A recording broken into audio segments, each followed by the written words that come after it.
Okay, Mary, you're ready to go? Okay. I'm Adopt. ready.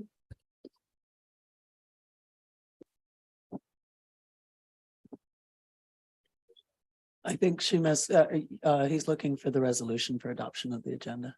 Okay, we missed the land acknowledgement and the call to order, so, He read it, he just. had Okay, himself on perfect. mute. okay, I'll read the resolution. Be resolved that the agenda for the regular meeting of the Council of Municipality of the Dysart Doll held on October 24th, 2023 be approved as presented. Mover and seconder. Tammy and Walt, all in favor? Carried, thank you. Any disclosures of pecuniary interest? Being none, have a resolution to adopt the minutes then. Be it resolved that council approves the following meeting minutes as circulated, the regular meeting of council September 26th and the public meeting on September 26th. Mover and seconder. Nancy and Carm, all in favor? Carried. Thank you. Okay. The mayor and deputy mayor, I guess we're having Steve Stone go over the short-term rental bylaw, but that will take some time. So for those delegations that are here, we go into a public meeting here now. It's a kind of a lengthy process, but it's the law, so we have to do it. So I'll start by saying good morning and welcome. Public meeting for October 24. The purpose of the public meeting is to present planning applications in a planning forum as required of the Planning Act. This is a public meeting to consider two proposed zoning amendments to the Dysart et al. Zoning bylaw 2005-120. It is council's responsibility to consider all information received to date regarding the applications and to hear and consider any views you may have about these applications.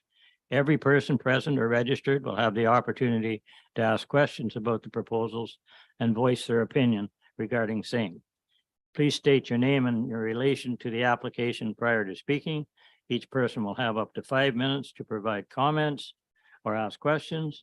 Please direct all your questions and comments to the chair. Please restrict your comments to planning matters only. After the public meeting is over, council will make a recommendation as to whether or not the proposed zoning bylaws shall be passed, and council's recommendations will then be considered during the regular meeting of council. Once council has made a decision on the proposed amendment, notice will be circulated per the Planning Act. All those persons who have given the municipality written notice that they would like to receive notice of the decision will receive a copy of the decision. You must make this request in writing to the municipality.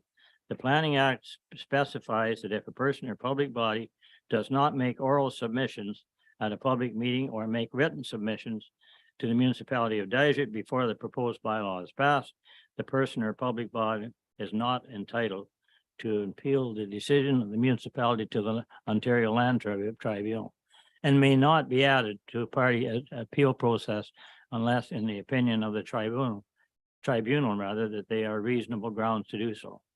We'll now commence with the public meeting and file number D14 ZB 2023-06. And who's doing this?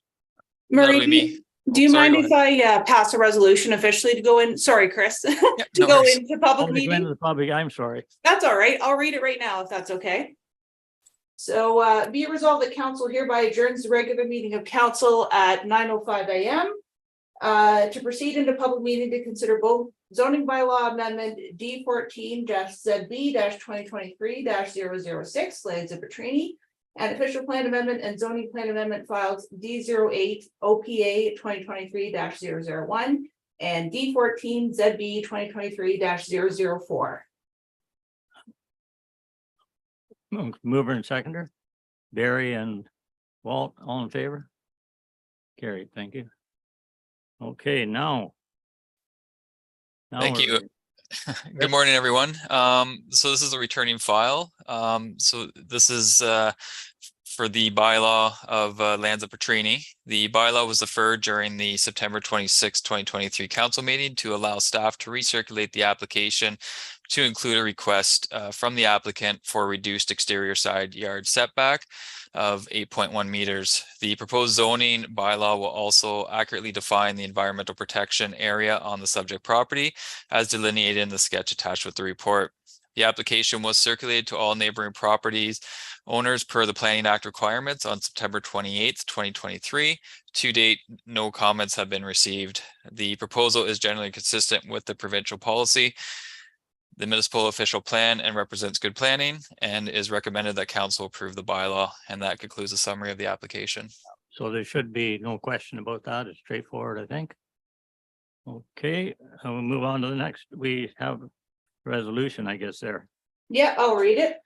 So be it resolved that the report for file number D14-ZB-2023-006 Lands of Petrini, which consists of lots 11 and 12, concession 9, parts 2, 4, and 5, plan 19R-10613, in the geographic township of Dysart, municipality of Dysart et al. Be received for information, and that council directs that a bylaw be brought forward for consideration during its October 24th, 2023 meeting, and that council recommends that the bylaw be approved.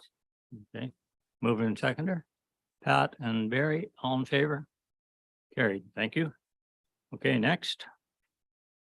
Yes, thank you. Good morning, Mayor Ferry and members of council. This is the second public meeting for a housekeeping amendment to the official plan and zoning bylaw. As per council direction, staff are proposing updates to the zoning bylaw to regulate the location of additional dwelling units on waterfront properties that are zoned urban residential or suburban residential. To do this, staff are proposing a footnote in the permitted uses table of the zoning bylaw that states, if not served by a sanitary sewer system and the front lot line is a shoreline, the lot shall have a minimum lot area of 8,000 square meters, which is approximately 2 acres, and a minimum lot frontage of 60 meters, which is approximately 200 feet. So essentially, this is proposing that properties connected to sewers are permitted to have additional dwelling units, which is consistent with section 5.2 of our official plan. However, if not connected to sewer services, staff are recommending that lots have increased lot area and lot frontage requirements in those zones. In terms of public consultation, no new public comments have been received since last meeting. Similar to last month, based on the status of the county process, staff are recommending deferral of the bylaws today until the county process is complete. In terms of next steps, if council would like to make changes to the proposed amendments today, a resolution is provided to direct staff to make these changes and come back next month for a third public meeting. If council is satisfied with the proposed amendments as written, a resolution is provided to return to a public meeting once the county process has been completed. And this would allow council the opportunity to discuss any potential changes arising from the county process. I think that's about it today. Does council have any questions or comments before opening the meeting for public comments? Jeff, did the county indicate how long that's going to be? They held their public meeting already in October. I'm not sure what the direction from council was, but I think it was supportive. I think they're coming back to the November council meeting for approval. Well, it's Yeah, not far I away. think you're right. So it'll be November. Yeah, I just don't want to drag out. That's all. No, I hear you. Okay, resolution to go back then to regular. Do you want me to pass the resolution just to wait until the county process here? Well, That would be the should first add- one. perhaps should just defer it. Yeah, it will be deferred, but it's just saying that you're happy with the way it's written as it is right now. Is that okay? I'm not sure that I'm totally happy, but anyway. I thought we still had time to comment on that. Jeff?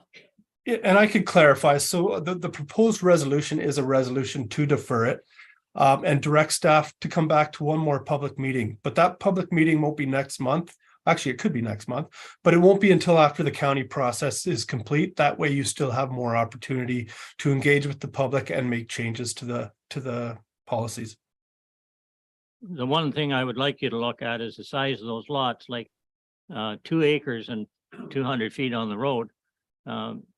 In some rural areas close to the villages, maybe a little excessive, and you're going to be getting into minor variances and all that other good stuff. So just so we could have a look at that. Okay, now I think that's good. Thanks, Jeff. I think we're ready now. Okay, so you're not happy with the way it's written yet, so you'd like to just defer it? Is that the way you'd like to go? I think that's adequate. Okay, So be it resolved that the report for the official plan amendment D 10-OPA 2023-001 and zoning bylaw amendment D 14-ZB 2023-004 for the municipality of Dysart et al. Be received for information, and that council recommends deferral of the bylaw to adopt the official plan amendment and the zoning bylaw amendment, and directs its staff update the bylaw as directed and return to a future public meeting. Okay, mover and seconder. Walt and Carm, all in favor? Carried. Thank you. And then would you like me to read the resolution to return back into regular Yeah, council? I certainly would. That'd be an All honor. right. Be it resolved that council hereby adjourns the public meeting at 9:12 a.m. and reconvenes the regular meeting of council. Okay, mover and seconder, Tammy and Carm, all in favor? Carried. Thank you. Okay, so I guess we're going to go to Mr. Stone now. Thank you, Your Worship, and to members of council. I'm here today to provide you with the overview of the licensing of short-term rentals that County Council has been working on for approximately the last year. By way of introduction, I'm Steve Stone, and I'm the Director of Planning here at the county. With regard, Steve, I'm just going to ask you, how long were you allotted? I'm not trying to put you on a time frame, but we do have an unbelievable day here. Sure, I can typically I would take about 10 minutes on my portion, and Scott Hey, would take. if you're only 10 minutes, go for it. Okay, thank you. As I said, from a preamble standpoint, we've been working on it for about a year with County Council. The study did include several engagements with the public. The basis for the legislation is Section 151 of the Municipal Act that allows municipalities to license businesses. And the benefits behind doing this is you can set standards for short-term rental business operations. In terms of most short-term rental bylaws, very similar to other bylaws that you have been in place now at the municipality. Section 1 has definitions, and the most important definition in that is what is a short-term rental. And it means all or part of a legally established dwelling that operates or offers a place of temporary residence, lodging, and occupancy by a rental agreement or similar commercial transactions for a period less than 28 days or nights throughout all or part of the calendar year. There has been much debate about whether sleeping cabins will be allowed as part of that. And as recently as last week, we had conversations with your municipal staff, and it looks like sleeping cabins could be offered for rent as long as they're rented in conjunction with the primary or principal dwelling on the property. In terms of prohibitions, you're not allowed to operate a short-term rental without a license. A building has to be habitable. It can't be a shed, floating accommodation, trailer, tent, vehicle, vessel, or any non-building code compliant dwelling unit. A renter cannot re-rent the dwelling, and a renter cannot host any other special events like weddings, etc. In terms of licensing requirements, you're allowed, County Council settled on one class. And that simply means that if you operate a STR, you need a license for that. If you operate 3 STRs, you need 3 licenses. Licenses are valid for a year and they can be renewed. STRs are to be building code and fire protection and prevention acts compliant. You're limited to 2 persons per bedroom and 1 parking space per bedroom. There are licensees and renter codes of conduct that must be entered into. And as well, along with your license application, you have to have a detailed site plan, parking management plan, as well as signage. Licensing requirements. So there was a lot of debate in front of County Council about how to proceed with issuing a licenses. And what was settled on is that the owner-operator of the STR would be submitting their application with a sworn declaration, and that would they would declare that their dwelling or cottage is building code compliant, that they have all functioning smoke alarms, carbon monoxide alarms, fire extinguishers, and accessible exits. They would adhere to a parking management plan that they prepared, and that the licensee and the renter would abide by their codes of conduct. They also would swear that their application is accurate, truthful, and complete in accordance with municipal requirements, and that they would ensure that they would maintain liability insurance while operating the short-term rental. In addition to that, County Council wanted a notwithstanding clause that allows municipalities to reserve the right not to issue a short-term rental license until such time as they've performed their own inspections. In terms of penalties and fines, very similar to that of other bylaws that the municipality has. So the minimum offense for first offense, I should say, the maximum fine for first offense is $50,000, and second offense, the maximum increases to $100,000.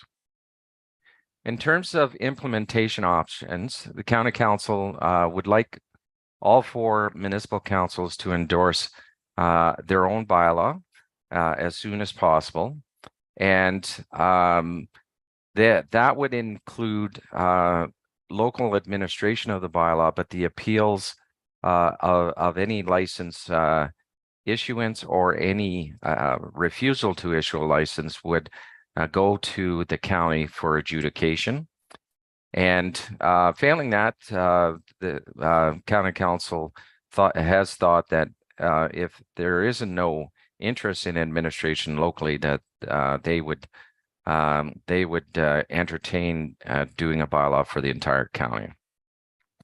Finally, County Council has been looking into a third-party contractor, which would monitor all the short-term rental activities throughout the county, but individually for the 4 municipalities, and that would be looking for those who are operating without licensing, and also looking at those operators and how they're complying with their license requirements.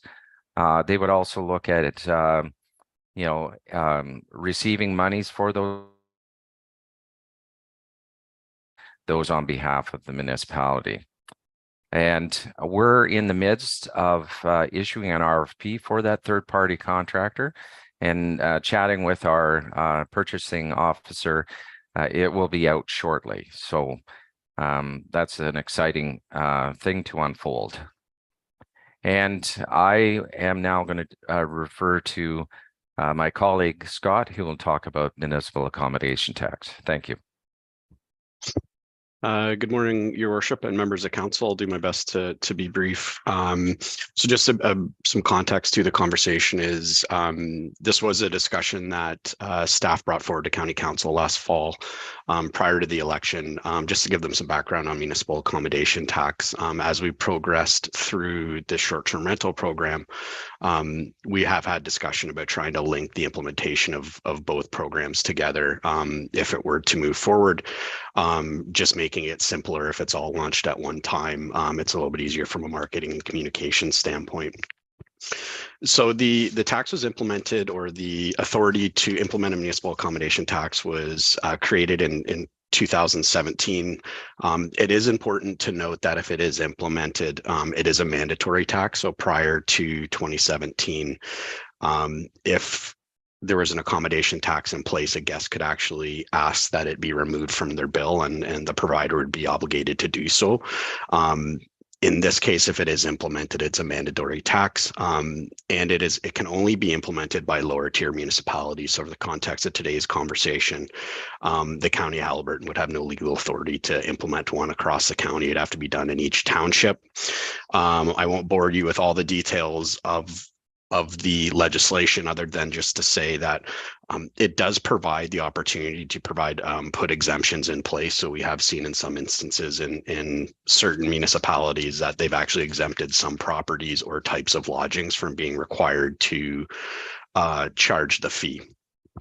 So there are some mandatory requirements as well within the legislation.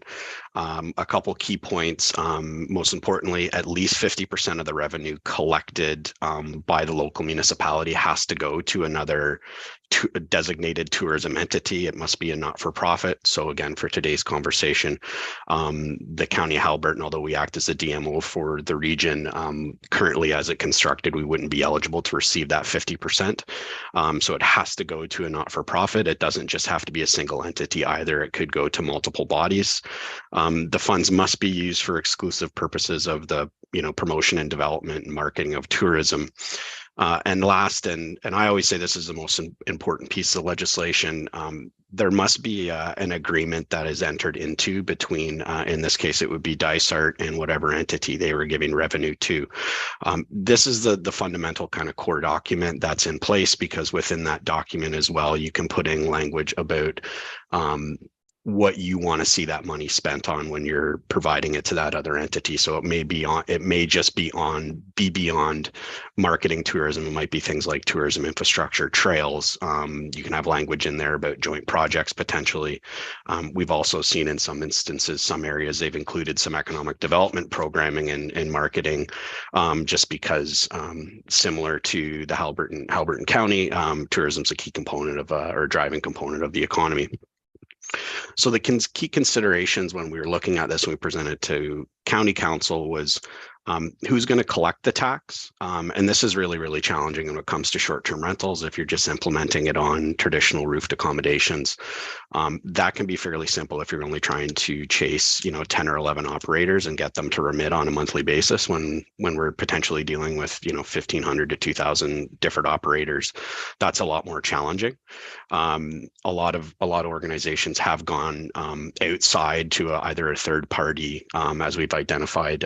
Director Stone in his previous presentation about utilizing a third-party collection agency. What is the tax rate? We've seen it fairly consistently across the province. It's about 4%. I would say there's about 45 municipalities that have implemented this program, and about 95% of them are sitting right at 4%. Who is the eligible tourism entity? That is a little bit more challenging for us because, as I said, the county is the DMO. The only other kind of tourism marketing organization would be the Ontario Highlands Tourism Organization. That potentially could be another partner. What do the contents of the service agreement look like between, in this case, Dysart and the eligible tourism entity? And then lastly, just the use of funds at the local level. And I'm not here to provide any insight on that. Ultimately, the 50% that Dysart would retain, you can do whatever you want with it. We've seen some instances where there's been a commitment that they'll spend a little bit more or invest more in tourism infrastructure. In recent conversations just having with in Prince Edward County, they invested a lot of money just in the roads department this year, understanding that they're having visitors come to the community, utilizing and driving on their roads, which ultimately they can then use those funds to improve and repair them. So the recommendations that we suggested to County Council would be to utilize a third party for the collection of the accommodation tax. So that would dovetail well with the RFP that's going out, and that would be a component within that document. There would be a tax rate of 4%, and it would only be placed on STRs. To create the Municipal Services Corporation, we would recommend creating a Municipal Services Corporation to act as the eligible tourism entity, and I'll talk about that on the next slide. And then we'd also ideally like to create a consistent service agreement with all the local municipalities if it was implemented across the county. So most importantly for today's discussion, what we're proposing is, as I noted before, the county isn't a designated not-for-profit. In conversations with some other municipalities, what they've done is created a Municipal Services Corporation that it can be defined as a not-for-profit. It operates at arm's length from the municipality. In this case, it would be the county. The county would be the sole member of that corporation. The board of directors that would oversee the 50% that wouldn't be retained by the local municipalities would consist of county council. That would be our recommendation for the remainder of this term. What that does is twofold, actually, is we have, it allows us to hit the ground running. You're not trying to recruit and train new board members. And then most importantly, it actually allows for all the money generated through the accommodation tax to have input from all municipal representatives. So at the local level, you would have a say in how the money is spent that you retain. And then you'd also have input as to how the money would be spent at the county level. And then county staff and the Tourism and Economic Development Department would support that, or going to support that board of directors with existing plans, policies, and there wouldn't be a need to create new documents around that. And then lastly, when we're just looking at next steps, what we're envisioning is drafting a consistent MAT bylaw for review and adoption with the local municipalities, along with a consistent service agreement. Obviously, probably some minor tweaks here and there, just to identify some perhaps local desires. We'd look at beginning the process of incorporating the Municipal Services Corporation later this fall and early into the new year. And then based on our just initial estimates right now, we have about, based on the math that we have just on the number of STRs and occupancy rates and daily rates that we've received from the province, we feel that there could potentially be the ability to generate between $2 and $2.5 million annually through this program. And then the county, just off the top of our head right now, just initial preliminary budget numbers, we're potentially looking at maybe even saving $250,000 at the county level. So it is a unique program. As I always say, it's a great opportunity. It's rare when you have the ability to make money and save money at the same time. So with that, I'll finish off and happy to field any questions for myself or Steve.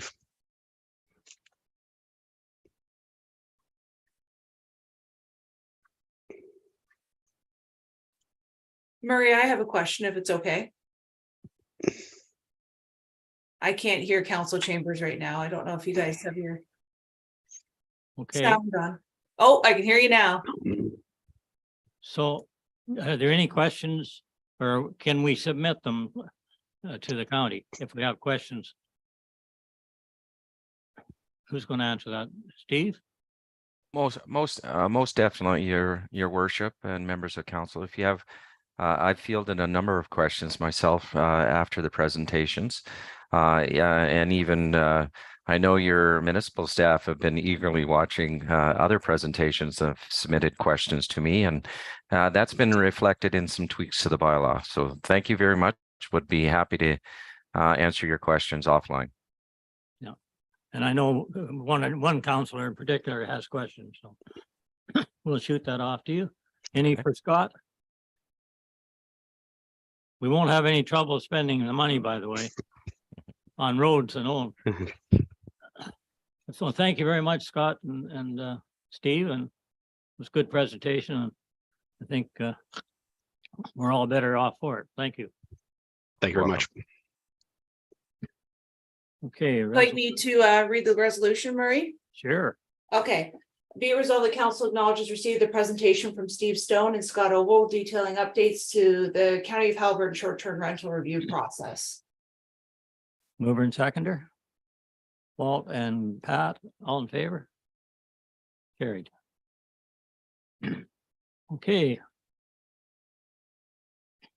So we'll move to the next delegation, which is Paul Wilson. Paul's here in person. Everybody did see the letter. We're not, I think he's going to surface the road when time comes. I think it is to standard. Yeah.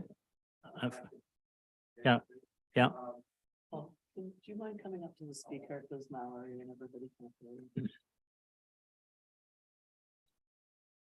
You have to press the button on it, so it's red. Okay. There you go. Okay. I built that road probably 7 or 8 years ago. And in my opinion, it was built to municipal standards, although I never cleared that with the road superintendent or anything. Since then, I've maintained it for 6 years. I think it probably needs a little bit of work. It would need some gravel, some trimming up, but basically, yes, it was built to municipal standards.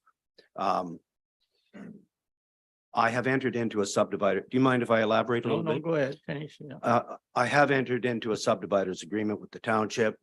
It was one of my corporations, which by the way, doesn't exist anymore. So one of two things has to happen. Either we have to come to some agreement where you take the road over, or we're going to have to assign that agreement to one of my other companies. The company that did the subdivision sold all the lots 5-6 years ago. So I have been maintaining that road for 6 years. It's sort of ironic because I own nothing up there. But there is some places on the road, There's two. two new homes. And Yeah. the subdividers agreement lays out two options regarding my obligation to maintain the road. Number one, when 4 buildings are built, then the township takes it over, provided Mhm. I bring it to standards. The other option is you can take it over at your discretion anytime you want. But because there are only 2 buildings there, I assume you're going to want me to do some things to convince you to take the road over. So just in summary, what I propose to do, if you're willing, number one, I will bring that road up to standards. I think it's almost there. And I can do it in 2 ways. I can do it myself first and have your operations man or road superintendent, whoever, to supervise it and make sure it's done to his satisfaction. Or I can just give you money and you do it. Either way, I don't care. The second thing, the subdividers agreement obliges me to hardtop the road. And I don't think you want to hardtop it now because there's only 2 buildings in there and that would be a sort of a premature waste of money. So the subdividers agreement talks about that. It says that when you take the road over, your people get a price to do the hard topping. Mhm. We add 25% to that price, and that's what I have to pay you. Now, the third thing that comes into play is that there is a cost to maintain the road, and if you take it over now, I assume you're going to want some compensation for. We weren't going to, but you put that in my head. Here's my problem. I've got a whole bunch of projects on the go that are almost completed. I don't want to leave this stuff to my kids. And there's a situation up there. I have no interest in the property. The company that entered into the agreement with the township doesn't even exist. So I would like to knock that off my list of things to get completed as I get older. So I'm sort of at your mercy. I'll do whatever that Oh. council wants me to do in return for taking the road over now. Okay. So, By the way, 6 years ago, I gave you $20-some thousand as a security deposit. So you've had 20,000 and change somewhere in your coffers for the last 6 for the last years. 6 years. Yeah. So right off the bat, that would be used. Okay, so we got. If we get you to bring the road to standard Yes, and it's approved, that's one thing. That could be done by you or by us. whatever way you want. Okay, probably better you do it. We're busy. Okay.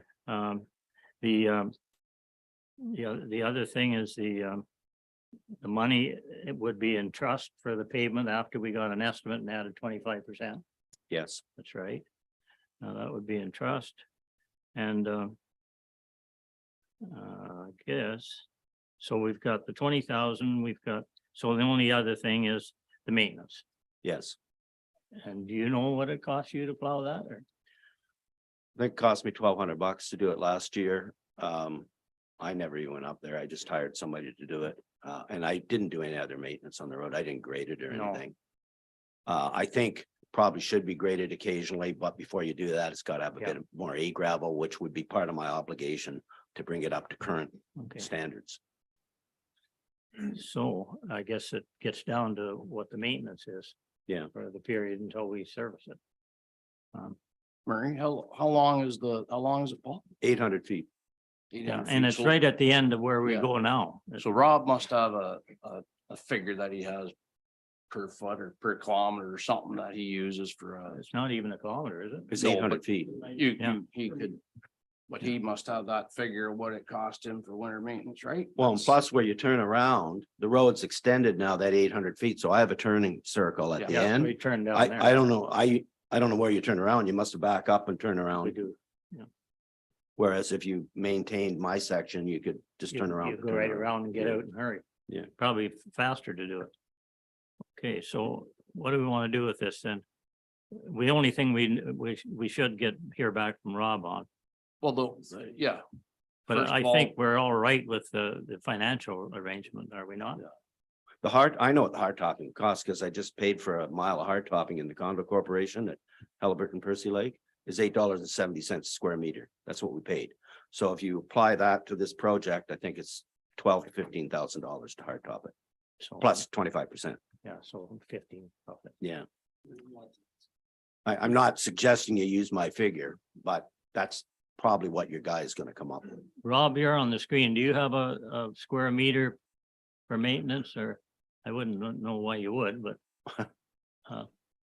Yeah, the number that Paul had stated would cover it for sure. I mean, we get a bit of a discount with the volume of work we do. So, but if I could comment on the maintenance side, it's certainly something we could absorb into the current budget. I mean, in the grand scheme of things, it's a very small piece of what we plow. The biggest advantage I see is what Mr. Wilson had suggested is the turnaround at the end. He's got a true turning basin at the end, which is far better than what we're using now. We turn around on a 66-foot road allowance right now. That isn't level. So strictly from a maintenance standpoint, it would be an advantage for us. okay. So what are you saying on the maintenance and nothing? Is that what you're saying? Well, for the maintenance, once we assume a road, we take the maintenance on anyways. Yeah, I know, but it's it could be 6 years before we do it.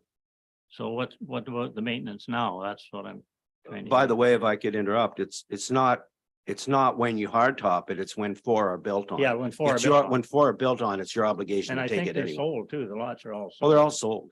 Yeah, I don't know the people that bought them. I don't know why they're not built. I don't either.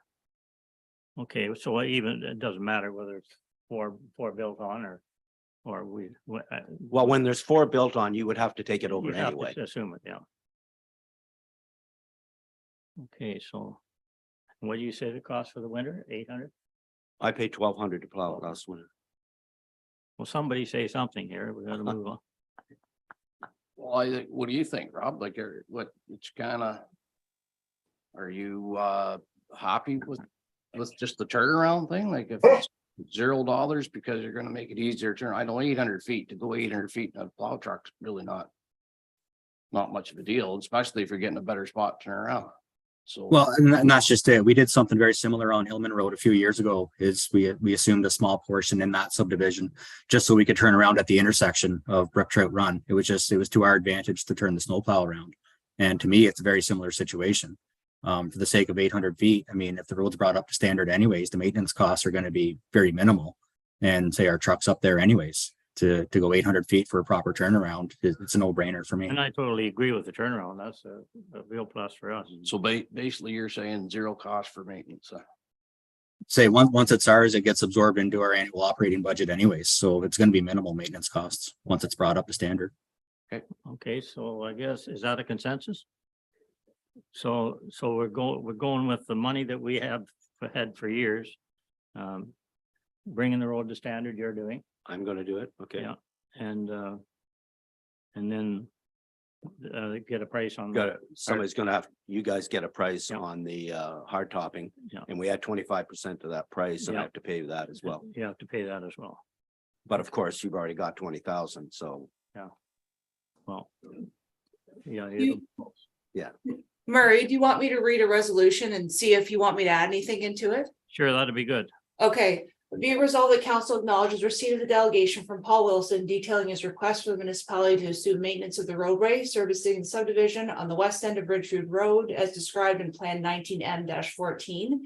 And further that council agrees to assume maintenance of the roadway after Mr. Wilson brings the road up to standard to the satisfaction of the municipal staff.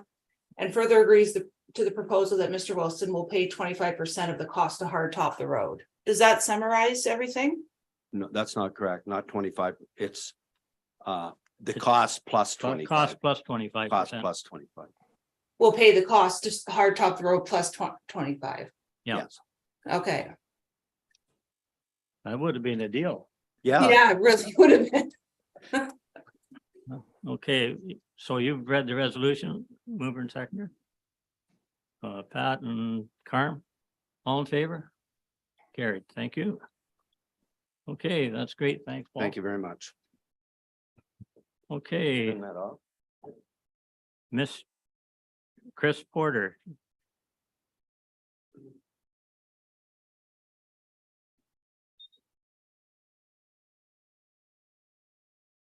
Yeah, you can come up.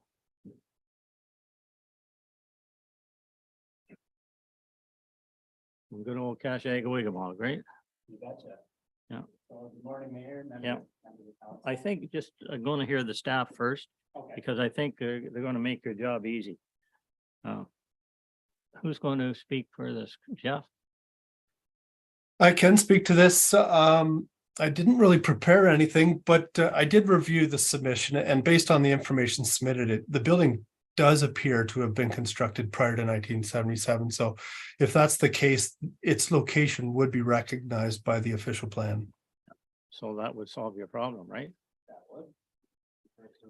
And I have a resolution if you want me to read it. I just want to say that I know personally that's been there that well. I know the family there and where you are, you're telling the truth. Okay, now you can read. Okay, be it resolved that council receives the information presented by Chris Porter showing evidence for the date of construction for the boathouse located at his property at 1063 Autumn Lane. And further that the location of the boathouse be recognized pursuant to section 3.2.7 of the official plan and in compliance with section 3.19 of the zoning bylaw. Okay, mover and seconder. Tammy and Nancy, all in favor? Carried, thank you. Well, you came a long way, but you were successful. Awesome. Thank you very much. Yeah. The rest of your day. Okay, now next we have Greg Gillespie and Chris Bishop with a petition, I guess, and a delegation. Yeah. Yeah. You've heard me say that we're running slow, so keep it. Well, there he is.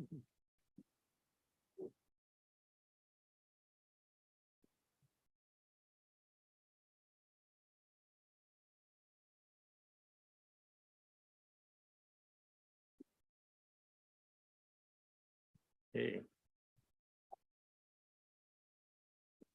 Who's going to speak? I'm going to speak first there. Good morning, everyone. My name is Chris Bishop. Most of you know me, and I've been blessed and lucky to live here in Halliburton for the last 67 years.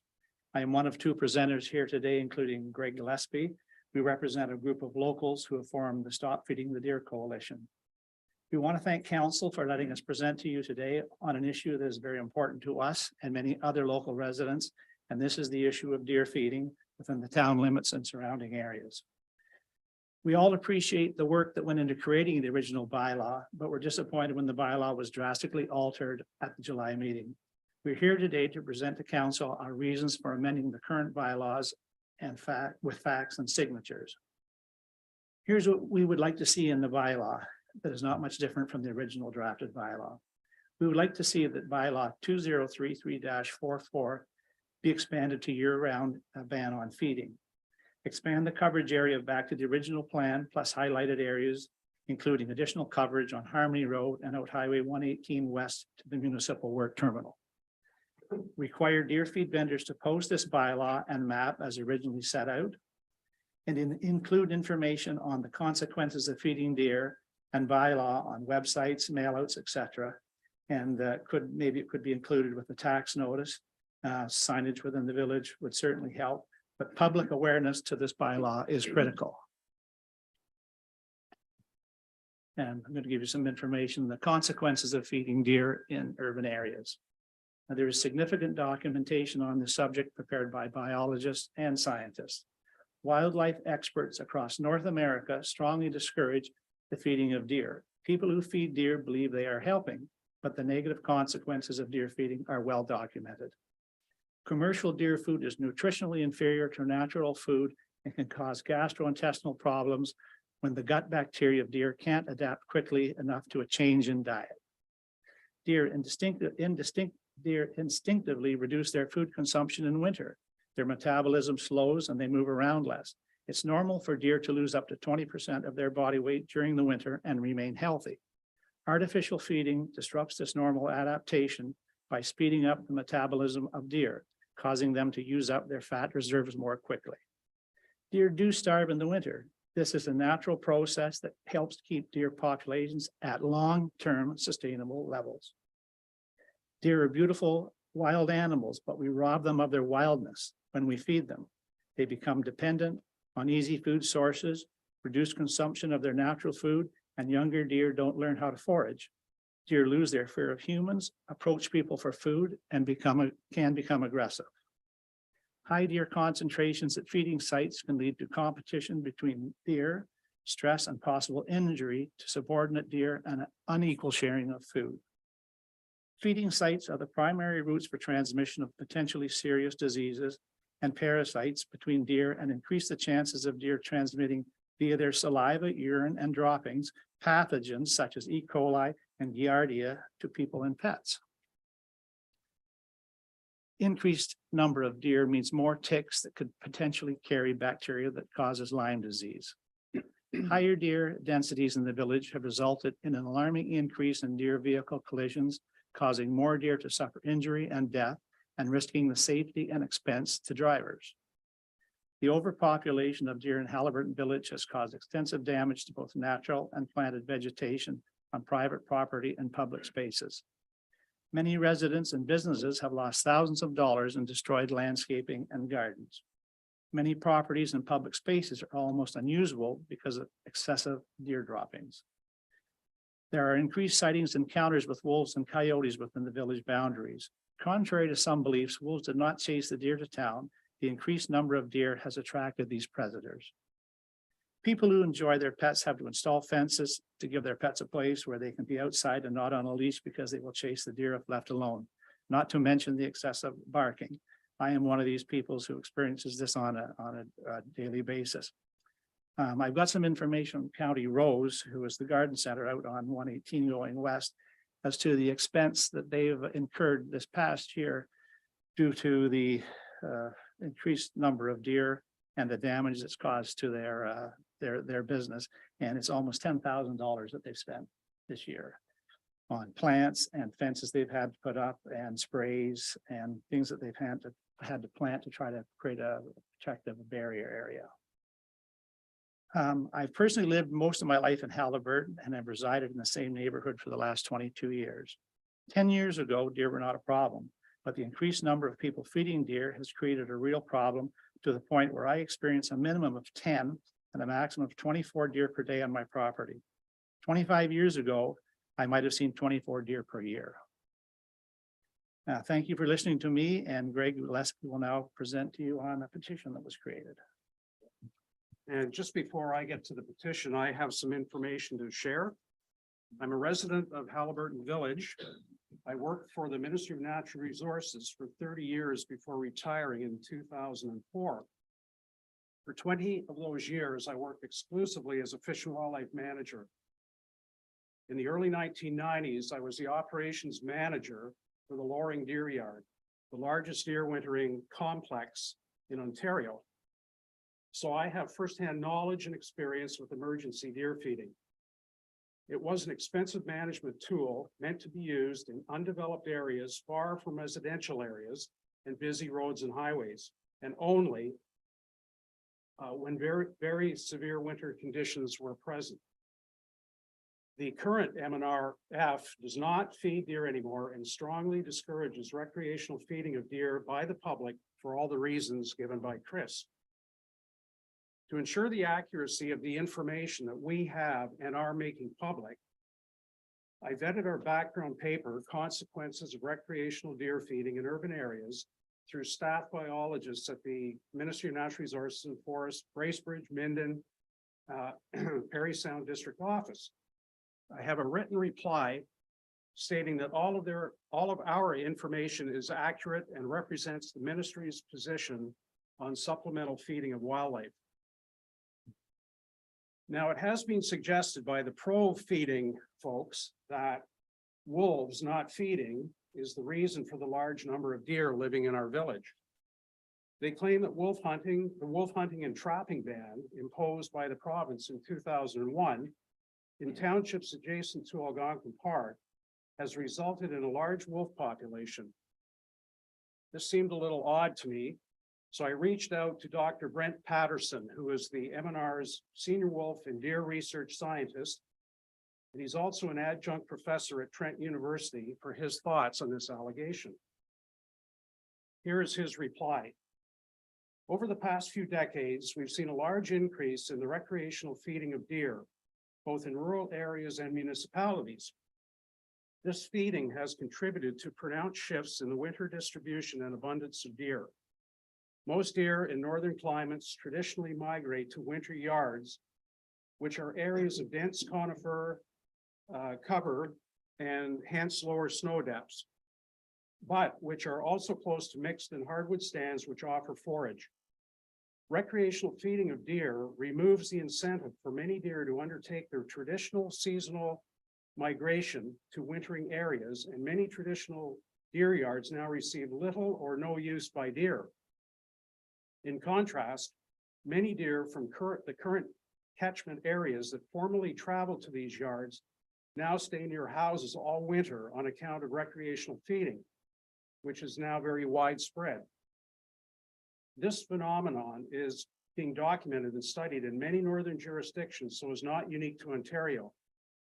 I have heard reports that some believe that the occurrence of many deer within the municipal limits of Haliburton has more to do with deer avoiding predators, primarily eastern wolves from Algonquin Park and surrounding areas.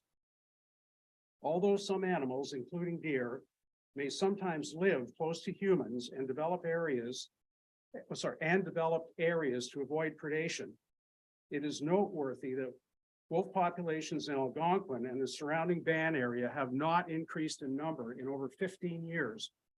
And in fact, wolf numbers in the park have been declining in recent years. The weight of evidence suggests that recreational feeding and baiting is likely a much larger contributor to the observed abundance of deer in and around Haliburton than the presence of predators like wolves. Now to the petition. Okay, sorry about that, Mr. Mayor. Last month, the Stop Deer Feeding Coalition submitted a letter to council requesting the amendments to bylaw 2344 that Chris has already stated, and provided our background paper detailing the rationale for our request. It was quite apparent that council was not prepared to act at that time.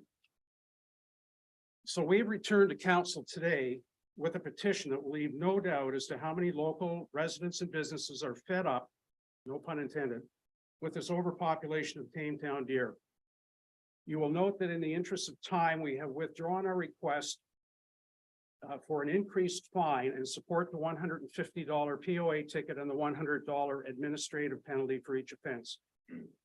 I report to you today that 720 supporters have signed this petition. In many instances, only a single homeowner signed, as other voting age family members were unavailable. Had we more time to revisit these homes, the number of signatures would have been even higher. In addition, many people told us that while they fully support a deer feeding ban, they simply do not sign petitions. By way of this petition, I hope you will agree that we have demonstrated an overwhelming support for our requested amendments. Finally, I highlight once again the importance of notifying residents of the bylaw. The municipality is welcome to use the information in our fact sheet attached to this position, and our group would be happy to assist staff with any educational signage and messaging if requested. No one will argue that deer aren't beautiful animals, but the local population is too high and rapidly expanding. We suggested the changes to the bylaw that we have requested will begin to get the town deer problem under control. It will not happen overnight, but it is a necessary first step. Thank you again for letting us present today.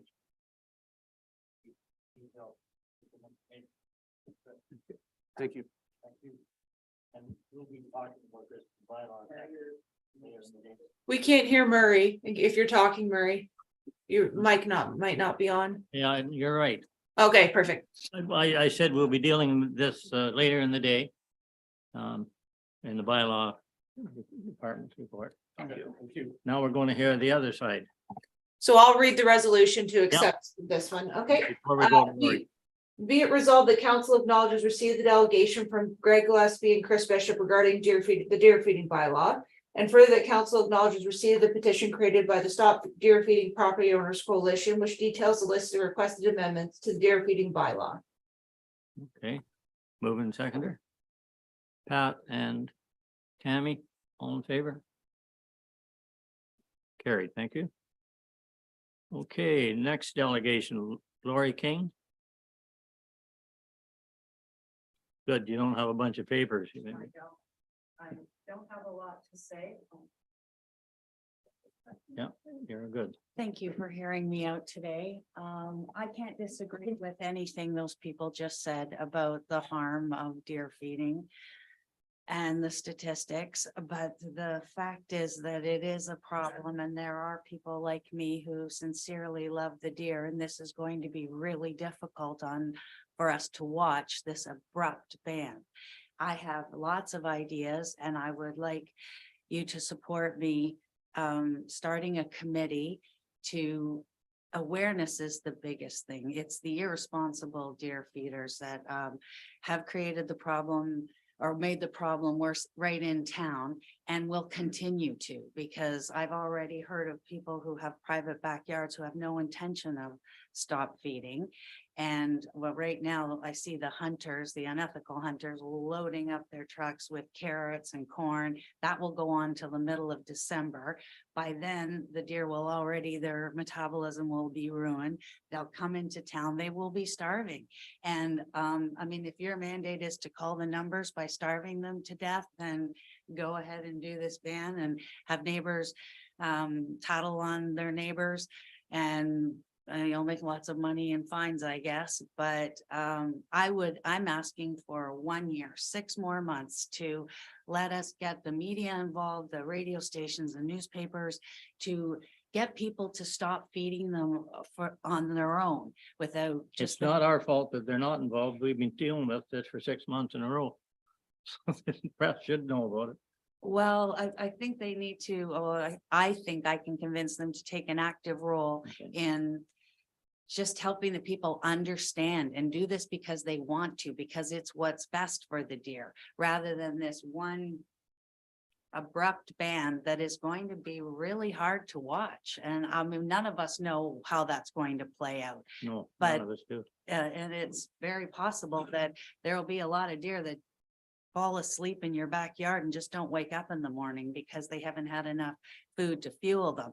And they're smarter than we think, but they're relentless little beggars. And if somebody just throws an apple core and a banana peel out for them, they'll wait around for hours hoping for more when they should be going somewhere looking for natural food sources. And I think we can help that by maybe having people apply for permits who live on the outskirts of town. It has to be organized to Right. lead them out of town. You said you had a list of things you're going to send us? Yes, absolutely. Okay. Okay, thanks, Lori. And I think Okay. Got a resolution then? Yep, be it resolved that council acknowledges receipt of the delegation from Lori King expressing opposition to a total ban on deer feeding. Okay, mover and seconder. Barry and Nancy, all in favor? Barry. Okay. Fire department report. Dan? So Dan's not here today, but so I do have a resolution to acknowledge receipt of the report. I don't know if council has questions. Well, we did have a copy of it, so we. Yeah. Okay. Would you like me to read the resolution?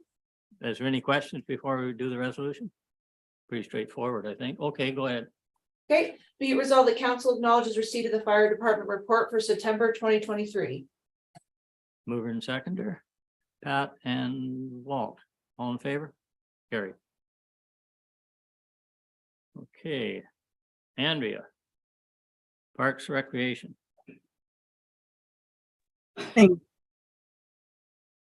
So we have a few things coming up in the next little while. There's the Santa Claus Parade, and actually a month from today, or it's a calendar date from today.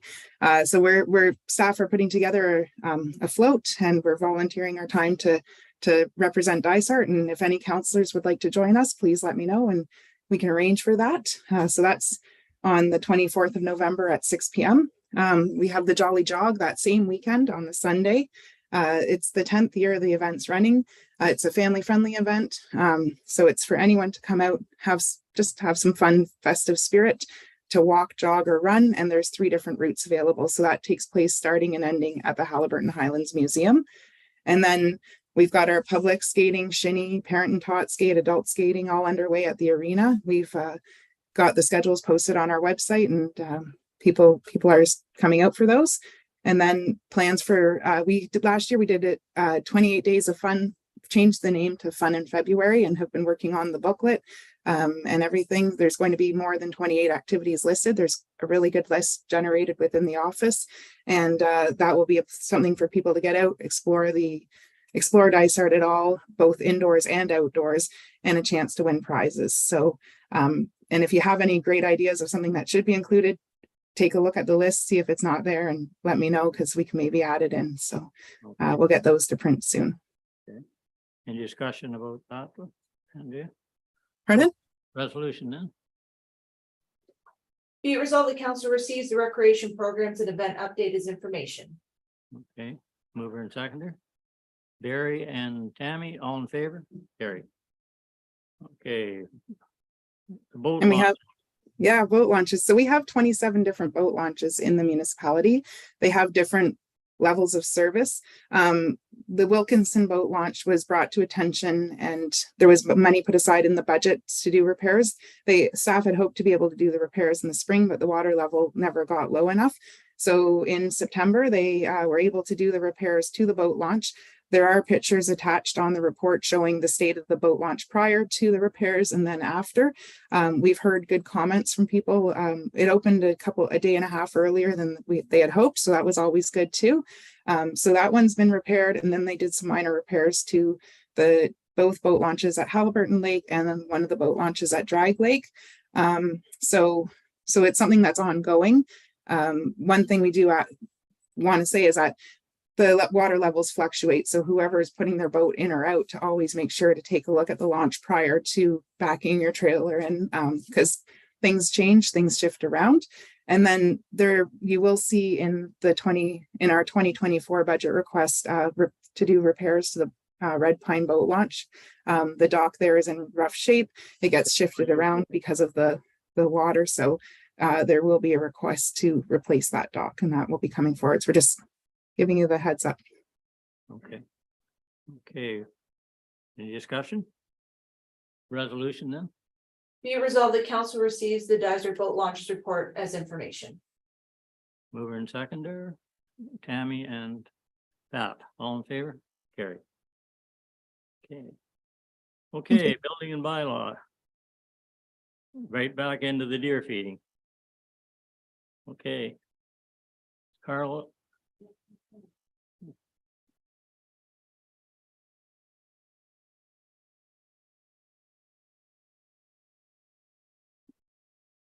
Okay, good morning, Carl. Good morning. Okay, so I assume that you're looking for some direction on the deer feeding to do a bylaw.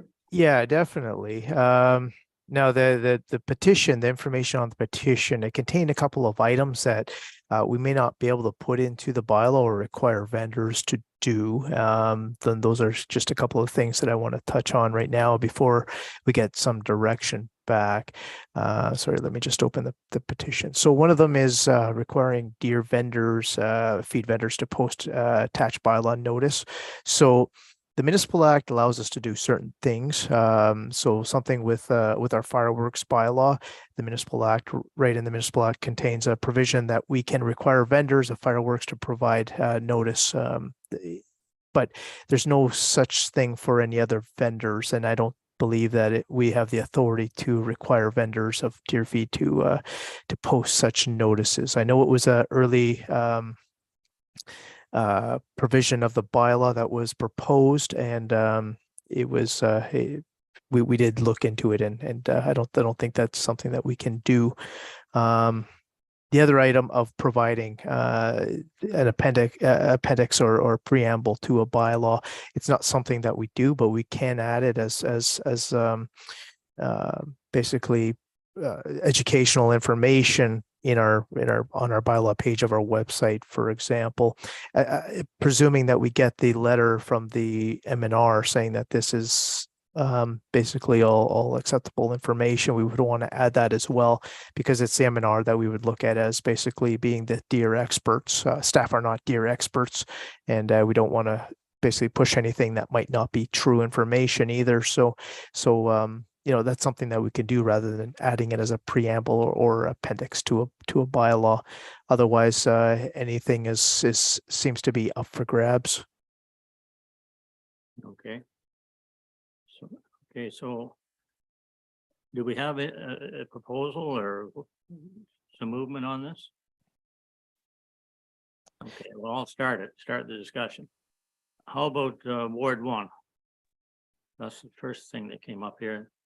That would, and we can bear in mind the comments of Lori King, and that today we're just setting a time frame and an area. So discussion? Don't all speak at once. So Ward 1, this is big. The map that we're looking at, yeah, is bigger than Ward 1, right? Correct. The one that I think that Chris and them proposed is a little larger than Ward 1. Okay, whereabouts is it larger? I'm Well, assuming out it the goes- 118 there. It goes out past Harmony Road, which is the boundary. Right, where Yeah. the Harmony Road is the boundary, right? And how about to the south there? Is that everything in colored is still in Ward 1 or not, guys? Correct. Yeah, everything in the south end is Ward 1, up Mountain Street and up Highway 118. It did square off on the north end to include the Harmony plus basically up to Harborn Road. So it squared off that north east area. It went up Highway 118.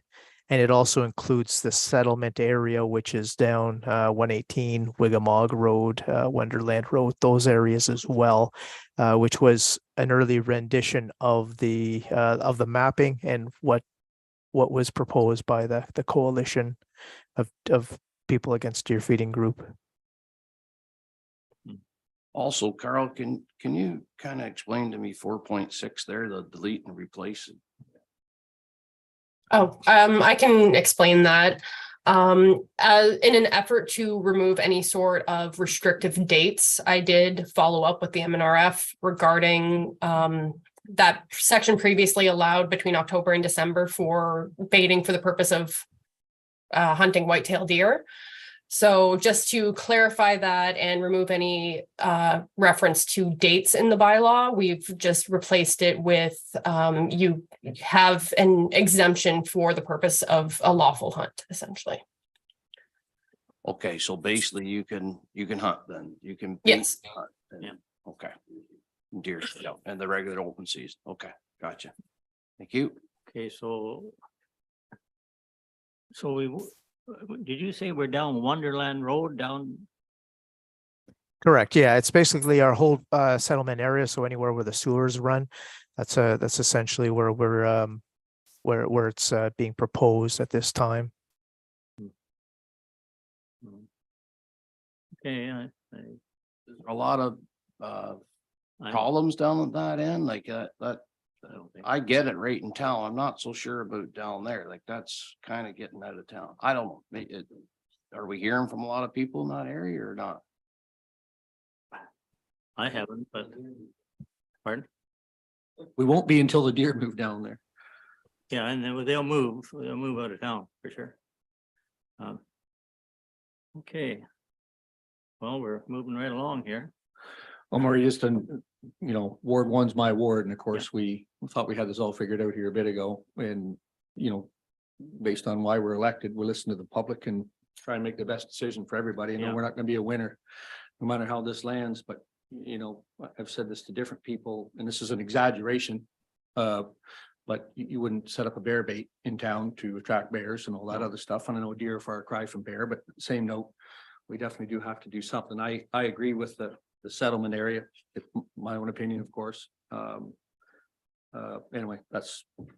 You're agreeing with the proposal they put forward. I am, I do. Any other discussion? Well, okay.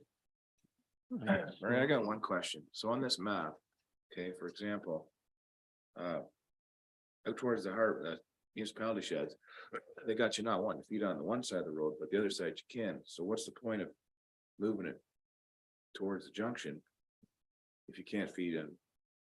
Like, it makes no sense moving it out just on one side because you know one guy feeds them. Yeah, they're still gonna cross the road. They're still gonna cross the road. Chris, yeah, I'll give you one opportunity. No, it's not. Right there, it's one side of the highway. Oh, it is both sides. No, look at it further. Okay, well, it doesn't it doesn't show that here. Though. It only shows one side. Yeah. Okay, well, that's needs corrected then. Wouldn't we consider that the hit in the town of Albert, Albert, as being a driving issue, not a deer feeding issue, and all the speed cameras that we have placed up around town that data log how many people were open of that to see if it's really a speeding issue or a deer feeding issue. Gets really complicated, doesn't it? Yeah, it does. It's one thing to hit a deer. It's another thing to track humans on the thing. I think a lot of the issue that we're looking at right now is the speeding issue. Through town, it was 2 months ago, right, when the independent lake got hit. Well, If you hit a deer at 20 kilometers an hour, you can drive. If a deer drives into the side of you, there's a different situation. yeah, well, there's lots of deer being killed on the roads, that's for sure. Yeah, lots of speeders. Yeah, I know. Murray, can we ask what council thinks of the map proposed by Haley here in her report? Like, is there anything council would like to change? It is bigger than Ward 1. It goes out a bit in a few areas. Is there anything that you guys would change? And if not, then I guess then we move forward. But would you add anything to that ban area? Well, I don't know. I question there's some rural areas out there that are being covered too, you know? Yeah, me too. I'm happy with Ward 1. Yeah, I am too. I think that's a start. The bylaw Okay. can change, but I think we should start with Ward 1. If that's what council wants. Okay, let's have so this will be a recommendation. Yes. Thank you very much. As regard to the little section on Harmony Road, I actually live on Harmony Road, and I'm just saying, like, why is part of Harmony Road included and then the far section not included? Well, I think it is. It is now, I think, isn't it? I thought it was on the Ward 1 map. I'm just clarifying it. It is going to be But included as part of Ward 1. in the map they presented, I think it goes But we right. highlighted that. Yeah, okay. As it wasn't originally, sorry, I just wanted. Yeah, well, we'll have a look at that for sure. Thanks, Mark. Okay. Okay, so I'll put in staff direction here just in our minutes that the map will be Ward 1 when the bylaw is brought to November for adoption. Does that work for everyone? Okay. So just, I just want clarification. So it's going to include Ward 1, but is it going to include any of the expanded areas just outside of Ward 1, like Highway 118, Harmony Road, those areas, or is it just Ward 1? Well, I think it would include those areas because they're right beside Ward 1. Okay. But we're going to take out the rest of the settlement area past like Tim Hortons, essentially, right? Okay. Sir, we normally don't but go ahead, make one I'm more. just gonna say that I personally canvassed all those areas on Wonderland Road. And I'll tell you, people were ticked off. We had about 90% of the residents sign that petition. In those areas outside of Ward 1 that you're talking about. Well, this is not simple. They're everywhere. When you move take feet away, they're going to be moving away with it. So anyway. So Mallory, you do that Yeah, again? I want to make sure staff are clear on what the map's gonna look like. So Ward 1 and then out towards 118 is the area that we're settling on right now. That's what I've just heard. Okay, perfect. I'm just making sure. Okay, so I've got a resolution I can read. Be it resolved that council directs staff to bring the updated deer feeding bylaw to November council for adoption based on direction received from council. And Pat, you had a question? Murray, in terms of the settlement area, and I'm a hunter and I love animals. I'm not against business in any shape or form in town here, but again, I think that we're just going to be back here again if we don't include the whole settlement area down towards the southern end or I guess the western end of the township. But anyway, Yeah, you're talking Wickemog there. yeah.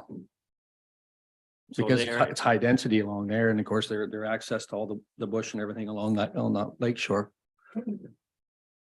Anyway, and if the feedback is, there's a lot of rebuttlement on that end too. Again, I'm not trying to rain on everybody's parade, but if we're here to try and get this done, and let's get it done. Anyhow, Is anybody opposed, including that area? When you think about it, I guess it is on the sewer and pretty dense. So that would mean that we like the map as presented. Okay, perfect. So I'll take that out of my direction here. Hopefully the last time you have to change. But the resolution still stands. I just need a mover and a seconder. Yeah, mover and seconder, Pat and got a seconder? No seconder? A Walt. Okay, all in favor? Carried. That was easy. Okay. Bree, are you giving the bill? No, Carl. I got the building permit activity report. So it's provided as information. So September numbers, again, construction value still very high. Permit numbers are consistent with other than last year. Last year we had 131 permits in September, and this year we had 78, but consistent with the remaining 5 years. What else? So again, monthly permit fee revenue, it continues to be very high. Average daily inspections continues to be high as well. So any questions with regards to those numbers? No, pretty straightforward. Facts are the facts. Oh, okay, resolution then. Be it resolved that council received the September 2023 building activity report as information. Mover and seconder. Nancy and Barry, all in favor? Carried. Okay. Septic maintenance, Bree. Good morning, everybody. So this report is pretty reflective to the same sort of style of the reports throughout this year's program. So it's just a report on our update for August. August was a lighter month for inspections. We purposefully left the month somewhat open in order to be able to accommodate rescheduling requests and any properties that had missed inspections, et cetera. So we did do less inspections, but we were able to actually kind of follow up on a few more things from throughout the season and get a lot more. We received some compliance issues and stuff like that coming in. So it kind of balanced out with regards to work in the office versus work in the field, which was nice. But yeah, so the numbers are all reflected in the report with regards to August itself, as well as kind of where we were at for by the end of August for the whole season. Overall, I think we're pretty happy with the way that this year went. We had made some changes from last year. This is a ever evolving program, so we're still kind of learning as we go here with our first kind of go around with things, but we're looking forward to another successful year next year. I will be bringing a final report sort of with more detail on how things went this year, as well as what we're hoping to expect for next year.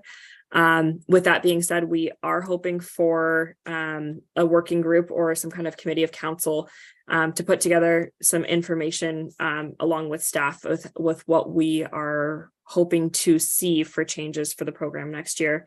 And we're hoping that we can do that in the coming weeks so that we have ample amount of time to be able to be prepared for a quick and flawless start to the season in May of next year.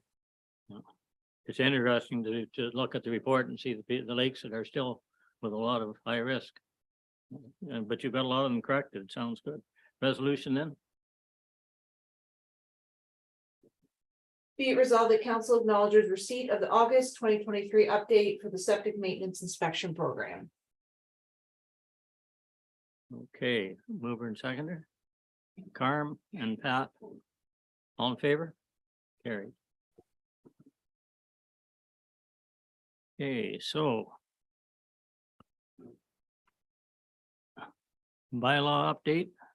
Sorry, just on that, Mr. Mayor, if you want to put some thought into, who on council you'd want to form this committee or whatever else, and let Bree know, and that way we can try and schedule some time so that we can meet and talk about the future of the program. I think this is a good chance for a couple of you gentlemen to be on it. So Pat and Barry then? Is that okay with everyone? Yeah, it's fine, Murray. We were kind of in the front of all the repairs and some of the repairs anyways. And but we maybe have welcome- suggestions that's really going to help things. It will. Yeah. I welcome that for sure. Yep, that's fine. Okay, if Bree can touch base with both of you and try and set up a time that we can meet and get together. Okay. Sure. Yep. Okay. Okay, bylaw update report. Good morning, everyone. So for our bylaw update for October, we are starting to see that seasonal trend downwards in incoming complaints. So with that, we're moving more towards some of these legacy folders that have been open for over a year. So that's where we're going to be moving our priority, try and get those closed off. We have added another column for the site alteration bylaw that's now in effect. And then I've also added a section that just shows how many open files actually have orders or notices. So it just shows how many have been actioned upon already, because some of them will be sitting open for months at a time, waiting for the order to expire.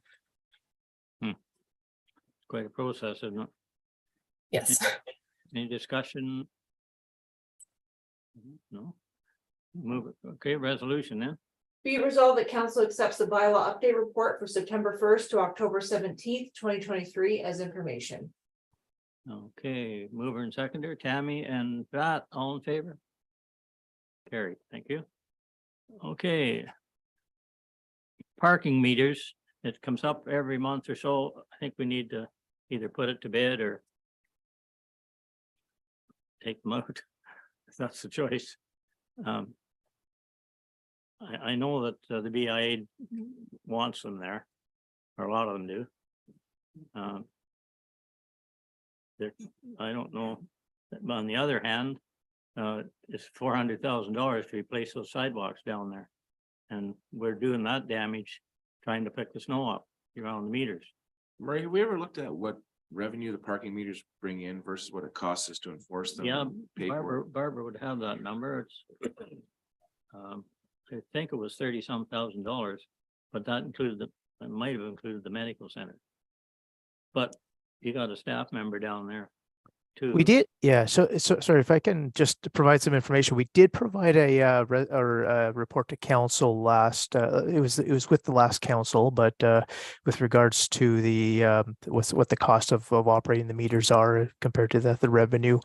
The other thing to basically think about with these ones are these meters, the pay and the park and pay and display meters are nearing the end of their life, and would need to be replaced.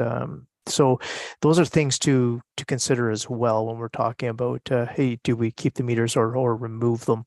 That the parking meter heads as well up the side streets, those are very antiquated as well. And 30 years old.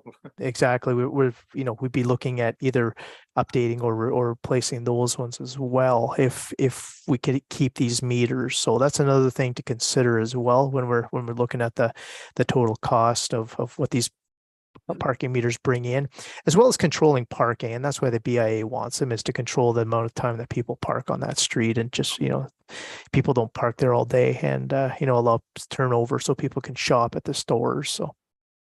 Well, I think the biggest problem they got is with their staff. I don't think it's the visitors. They come, they shop, and they leave. It's not cars there all day. But I would like to think that owners have some discretion about how they provide parking on the back street or somewhere. Well, if we're gonna, you're not offering much hope to sell the meters than they pay and display to somebody rather at their end of their life. Yeah. So does anybody want to dip their foot in this water? Barbara has some information. Barbara? Yeah, so good morning. And I just wanted to circle back to the parking meter reserve fund. So, and we're talking about parking meters only on Maple and Highland Street in the downtown core. Traditionally, we earn about $22,000 a year in revenue, and a portion of that is offset with funding the municipal law enforcement staffing costs. So typically we've been drawing $20,000 a year to put into the municipal operating budget. At the end of 2022, the reserve had a balance of just over $100,000. So I just wanted to share that information with council for their consideration. But that's just not, didn't you just say the main street? And I didn't think you included all the meters. Yeah, that is just for the main street. That's over 30 years and that's being accumulated. We've been drawing on that consistently each year as well. Yeah.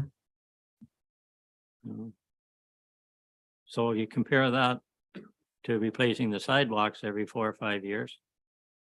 Not a very good business deal. And then we're gonna eat up some of that if we have to replace the meters, right? Yeah, and I just know how easy they're going to be to pull out. Yeah. Never mind the extra time it takes the staff to plow because they're stuck in the road. Yeah. Yeah, I know. The snow removal would be way easier. Yeah. I'm stuck in the center because I I'm know. on the BIA and they definitely want to stay in it, but the resounding feedback I get from the general public is they're, a nuisance, and I say that respectively, but on the same note, if you're sitting in a cozy corner, you're watching people with disabilities, elderly people trying to get parking for, they got to go back to their car and put the card in and everything else. So anyways, there's definitely concerns on both sides. Murray, oh, sorry. I was just gonna note, if your bylaw can correct me if I'm wrong, but I believe parking can still be enforced on your time limits even without the meters, can it not? It very well can be, and that was part of the report they provided to the previous council with regards to options on enforcing that 2-hour time limit. And there's other means, so we can go directly to we have currently a hotspot app and require people to pay to the hotspot app, those types of things, or just require maximum 2 hours, and we chalk the tires, or that's the old school way of doing it. I'm not sure what the new school way is taking pictures of the valve stems or something like that. But that means that we'd have to go out, verify that vehicles are there, and then go out and see if they're still there 2 hours later.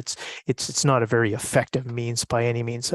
Parking meters are the most effective means of controlling that parking, but there are other options as well. We can bring that, so we can redo that report and bring it back to next council if you want to have a further discussion on it, or if you want to, have it, come to a conclusion at this time. It's entirely up to council what you want. Well, the problem is parking meters are a great tool. Oh, Murray, your mic's off. Parking meters are a great tool if you've got somebody on the street all day, because I see violation after violation. So, Murray, we shut them down for the winter anyways. yeah, and we're going to be covering them up here in another week or And two. The problem isn't there in the winter with with business people parking there, is it, Pat? Okay, do we want to do resolution or do you want to come back? My opinion is that I think we should remove them and move on like so many other communities have. But I like the idea of what Carl was saying there in regard to some form of people that are parking their car there all day. That there would be some form of a penalty for that, definitely. But needless to say, we all go to different communities, and there's quite a few of the communities I go to. There is not any parking meters, and just seems more of a friendly atmosphere in our town.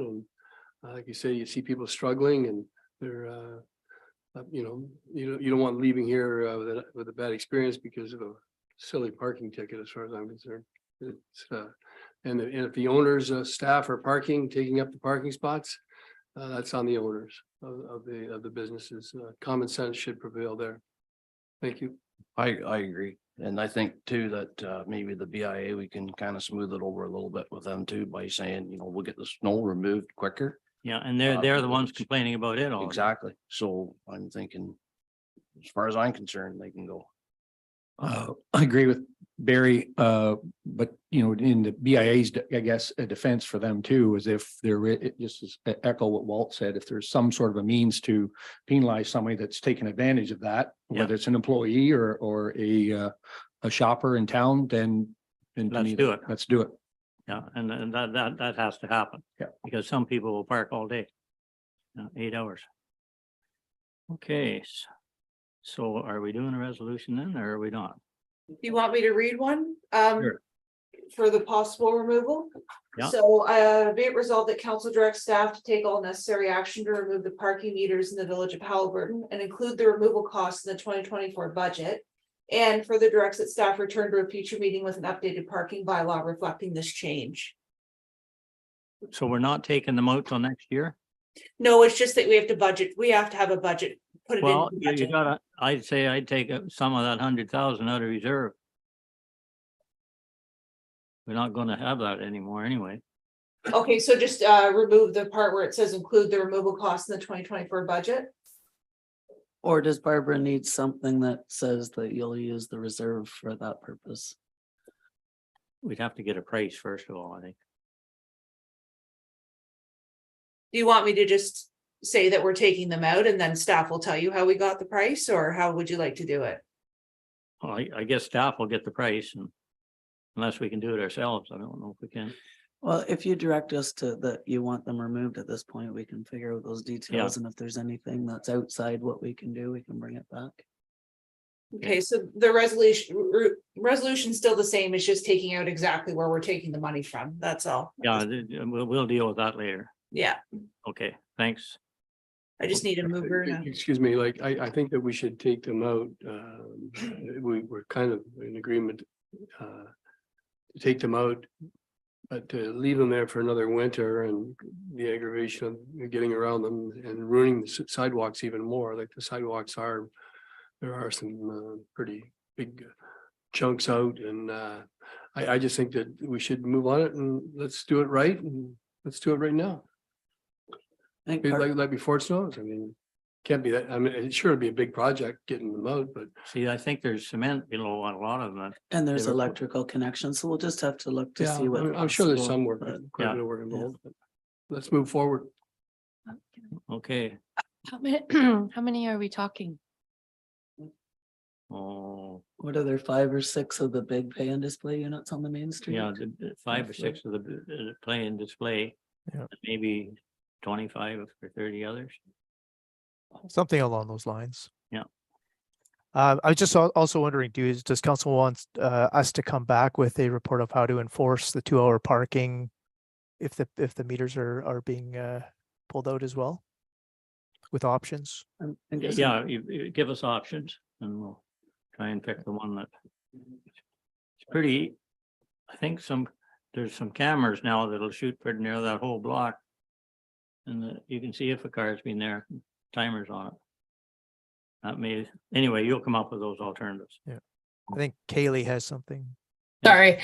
Would council like us to cover up the parking meters immediately, or were we waiting until November 10th like we normally do? We can go out and bag them this week if need be. While we're waiting to remove While them. we're waiting to take them out. Yeah. Sure, you can. I guess.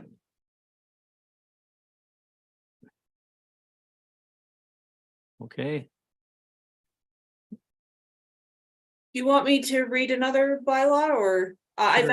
added to, or sorry, not bylaw, resolution. I've added to the resolution that staff are directed to return with a report detailing options for enforcing the 2-hour parking time limit. And then staff have also been directed to remove the, or to cover the parking meters so immediately. that's the resolution then. Yeah, Okay, so I need a mover and seconder. Carm and Nancy, all in favor? Carried. Okay. I guess we're not doing bad, are we? is it possible to take a break before we go into public works? Yeah, why don't we take Thanks. 10 or 15 minutes and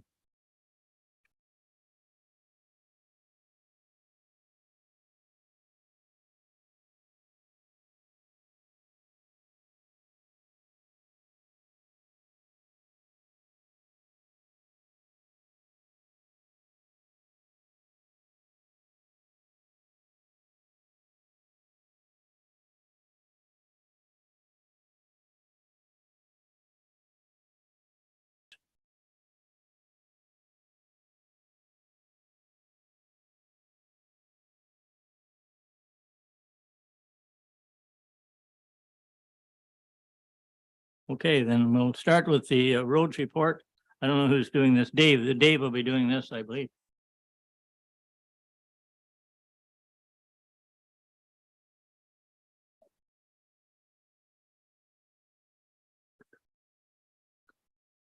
Are you there, Dave?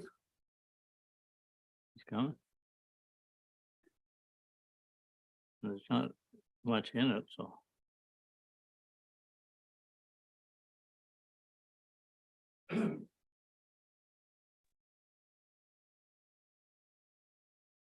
There you are. Okay, Dave, do you want to? Yep, good morning, council. My road maintenance status report for September 2023. Construction subcontractor Miller Paving surface treatment program has been complete for 2023. Culverts, we've moved through Grass Lake Road, Woods Road, and Bitter Lake Road. Emergency washouts, nothing to report. Subcontractor for tree removal is Bosch Tongue Tree Removal, and we're doing that for any danger trees. And we have our spray patch program going right now. We've worked our way through Albion, Wallings, and Harmony, and we've been doing road sweeping every week, so Thursday mornings. Okay, any questions about the roads report? Okay, thank you. Mallory, Thank I you. guess resolution. Be it resolved that council receives this report outlining roads maintenance activities for September 2023 for information. Mover and seconder. Nancy and Tammy, all in favor? Carried, thank you. Okay, and the next is the road resurfacing results, preliminary results. Good morning, Mayor and members of council. I present this report as information as a preliminary report on the results of our capital resurfacing. Overall, we're pretty happy with where we landed. We knew we would have a shortfall at the end of it due to some additional works that were added throughout the summer. So the largest savings there was the project from Buxton and Omega roads, the change of surface from a cold mix asphalt to a surface treatment was the result of the large savings there. Having said that, as we speak, we are testing out a new type of cold mix asphalt that's going down on Kiefer Street right now. So instead of utilizing Dave's spray patch machine on Kiefer Street, we decided to apply some of those operating costs to this new cold mix asphalt. So it will be covered by the operating budget, so it won't come out of capital. But failing any savings in the operating budget, the overages experienced in the capital side of things will have to be covered by the reserve later on this fall. Okay, well, it looks like we're pretty close. Yeah, and we're pretty happy with it. We keep a pretty tight watch on the contracts. We don't deal with any contingency in these contracts, so we do watch it quite closely. I do want to highlight in the summary too, we did receive quite a few complaints on the type of aggregate we use this year. Because it's an economical aggregate produced locally, it's not washed, so it does have some fine particles. It does create some dust. A lot of dust. Wonderland. Yeah, I'm sure you've had some complaints on it. We estimate if we did the same amount of work with a premium aggregate that the county uses on most of their roads, that we'd be looking at an additional $500,000 for the same amount of work. So if we want to change the type of stone we use, we're certainly going to have to increase our funding. Yeah. Well, let's hope that this new asphalt works. That would be a good thing. And that's the hope. If we have favorable results on it, then we can add it to the program. Okay. Any discussion there? Yeah, Pat? Rob, is there a comparable with the longevity of the road with dirty stone versus washed stone? At the end of the day, they both do the same thing. I mean, they're just creating that hard surface. But as part of pavement rehabilitation or pavement preservation, it just gets covered over anyways. So in my mind, to put a premium aggregate down that you're going to cover over in 3 years just isn't worth the money. But to me, the class 2 is, I call it the bulletproof solution. It's a quick and dirty, but it lasts. I think it lasts longer just because it's got those fines in there to help seal up the road a little better. Okay.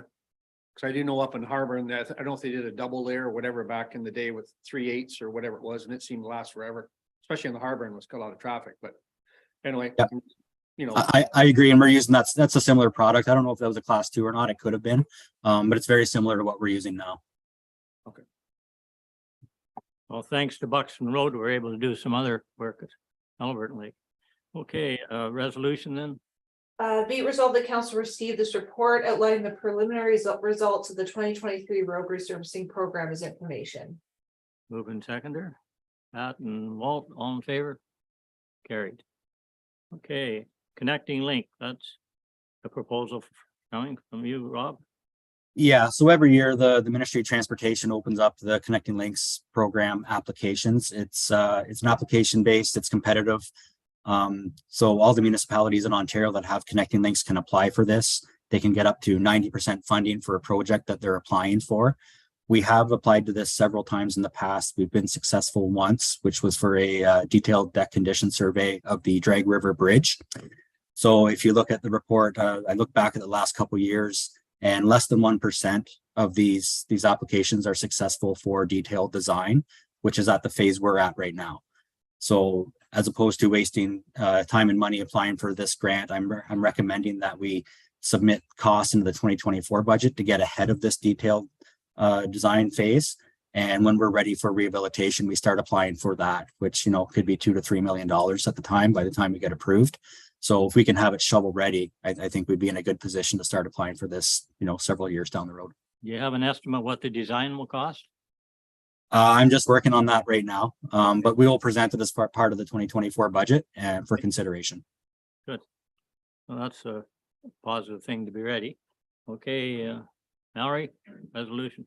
Be it resolved that council received this report concerning the 2024 to 2025 Connecting Links program as information, and the council declined submitting a Connecting Links program for the 2024-2025 intake, and that council authorized staff to include engineering costs associated with the rehabilitation of Connecting Link in the 2024 municipal budget for consideration. Okay, mover and seconder. Barry and Tammy, all in favor? Carried. Okay. Okay, clearing of Carroll Pit Road. Yeah, so I'm presenting this for a request for pre-approval to do some clearing at our Carroll Road pit. Since I've been here, we haven't done any clearing at our pits. I'm assuming when they did clearing in the past with their own forces, it was several years ago. We just don't have the qualifications or the equipment to do it safely, quite honestly. My intention here is to clear the remainder of Carroll Pit and exhaust it of all the winter sand that's in it. And then we can start rehabilitation after that and move on to the next pit, which is, you know, likely going to be the Kenaway pit. I know there's been some talk in the past of maybe opening up the third phase of industrial park. So I'll defer to council on that. We can either, if I'm approved for pre-approval here, we can either tack that work on after the work's awarded, or we can include it as part of the tender work itself. I'll defer to council on that if there's any will to do the third phase of industrial park at this time. It'd be cheaper if we did it all at once, wouldn't it? I think it's more economical that way. But yeah, this is kind of out of my element, the clearing side of things. So this is a new one for me. Rob, any idea what you're looking at for a number up at industrial park? It's similar area, so I mean, it's going to be a similar size. And I know I had a brief conversation with Barbara on this. I don't know if there's any money in a reserve to maybe open up that third phase of industrial park instead of putting it on the levy. But I mean, I think there was a development Dysart reserve or something to that effect that maybe that could be used. I'm not sure. I'm not sure if that's a great idea or not. Just because if you do clear it and then you let it sit there again for 10 years, some years, things grow back up again. So I don't know if it's maybe worthwhile on the industrial park end of it. Is there a portion, because I know there's no industrial lots. And I know there's been inquiries for them. If we're ready, if we're ready to do something with it, by all means, then yeah. I just don't think it's good if it's gonna sit there for. Oh, no, 5 years or I something. hear you. Yeah. Is there anything in the budgets coming up for, clearing is gonna be one step, but road rough in and all that type of stuff to get, evidently it's great. There's a call for it. So to me, if we're looking for them, let's get it ready. But in terms of finances for that, is there any thought we put into that? Yeah, and again, it shouldn't be a big cost because we should recover some of the sale of the lots. Because they've gone up a lot. Ultimately, the sale of the lots would fund the work. So, I mean, just if the will is there or if the appetite is there for people to buy these lots, and maybe it's something we look closely at. How many lots is there? Oh, 21, I'm guessing. Yeah, I had the number with me. I've lost it. There's quite a few. There's 15 to 20, I'm thinking. I think it's 21. But back to my other question, is there a portion of that road that we can do to kind of put Barry's concern aside, that we'd sell those lots first? We'd cut the road and get it ready, like you're saying, Pat, get it ready and to move in and develop the lot. And that way we'd get our money back quickly and we wouldn't have a lot of money tied up clearing if there wasn't a market right away. I don't know. I mean, to me, you could clear the first portion, maybe clear enough for 6 or 8 lots and, the sale of those lots could fund the remainder of the road. Yeah, that's what I'm thinking. Okay, so have a look at that. Would tender them together then? Get the best price, I think, wouldn't you? I don't know. We can make a provisional or we could add it on later. Yeah, Carroll Road's quite a ways from. I don't know if you get any better price or not, really. Yeah, Maybe because of the distance. It's not like they're side by side. or No, anything. that's right. No, so really it doesn't matter then. So you can look at both ways anyway. Okay, so we have any more discussion? Resolution then, Okay. Valerie? Be it resolved that council pre-approve the work to clear the Carroll Road pit. And that the work be included in the 2024 budget and that the work be funded by the gravel pit rehabilitation reserve. Okay, mover and seconder, Barry and Pat, all in favor? Barry, thank you. Okay. Winter maintenance, standard agreement with the county and us, prices have changed a little. Yeah, we've played with the rental rates a little bit. As you know, our rental rates have gone up, so we've offset the agreement to reflect that. The biggest increase is going to be the cost recovery on winter sand. It hasn't been updated in several years, so it's more than doubled. And say both the county and us operate on a cost recovery basis for this.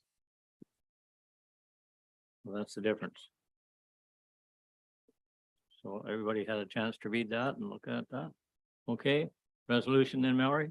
Okay, be it resolved that bylaw 2023-89, being a bylaw to authorize the execution of a winter maintenance services agreement with the county of Haliburton, be read a first, second, third time, passed, signed, and the corporate seal attached thereto. Okay, mover and seconder. Barry and Walt, all in favor? Carried.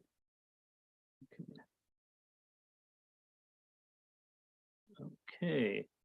Waste management, I guess that'll be Rob, John, I guess.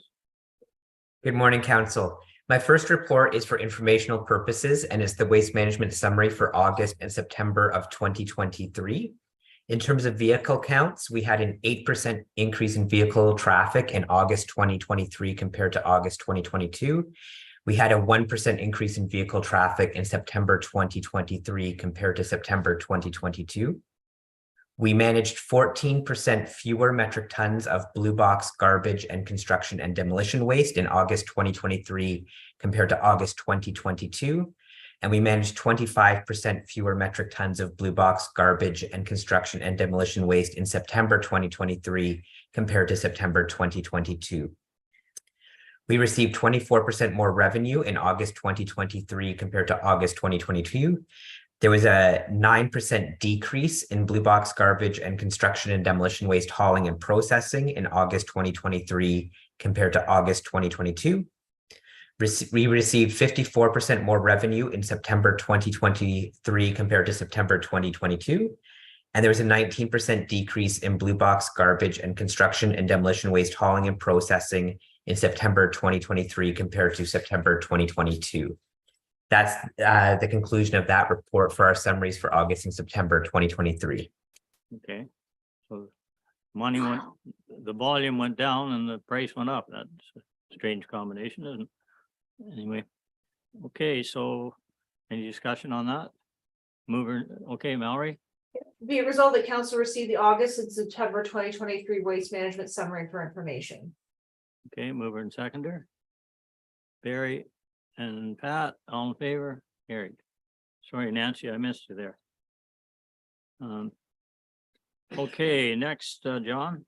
So the next is a bylaw to authorize the execution of an eligible community depot operations agreement with Circular Materials effective January 1st, 2024.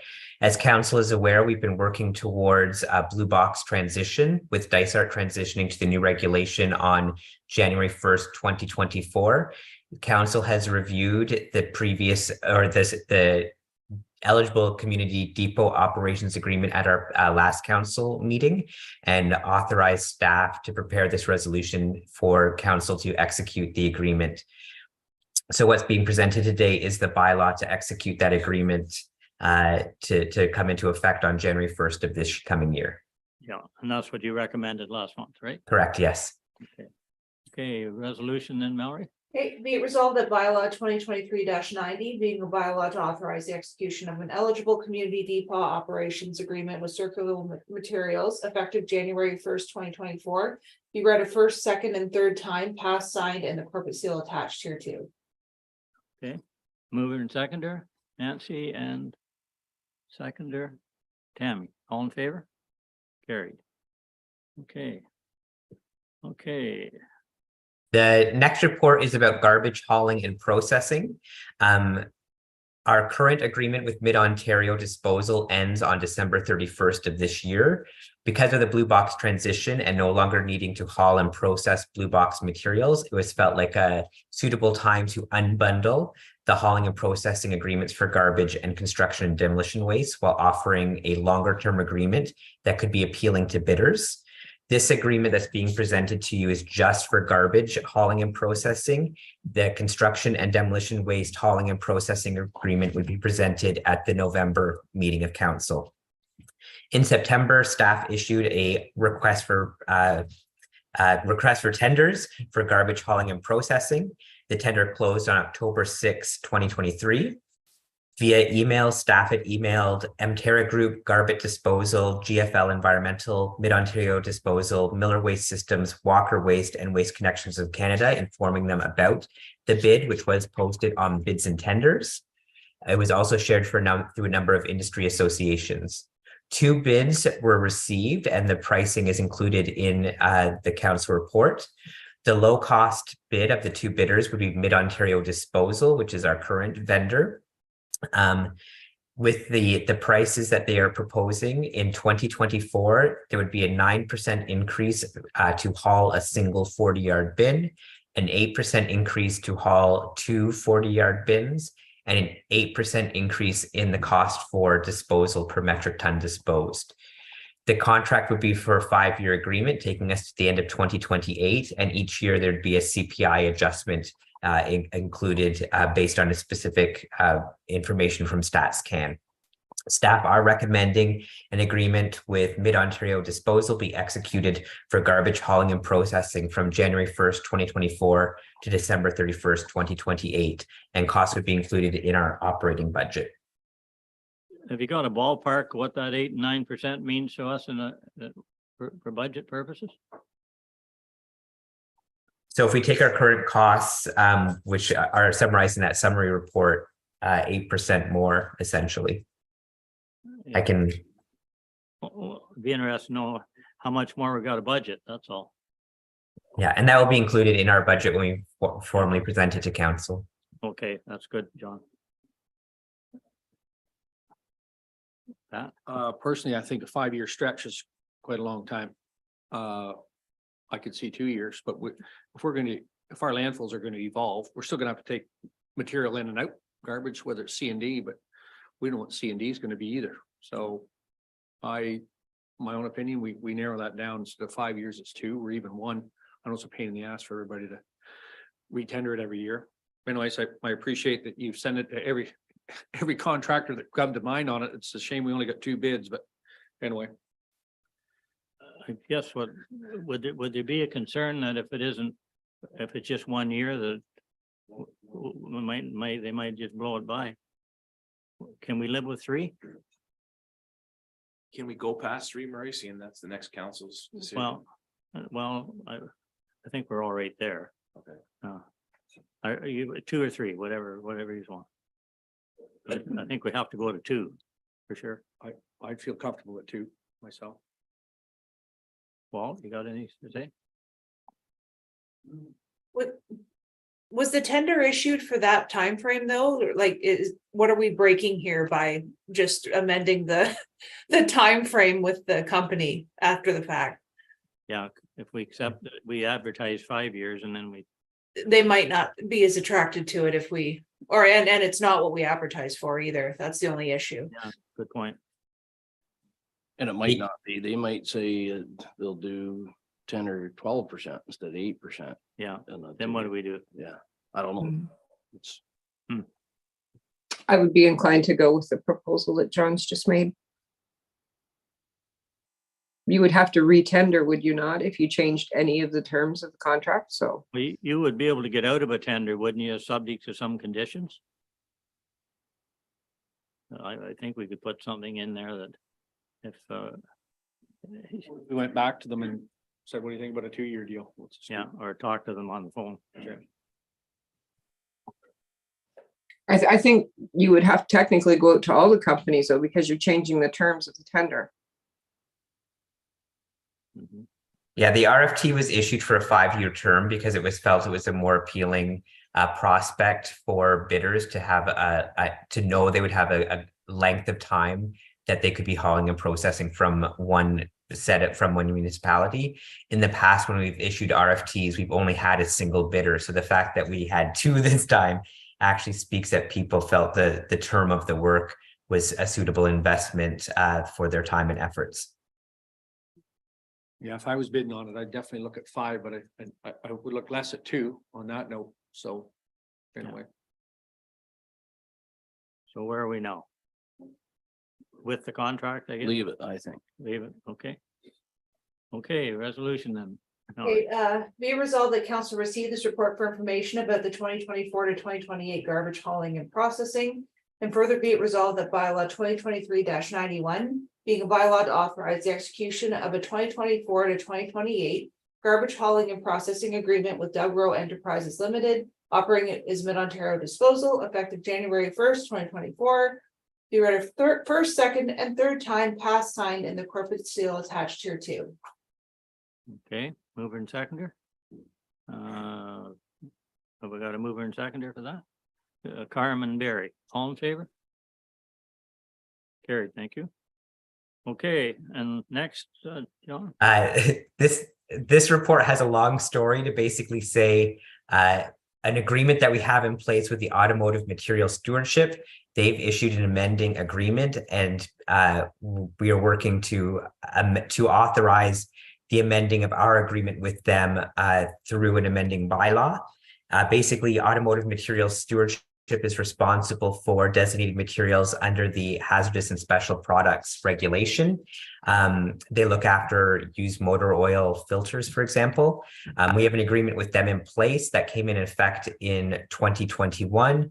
They've subsequently amended the agreement that would basically update payment schedules to the municipalities. And so this is just a bylaw to amend that agreement that's in place. And with this, a new amendment taking place on January 1st, 2024. And any potential revenue would be included in the 2024 operating budget. Okay, well, that's straightforward then. Okay, Mallory? Okay, be resolved that council receive this report for information about amending an existing services agreement with Automotive Materials Stewardship Incorporated. And further be it resolved that bylaw 2023-92, being a bylaw to authorize the amending of a hazardous and special products services agreement with Automotive Materials Stewardship effective January 1st, 2024, be read a first, second, and third time, pass, sign, and the appropriate seal attached here too. Okay, mover and seconder. Barry and Tammy, all in favor? Carried. Okay, thanks, Sean. And Dave and Rob. Okay, off to. Everything's good. I guess we're off to finance now. Barb. Yes, good morning. So the first report we have here is the check summary report for September. Total disbursements were $5,474,500. We did issue our third installment payments to the county and the boards of education, and the total there was $3,585,000. Yeah, a chunk of change, isn't it? Any discussion there? Okay, Mallory? Okay, be it resolved that council acknowledges receipt of the September 2023 check summary. Mover and seconder. Pat and Walt, all in favor? Carried, thank you. Okay, tax applications.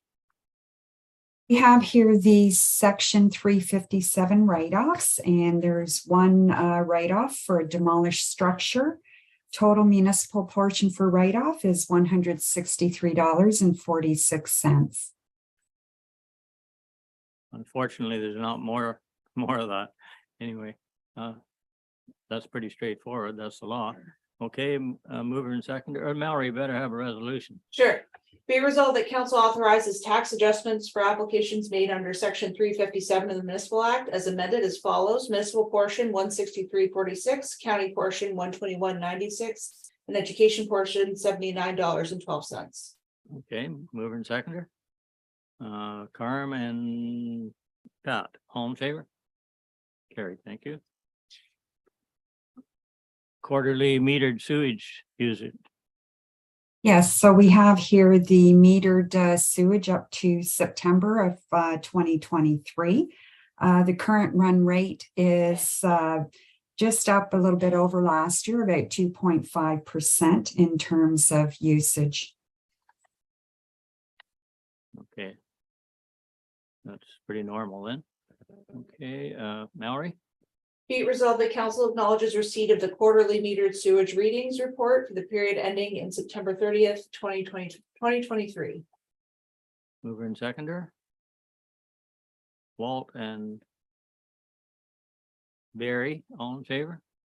Carried. Okay, bids and tenders. I found this hard to read, but anyway, it was just me.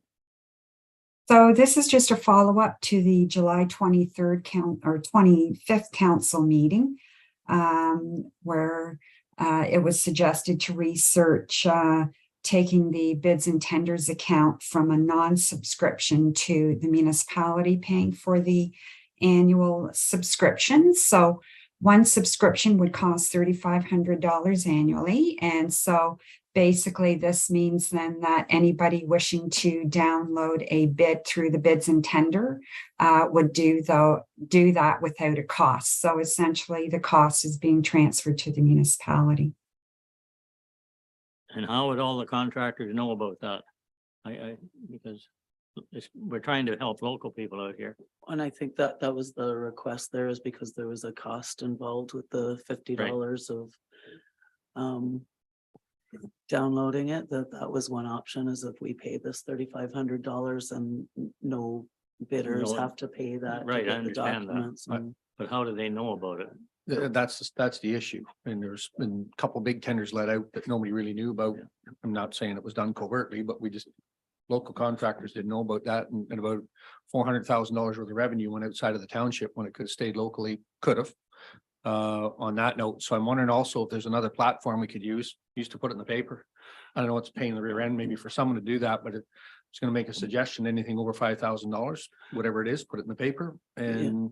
where go? We still do for some. I can't speak to every tender, but we are required to also include it on an online platform under our procurement rules and everything else. It has to be out there on a platform that everybody can access, but we can also make it so that they don't have to go through here. They can pick it up still and do it and submit it different ways, but it's maybe more education.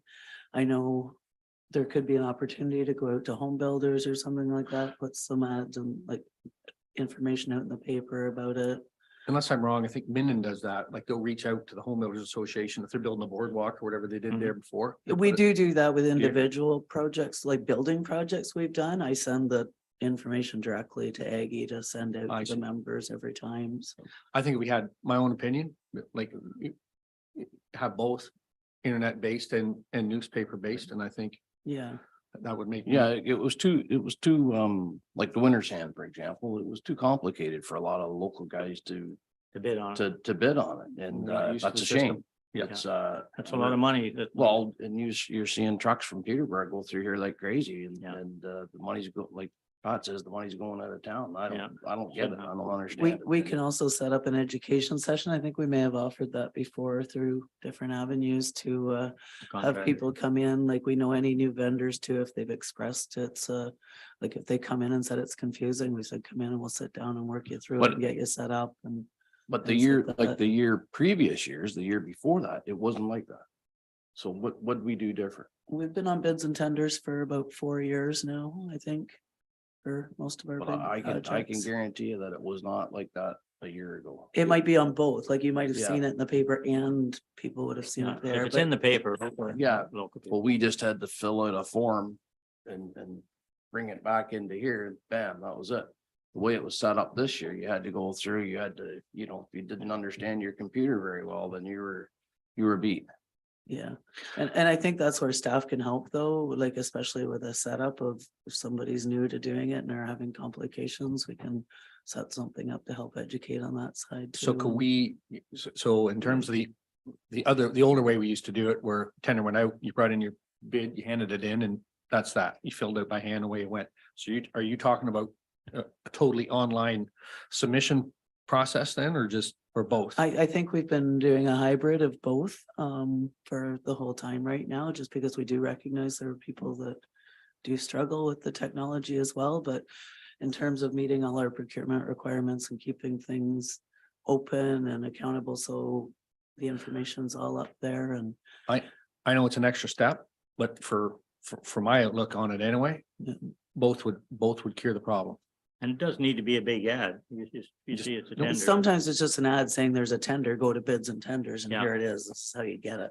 Right? And it could be, sometimes it's just a matter of click this and download the PDF and you download it and print it, fill it in, and you Right. can physically bring it in or email it in or. But again, that's the problem with the problem on that note, like if there's some guys aren't internet savvy. They're not gonna. They've bid. handed in bids all the time. So if we do it both ways, then to me, it's covered. Yeah. As long as it's in writing and signed, that's. But we could maybe include in our ads, Barbara, perhaps even that if people, like even with the reference to bids and tenders, that if people are having any issues to contact us to help them get Okay. set up and registered as well, because sometimes Okay. that's just the barrier as well. I guess we're good to go then. Okay, Mallory, we're good. Would you like me to add to the resolution that we're switching to the owner pay model on bids and tenders, one? And secondly, that we direct that does council agree that tenders over 5,000 would go in the local paper? Is that? Because I heard that, but I'm not sure. Is that what council wants? Yeah, you hardly do Yeah, anything what for would we, 5,000. what would we be doing for $5,000 anyway? I don't know. Is there anything out there that we would tender for? It's, Well, you yeah, might put a maybe. culvert in or something, yeah. or yeah. clean, Yeah. is cleaning services and stuff like that all in the same kind of? So I don't, it doesn't matter if it's 5 and you don't. Yeah. And you put it out, somebody doesn't, some small guy might bid on it. Yeah. Yeah, Yeah, so I'm fine with that. let's do it that way. Yep. Okay, so over 5,000 is okay? Yeah.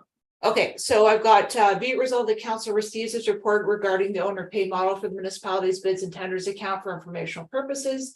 And further directs the municipality implement the owner pay model for bids and tenders, and further directs that future tenders over 5,000 be advertised in the local paper. Okay, that sounds good. Everybody okay with that? Mover and seconder? Barry and Carm, all in favor? Carrie, thank you. Okay. Next, So we have here the revenue and expenditure report at the end of the third quarter. And I'm pleased to share with council that we've had very favorable additional assessment through MPACT. This year so far, we've actually received an additional $177,000 in property taxation revenue, and that's through the in-year assessment that MPACT has closed out. Based on our meetings with MPACT, they're looking at assessing an additional 48 million at the end of the third quarter. It was just around 38 million. So we should see some more assessment coming for the October run. Definitely a positive for this year's budget. Under the general government and administration, you'll notice that the revenue and expenses have exceeded budget, and we see there that's reflecting the land purchase on County Road 21.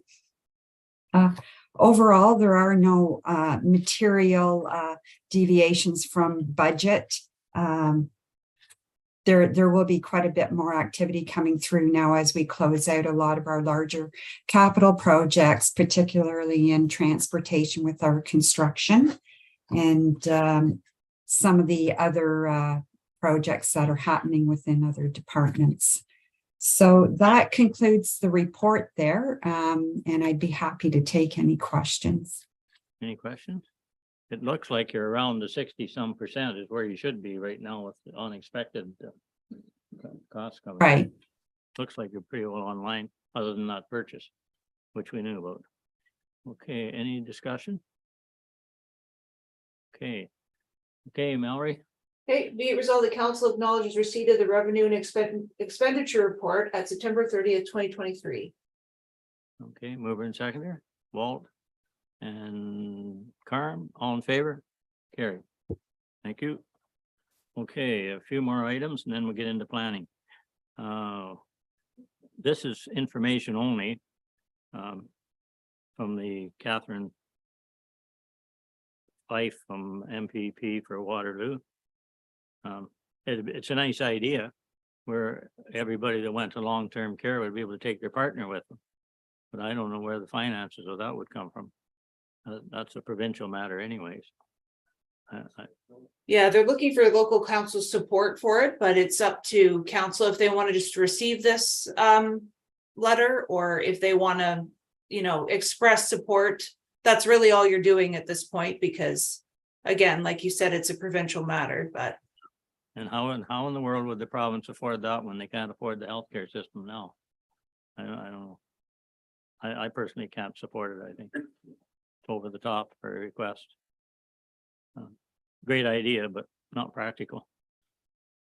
Any more discussion? So we'll just receive that report, I guess. Mallory, if you go ahead. Okay, be it resolved that council acknowledges receipt of the correspondence from Catherine Fife, Waterloo MPP, regarding the proposed amendments to the Residents' Bill of Rights set out in section 3 of the Long-Term Care Act 2021. Okay, mover and seconder. Pat and Tammy, all in favor? Carried. Okay. Okay, this is Skyline Park bylaw with the Rotary Club. Yeah, this one's a bit interesting. So we don't own, the municipality doesn't own Skyline Park. But the Rotary Club's going to be doing some work up there, which is needed for maintenance and making it look nice. But because they don't have a stake in it, the province basically wants us to be one of the signing partners because we own their adjacent road. So if it makes the project go forward, it's a good thing, but council has to authorize signing off on the agreement. I don't have a problem with it. Who's going to pick the garbage up? I think Murray was chatting with Ursula Beachley about that. She said that as far as I know anyways, the MTO was going to carry on maintaining the park and the Rotary was just going to donate, what I understand, time and materials or whatever to spruce the park up. And I like that idea. I'm just afraid that down the road, they're going to try and give us a park, which they got a pretty good in there now. We got to deal with them. But anyway, that's, I guess, go forward if that's what you're doing. Okay, I'll read the resolution. Be resolved that bylaw 2023-94 being a bylaw to authorize a letter of license agreement with the Ministry of Transportation of Ontario and the Rotary Club of Haliburton for the maintenance and beautification of Skyline Park be read a first, second, third time pass sign and the corporate seal attached thereto. Okay, mover and seconder, Pat. And seconder. Barry, all in favor? Carried. Okay, and then, yep. Like in that agreement, it's like a 5-year. Yes, 5-year. So I read it, of course, but just explain to me again, like exactly at the end of 5 years, what happens then? Well, there'll either be a new agreement or it'll go back to MTO. Okay. Okay. We're not obligated. Well, but not now. They have tried to give us that twice though in my time. Because they have to run all the way up there. But they're doing it elsewhere, so they can do it here too. Okay, draft amendments to Evergreen Cemetery. This is an exciting subject. Yeah, so we just have a few added regulations or just clarification regulations around winter vault storage. So as most of you probably know, we have a vault up at the cemetery and it just clarifies when individuals should be buried after they've been in there in the winter. Just cleans up some administrative stuff about payment and basically clarifies that if you're going in the vault, you need to be embalmed.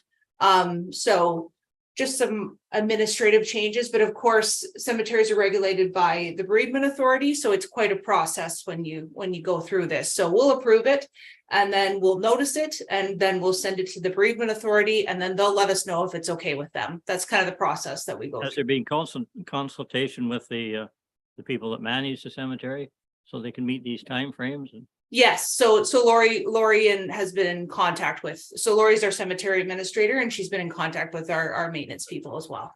oh, that's important. Yeah.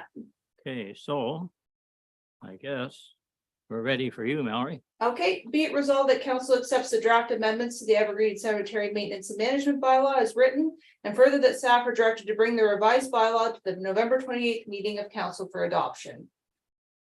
Any discussion? Mover and seconder, Nancy and Carm, all in favor? Carried.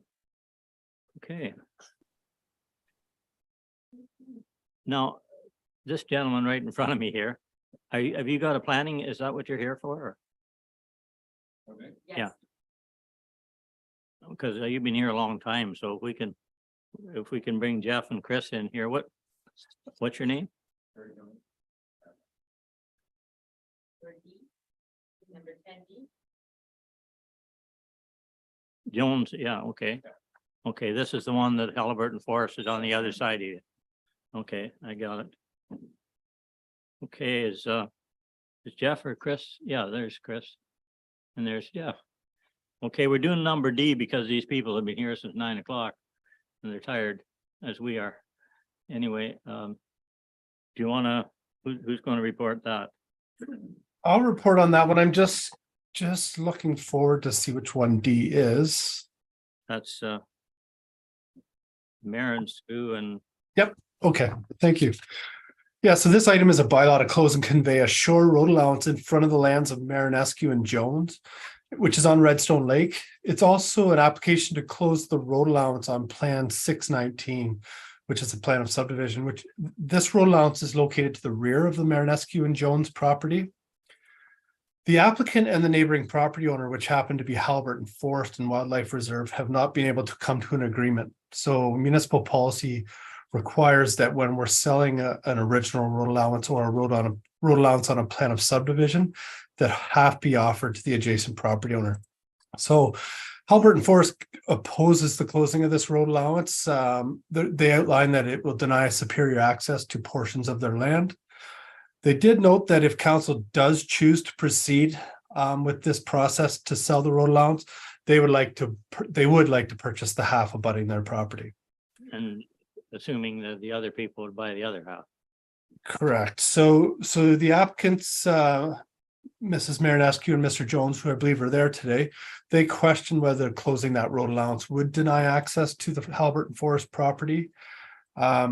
But I'm just looking for direction from council how to proceed. And as you know, the applicants are in attendance today and would like to speak to council. Sure. Yeah, go ahead. Have some visual effects for council, if I could have just a minute prepared. Yeah, I always give people a minute. It won't take very long. And good morning, Mayor and council. Thanks for having us. Yeah. Appreciate it. Just need to turn the mic on up there so planning staff can hear. Good morning and thank you for having us. It's appreciated. My little. Oh, boy.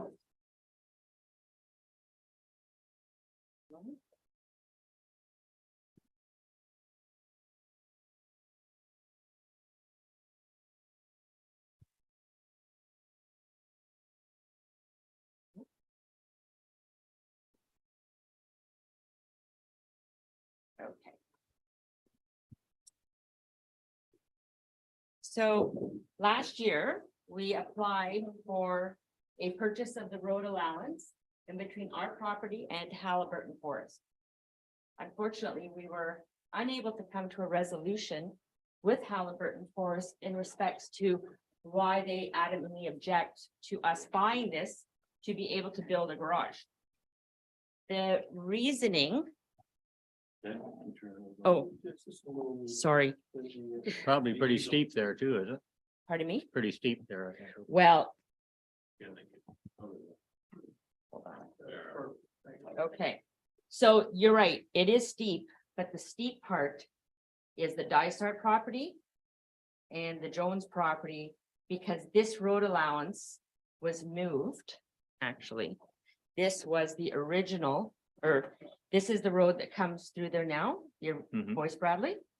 So because here it was a sheer rock cliff, the original road was supposed to go this way, but the new road was built, I think, in the 50s. I'm not quite sure when. But you couldn't blast through, so the old road allowance stayed and the new road was put through the Halliburton Forest property at the time. So that is the land that belongs to Halliburton Forest, and then you have your Boyce Bradley Road. We wanted to purchase here to build a garage right there. So when applying for it, the Halliburton Forest stated that ingress and egress would be objected onto their property and that superior access would no longer be available. The question that I tried to get a specific answer from Halliburton Forest was, where is your superior access that is being denied? Because you have access from the north to your property, you have access from the south, or sorry, from the west and from the east.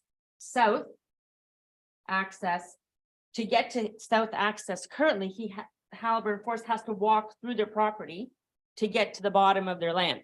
So I don't see how anything is blocked or denied for them for this purchase of the road allowance. So I was hoping actually somebody from Halliburton Forest might have been here today, so they could draw out how it is that it is blocked for them. So they're going to legally challenge you then, is that what you're saying? Well, they are, I guess legally, or they want to purchase half of the 33 feet or 66 feet. So purchase half of the road allowance now. Where's your driveway come in? So my driveway, actually, my driveway comes in right now. So you cross the Halliburton Forest. Well, you have to, there's an easement. Easement, okay, you got a legal easement. Yes, so you're the good.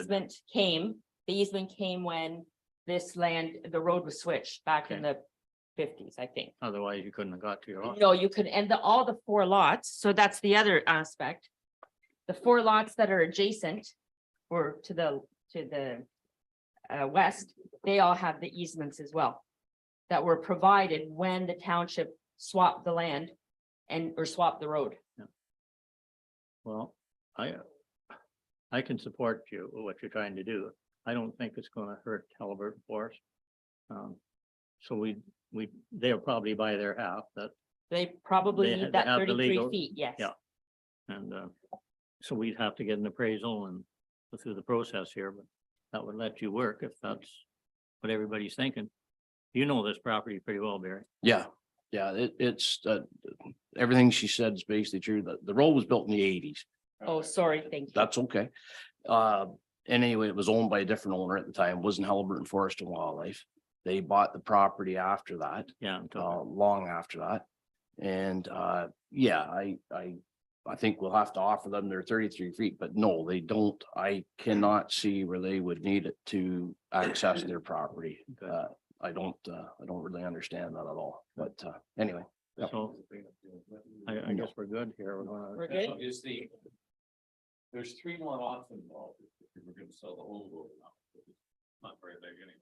I ideally maybe, and Jeff maybe can jump in here too. Ideally, it would be nice maybe if they all bought Yeah, at the if back. they- I can But certainly that's- start that process But maybe Jeff with could, my neighbors. yep, Jeff if or needed. Chris can, This is a good time to do it when you get a surveyor Yeah. in, you can do them all. I guess. I can Jeff? certainly ask and I can Yeah. spearhead that, Okay. not a problem. Jeff got something to say. I Yeah. think, so. Yes, thank you. And I was just gonna answer that. Yes, staff do have concerns. Once that we sell this portion of the road allowance, the remaining portion would effectively be landlocked. So the public could no longer use that road allowance. So it would make sense if the municipality proceeded to sell the whole road allowance all at once. If that's the process the municipality wants to take or council wants to take, I think the best way to proceed would be to defer it again and have the applicants try and reach out to the neighboring property owners. There's 3 property owners to the north. Halliburton Forest would have the opportunity to purchase the entire 33 feet abutting their property.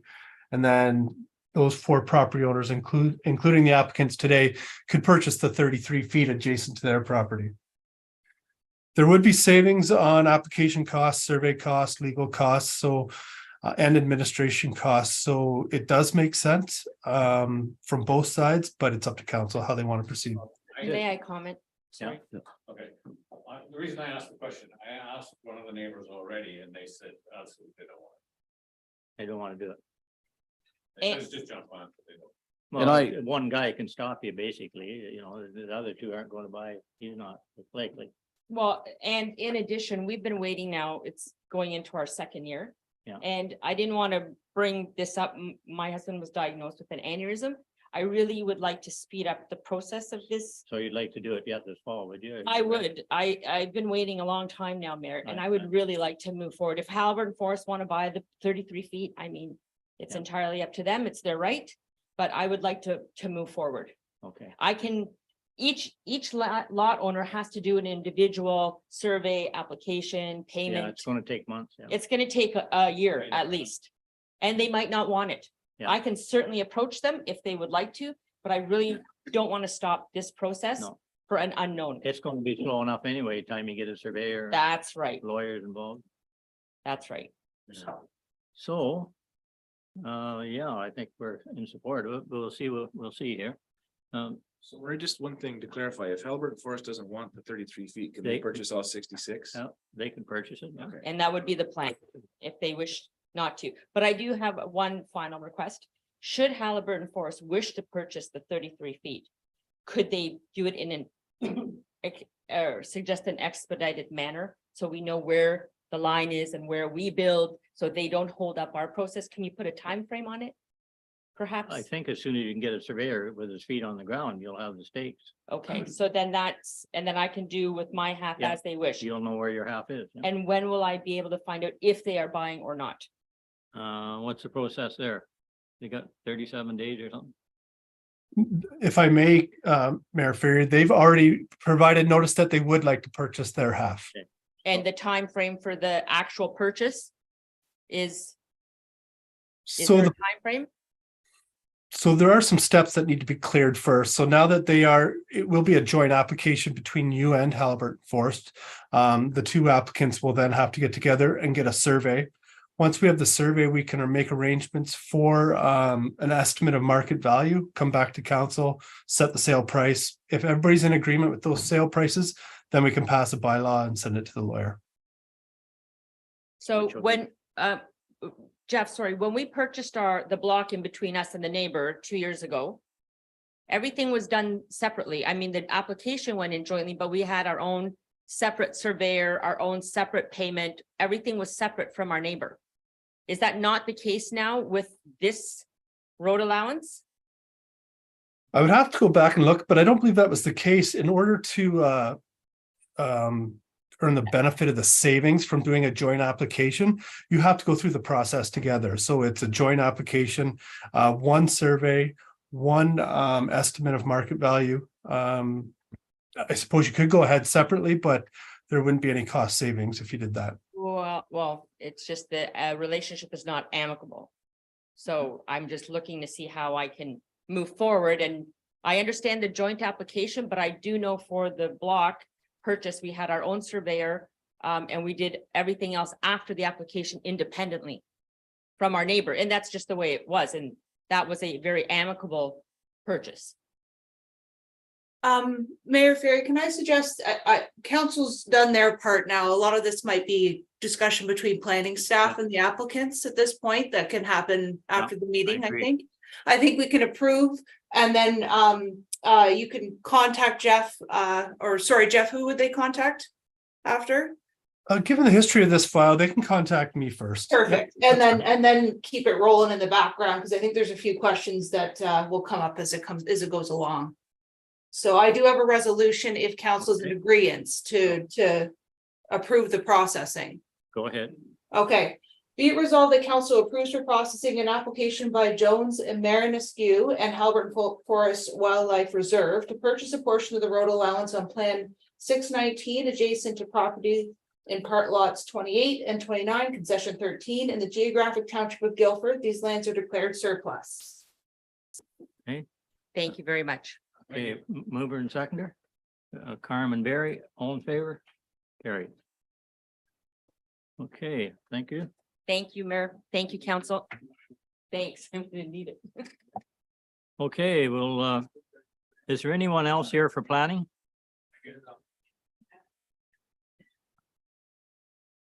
Yeah, and you're waiting on your consultant. And what about this gentleman? Are you here for planning? What? Item B?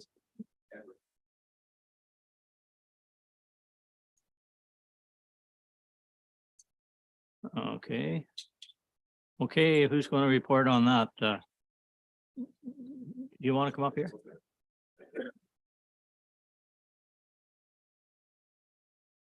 Sorry, Mayor Ferry, did you say item B?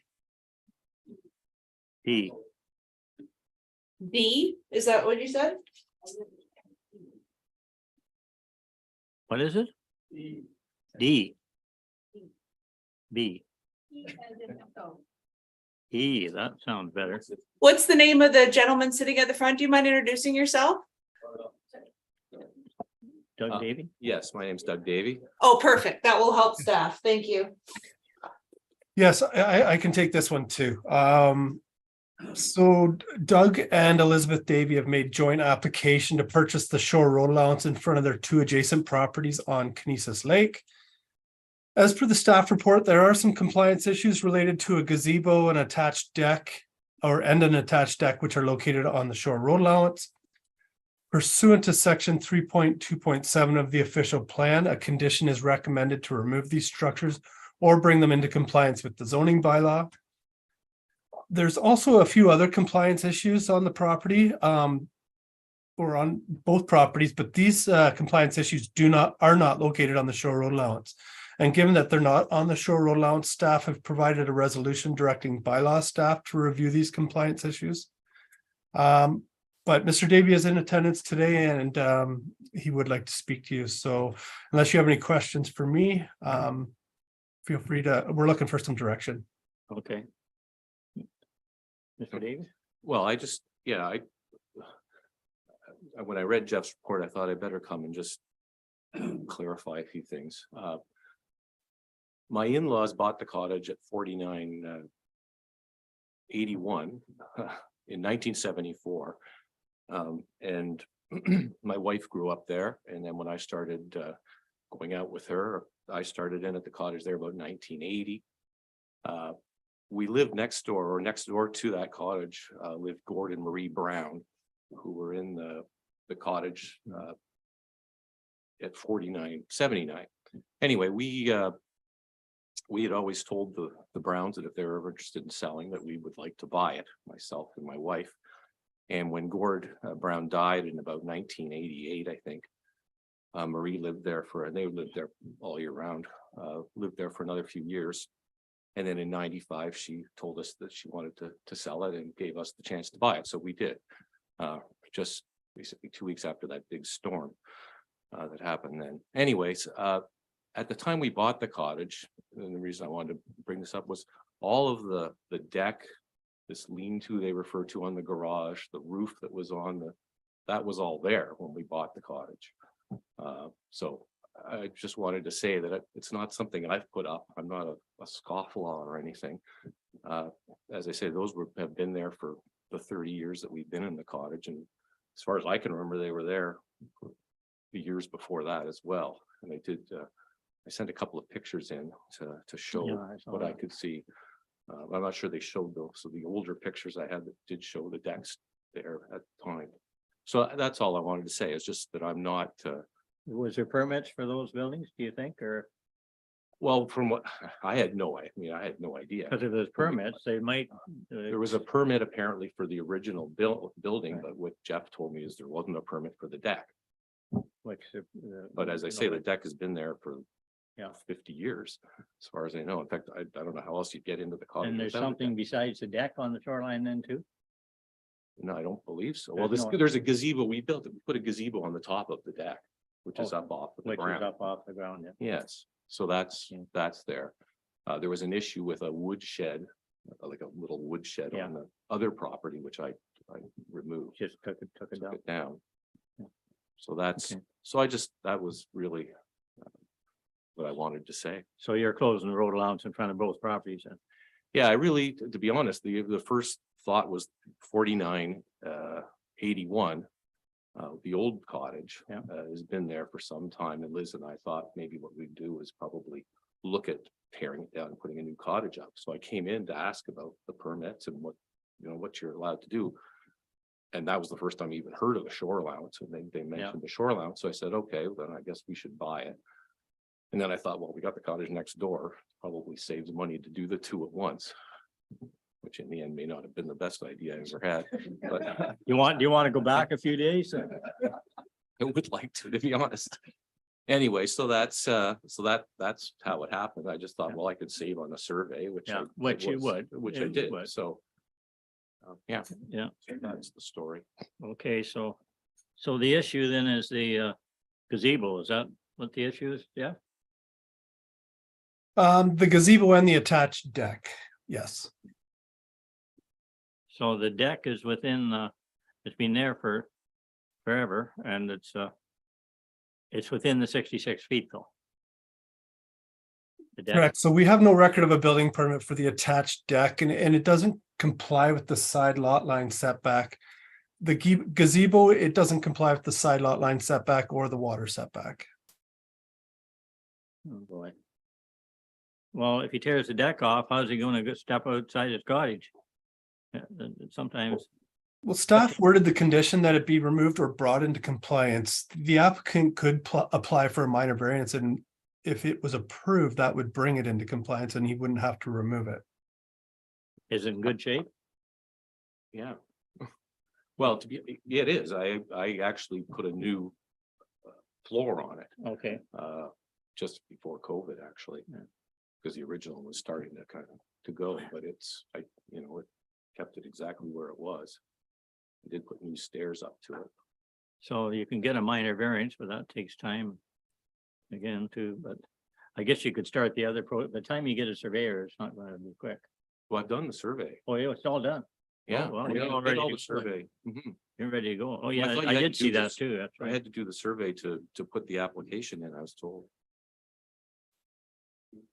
Okay, Murray, I'm just running my mouth off here. I think it should be grandfathered in. If you look around the gazebo, it's all treed in and everything's pretty private and all that stuff. Like, again, we talked about this. I that's think. why I tried to ask him if he had a permit or a picture of.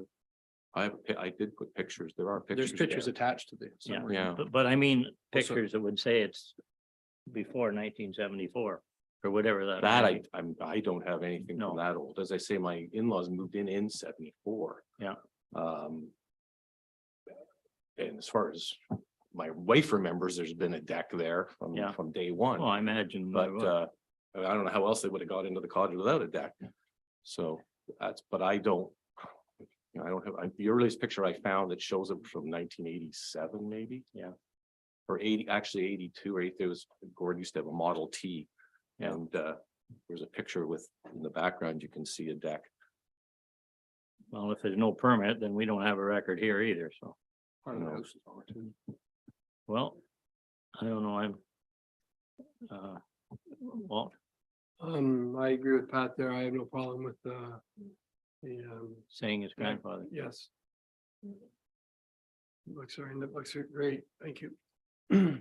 Murray, as I mentioned before, again, as these situations come up, he definitely didn't go out yesterday and start smacking up No, gazebos and everything of the sort. And we're running into this a lot, as we mentioned last time. And I think if we just establish a date when we start imposing any new building or any new this, that, or the other thing coming up, that might be the better way to handle it moving forward. But anyway. if it's been there that long, then I don't know what you do with it. So do we have I don't know what kind of a resolution you have, Mallory? So there's the attached deck and there's also the gazebo located on the deck. So there's a couple of issues on the property. So you're discussing the deck. I think the gazebo is more recent. I'm not sure what council wants to do with either of them. Like, I know you're saying the deck's been there a long time. What about the gazebo structure on top of the deck? That went in probably about 2018. There used to be like a table, a dining table and chairs with Yeah. an umbrella. And we just thought, well, that would be nice to be able to use it with the rain. Yeah. So we put the little gazebo up and put some couches, some outdoor couches. out Well, there. there's discussion about gazebos too, and ongoing. And as somebody mentioned, you really can't see it from the lake because it is behind a bunch of trees. Yeah. So it's not a nice. So the trees have grown up around there then. Oh, yeah. Okay, As I say, all of it, we own both cottages. When Liz's parents died, we took over the other Right. cottage. Essentially, what I want to do is have my kids are having grandchildren. I'm having grandchildren, so they want to start using our cottage a lot more. yeah. And I figured Well, we that's could- good that they're coming up. That's good. Oh, they come up all the time. Okay, Excuse me, Ray. I think this is a prime example of needless to say, the pictures probably don't do a lot of justice. It looks very nice and that. I think this is what I mean by doing it right and how great it is and the use they get out of it today. So I really think that, it's not gonna happen today, but this is something that we have to take a hard look at down the road here in regard to making some changes. Because, So what do we do with this one though today? That's what I'm. well, it's that one on Dry Lake. Yeah. I think that my opinion is that's really something that, you know, that's cottage life, that's a great addition to the property right there. And, this gentleman and his wife, they did it right. How far up from the water is it, Jeff? I should ask maybe you, Doug. You mean from the original shoreline, or are you talking about just where it is From the now? shoreline to your deck. To now? Yeah, It's probably 30 feet, 30 feet. depending on where. I mean, at the closest point is about. Yeah. So Murray, just a quick question. If we're gonna amend the bylaw to allow gazebos. And we just, I don't know how long that's gonna take. Let's say it takes a year. It We will. make this gentleman tear it down, and then a year from now, he can put it back up. Can we say you've got a year's grace till the bylaw comes in, and if it doesn't get passed, then it has to come down? Yeah, I suppose you could. 'Cause it's unfair if we make him take it down and then we turn around next month and we can put it back up. It's probably not portable either. No, it's not. How big is it? 12 by 12. 12 by 12? I got it at Costco. Yeah. And put it up there. That's- Honestly, it didn't even occur to me that it would be an issue, because as I say, it's not on the ground. In the first place, it's up in the air. Well, if the deck had had a permit, it wouldn't have been an issue. Anyway. Well, So, question, is this application, are you waiting for something with this application? Like, do you need this approved for processing because you're about to do something, Mr. Davy? not I'm about to, but I would like to. I'm Okay, kind of on hold until I know if I can get the shore allowance. right. on- So the issue I see with it is that it's not in compliant with our official plan and it's not in compliance with our zoning bylaw. There is a way around it, which is a minor variance. If council doesn't want to do, have people do either, then you might as well defer. I don't know how else you want to work around, or you can say regardless of bylaws or of our rules, we're permitting. But I don't really know how to write that into a resolution, and planning staff go by those laws, so I'm not sure how we step forward from here with that happening. So one solution would be to go for a minor variance, Yeah, period. yes, which is why we have minor variances. It's exactly a situation like this. It's, they could say, you know what, it's been here forever. It's now it's legal. It's got a minor variance. That's what the process is for, right? Legalize it for sure. How do I do that? Well, you see Jeff and get a form, and it's an application. You go before a committee, make your case. And they're pretty reasonable people, so. Jeff, how long would it be before before his case would come up, just so he has a bit of an idea? Yes, depending on when he gets his application in, but once we have a complete application, it takes approximately 3 months. So there's a month to circulate, then the meeting, and there's a 20-day appeal period. So we usually say about 3 months. So you wouldn't be doing any work over the winter on it anyway. No. So that'll work. And his cost wise, just so he knows, just trying to get everything out for him here. The cost for a committee, but Oh, $900 for a standard minor variance application. so that may be the end of it for you. You can put it to bed then. Okay, Okay? yep. So the And then- sooner you get the form, get it from Jeff, fill it out, file it.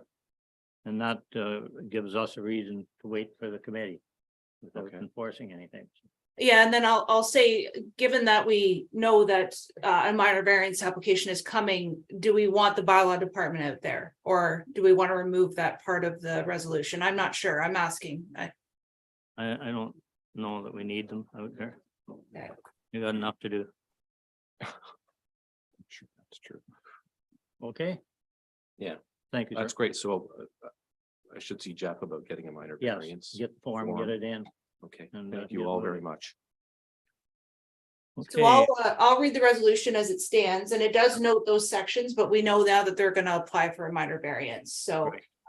Be it resolved that council approves for processing an application by Douglas and Elizabeth Davy and the Davy Family Trust to purchase a portion of the shore road allowance along the shore of Kinesis Lake in front of their properties in part lots 18 and 19, concession 3, lots 35 and 36, plan 402, in the geographic township of Havelock. Pursuant to section 3.2.7, the official plan, the attached deck and gazebo located on lot 36, plan 402 shall be removed or brought into compliance with the zoning bylaw. These lands are declared surplus. Okay, that's quite a mouthful. Mover and seconder? Carmen Berry, all in favor? Good, thank you, Mr. Davy. Okay, now lunch is here. Oh, is she? Okay, and what number are they?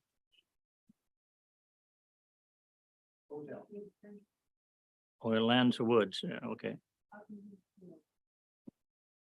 Okay. All right, we're talking about H. And this is the one with the gazebo on the deck again, right? Or suggested, yes, mosquito netting or whatever it is. Okay, Jeff, do you wanna, who's doing this? Chris? No, I can take this one as well. So yeah, this is an older application. It's returning. Mr. and Mrs. Woods applied to purchase the shore rollouts in front of their property in 2021. They have removed the deck attached to the boathouse to bring it into compliance, and they now wish to purchase the shore rollouts in front of their two adjacent lots. There is a gazebo structure located within the shore allowance on the deck, as council mentioned. The official plan provides direction that the structure be removed or brought into compliance. Subject to council comments, staff request direction to process the application. And as you can see, that the agent for the applicant is in attendance today. Okay, Sue, you're there? Yeah. I'm here. Thank you. Through you, your worship. We are very pleased to see that the recommendation is to support declaring the land surplus and processing the application. Our concern is the reference to a gazebo. We don't believe there is a gazebo located on the deck. It is a screened tent for bugs that is up 2 to 3 months of the year, bought at a hardware store, not subject to the Ontario Building Code. And it's located on a deck that is legally in existence. There's my dog, sorry. And the reference that in the staff report to the section 3.2.7 of the OP deals with closing and conveyance of roads.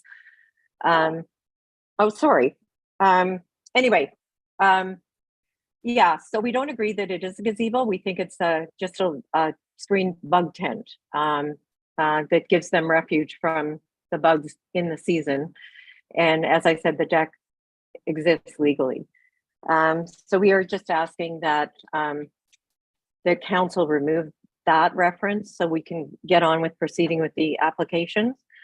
I would also note for council that as Jeff said, in processing or seeking to process these shore road allowances, the property owners have already removed a bunkie from the vacant property and have removed the railing from the deteriorating garage, which really was a very questionable thing to do given the dilapidated state of the building, but they managed to do it. So they are working in good cooperation with the municipality, and they just want to get on with proceeding to process the applications. And finally, the end game here is they own 2 adjacent properties. They want to buy both shore road allowances. They want to remove the existing garage, build a new garage, which is usable. And in the meantime, store the things that are in the garage in a storage unit. And they understand all the approvals that are required to do all those things.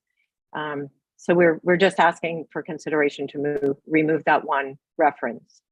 So the issue here is this screen thing on the, and you say it doesn't comply, it's not in the building code? Sue, No, did you say it's a tent from the hardware store. So, It's poles and canvas and screening. so basically, they've done everything we've Yeah. originally asked them to do, right? Right. So when did this screen thing come up then? When? I guess when they were inspecting the property to see what was on the road allowance. Okay, so I'm looking at this thing right now. And has no screen on it at all. It's just a framework, right? Yeah. Right. Right, that's, That's what we're dealing with It's a here. netting around. Yeah. It's not a hard roof. It's a fabric top that you take it all that off. Okay, for the winter. right, yep. You cannot see it from the lake. It's sort of I view that as furniture. I do too. Like, I mean, have you guys looked at the Crosby. picture there? Like it's, Yeah, I think they're trying to work with us.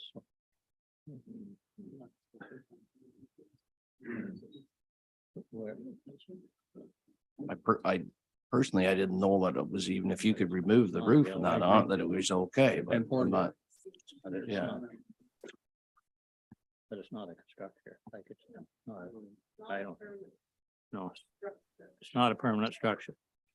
Would you like me to read the resolution? Because there's actually no mention of the gazebo in it, so. Okay. Oh, there is.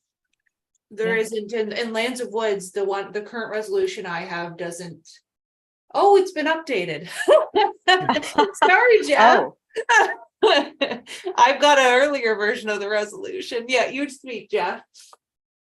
Well, if I may, through you, Mayor Ferry, structure is a defined term in the municipality's zoning bylaw, and these structures have been consistently removed by council for as long as I've been here. And staff do have concerns if we start allowing these types of temporary structures within the water setback. It could result in numerous structures similar to this along our shorelines, which doesn't comply with our official plan.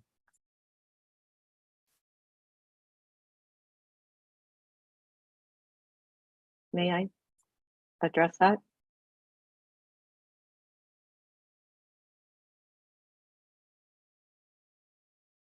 I don't know what's happening. Murray, we can't hear you. Oh, okay, Oh, now we can. Okay, good. so, May I address that?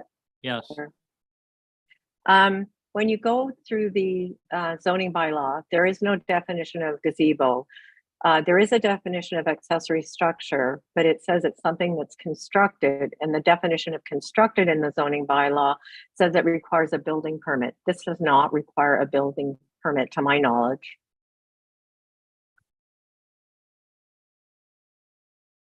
do we know that to be, does it require a building permit? I wouldn't, it does, yeah. It's 10 by 10, did they say? Well, where do we go with this now?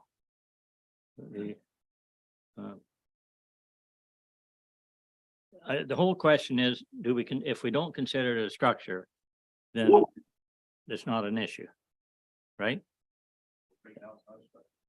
And if it's not a structure, if it is a structure, then it is a gazebo, so if it's not a structure, we're not violating all the things that you're concerned about, Jeff. Is it not like a bug tent that you just take your poles and Yes. move it wherever you want it to be in your yard? They just happen to have it on their deck. Correct. So Jeff, just to be clear, if it's not a structure or considered a structure at this point, we're not setting a precedent for all the other ones we've made move that are definitely have a roof, a permanent roof. Well, in staff's opinion and per our consistent application of the zoning bylaw over the last 15 years, this is a structure. As per Sue's or Miss Harrison's interpretation, the definition of construct doesn't say it has to have a building permit. It says like to do anything in the erection, installation, extension, or material alteration of a structure. And it says for greater certainty, it also includes stuff with building permits. So as I've mentioned, staff would have concerns if these were not considered structures. Every dock in the municipality could then have one of these structures on them. And I would be concerned with our shoreline policies if that were the case. But I do seek direction from council how they would like to proceed.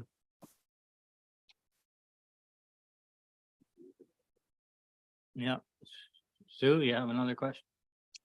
Yeah, I guess I think it's incorrect to say that every dock could then have one. Clearly, there are restrictions for what can be built on docks, and anything with a roof or covered is not allowed on a dock, is my understanding of the zoning bylaw. So I don't think this has anything to do with everybody suddenly putting a structure with a roof or a covering on their dock. I believe under the zoning bylaw, you're not even allowed to put a tarp up to provide shade on your dock. So I don't see that the two are related. Okay. Sorry, how far is the structure from the lake then, from the high water mark again? Is that, or, Are you asking me? yeah, or, Yeah, it's over 20 meters from the water on a deck that legally exists. So unlike the previous person who was discussing, like Murray noted, it wouldn't be an issue if the deck was legal. Well, the deck here is legal, but I still don't believe it's a structure. It does not require a building permit. And as Councillor Roberts pointed out, you could easily pick that up and move it anywhere. Murray, I think for the enjoyment and everything we've mentioned here so far, even the enjoyment of their own property in seasons when the bugs are bad, running my mouth off here, if people are having to spray pesticides around their cottage, which is, against the environment and everything of the sort, if these are types of things that can be put up and not intrusive to their neighbors, I think that's something we gotta seriously look at in a positive way. I'm just trying to figure out a way to get by this till we get something more definite in place on these things. If it's got no roof on it now, even though it'd be screened, is it still a structure? Boy, oh boy, we're really. Yeah. So even though it's, I thought it when it was in Halliburton Lake, it was 20 meters back, it was 66 feet. It met the setbacks. It does. But it looks like, as per the site plan, it's about 5 meters from the high water mark. Oh, 5 meters, 15 feet. The front corner of the house looks to be about 9 meters, although I can't quite read it. About 30 feet, eh? Okay. Just Set back from the front of the cottage. Now, we haven't measured it. No. We did have the whole place.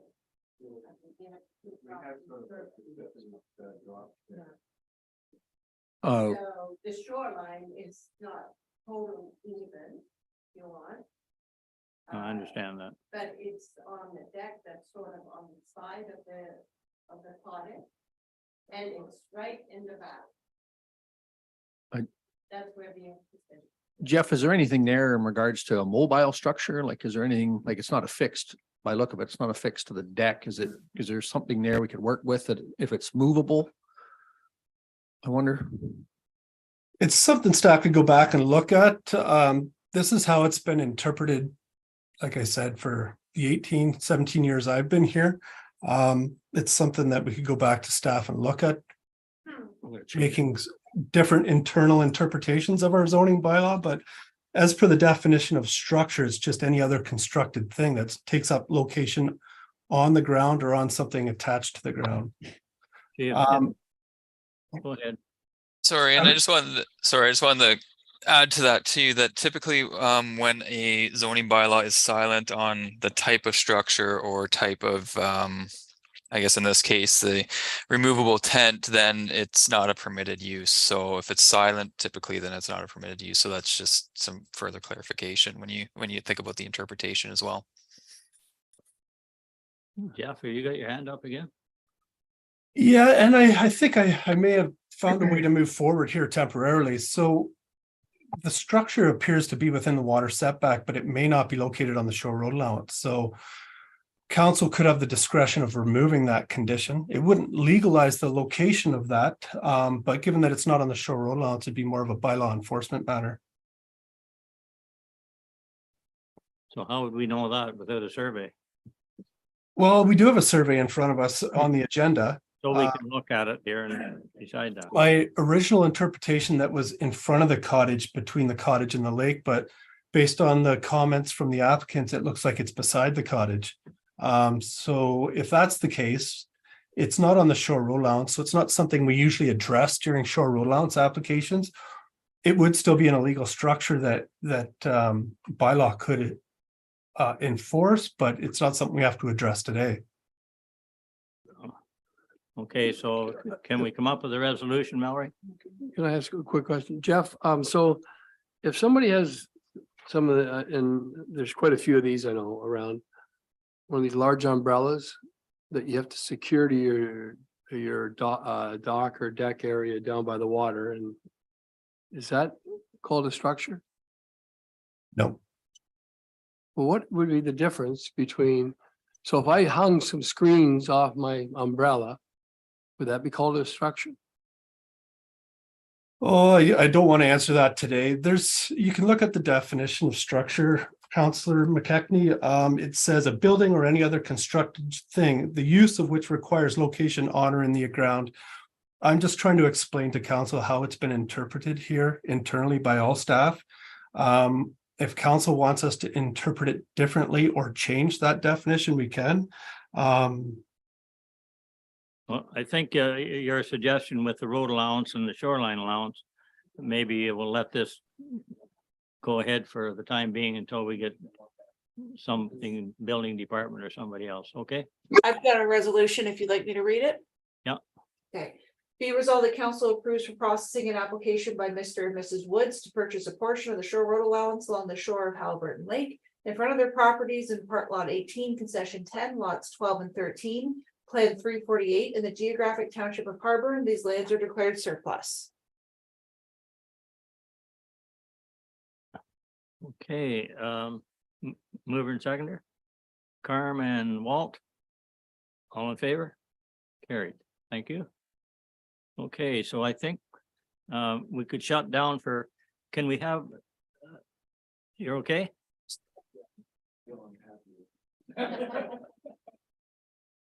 Sue has one more item on the agenda. I don't know if you want to handle that now. Well, okay, what is it? before we go, and then Sue can leave. Then she doesn't have to wait around for us. Okay. Okay, let's do that one then. All right. Yep. So this will be for item K on the agenda, which is for the lands of Brazil. The applicant has requested for the application to secure legal access easement over the subject lands. Based on the information from the applicant, of the right-of-way is already established on the property to the east and the west of the subject lands. There's also a section of the right-of-way that crosses a municipal road allowance. A condition of approval was included that the applicant shall obtain permission to use the road allowance in this location through a separate process request to council. It is recommended that council support the general principle of the proposed proposal and subject to satisfying any of the imposed conditions. You may not have to make much of a case here, Sue, if the staff recommend. I don't see any problem with this. It's straightforward, I think. That makes you upset, doesn't it, Sue? May I speak to it, or? Sure, you can.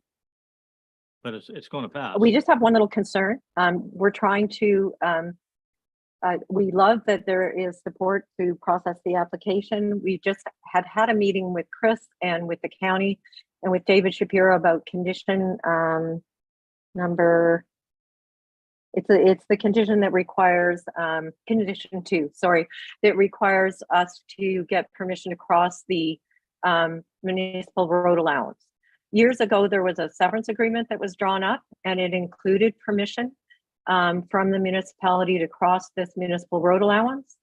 Then the road was built, and as often is the case when it was surveyed, the description in the severance agreement is not exactly where it crossed the municipal road allowance. So it's slightly south of there. So it was David's feeling that the municipality had given approval in principle, and that although it was slightly south of where it was described in the severance agreement, that we should be good to go. The agreement was a long fought agreement. Apparently there's multiple parties involved took a long time to get agreement. And so, but I understand the concern that it's not described exactly as it across at part 2, as opposed to how it was described in the severance agreement. So at the time, Pat Martin, the director of planning, David Shapiro, and the property owners all agreed it didn't necessitate them opening up the severance agreement and adjusting the description. And now condition 2, staff is taking a different position and saying we need to seek permission to cross exactly where it crosses in a severance agreement. So David's suggestion was, rather than going through a whole process to get a new permission to cross a municipal road allowance, that in principle that council had already agreed to that. And so if you felt that you wanted a record that it was part 2 of Plan 9184, that council could just pass a resolution today and say, you know, they acknowledge the existence of the severance agreement. They acknowledge that the survey that was prepared after shows that it's actually in part 2, not as described in the severance agreement, but the municipality continues to give agreement in principle to cross the road allowance, rather than requiring the applicant go back and take another additional step. Makes sense to me, but it's just that every time you get a surveyor involved, it's thousands of dollars. Correct. And time. Well, we have a survey that shows the accurate, so Yeah, but I mean, we have the survey that backs it up. so it's just the fact that it's okay. Chris, you got something to say? Sorry, yeah, I just want to clarify. So there were discussions going back and forth. There was a condition earlier that they had to open up and amend the agreement to include those lands. Staff recognized that doing that wasn't really the appropriate way. So doing the permission to use a road allowance seemed to be the most appropriate way for them to utilize the section. In the agreement, it does not recognize the use of that portion, and staff do not have any records of any permission being over that area. There was permission further north. However, it is believed that it may be related to the road and not specifically to the use across for this purpose to these adjacent properties. So that's why we have that in here. Discussions with David Shapiro and staff, even at the county level. At the county level, they agreed that this condition number 2 would be appropriate for the situation. Just wanted to clarify. Okay, thanks. So, Jeff, you got something? Yeah. Yes, thank you. I just want to clarify that for a permission to use road allowance application, a survey is not required. It's a pretty simple application. It takes about 1 month to get to council and a resolution, and that's it. Okay, well, I guess we can do it either way, can't we? So you're suggesting that they apply for permission and get it done? That's correct. And it would be the cleanest way to do it, I believe, as well. And then it recognizes for future owners, or if there's anything that came into question, then at least it's specific to that plan, that location. If you don't get it tidied up now, some lawyer is going to pick it up later on and say, you know, you don't have access to your property. That's correct. And that's, again, that's from the past. That's why we're here today. So I think this is the most appropriate way to fix a situation that wasn't addressed appropriately back then. Does that sound reasonable, Sue? It certainly adds a step to the process. We can do that. Okay, good. Resolution then? All right, get ready for a long one. Be it resolved that council supports the general principle of a proposal for consent file number D00 SV 2023-19 Lands of Brazil, subject to the following conditions and comments received through the public review process. 1, severances for the purpose of securing legal right-of-way easement over the subject lands. roll number 061-000-28500 for the benefiting lots to the west of the property known as roll numbers 61-000-28600 and 61-000-28125. 2, owner shall obtain permission to use the road allowance located between lots 15 and 16, concession 13 in the geographic township of Havelock, further described as part 2 on registered plan 9184. 3, register owner to pay any outstanding taxes. 4, register owner to pay all administration fees to the municipality of Desert et al. And 5, prior to the endorsement of the deeds, the property owner must request that the municipality provide clearance letter to the Halliburton County Land Division Committee, confirming that conditions 2 to 4 have been fulfilled. There isn't anything you've left out of that, is there? I hope not. Well done. Okay, have a mover and seconder. Barry and Walt, all in favor? Thank you. Okay, so I guess we're going to shut down here now for lunch. We got still a pile of planning stuff to go through and closed session. So would I be saying if we had 20 minutes for lunch, is that enough? Each couple of pieces of pizza, Gord sat down and away we go. Okay, so.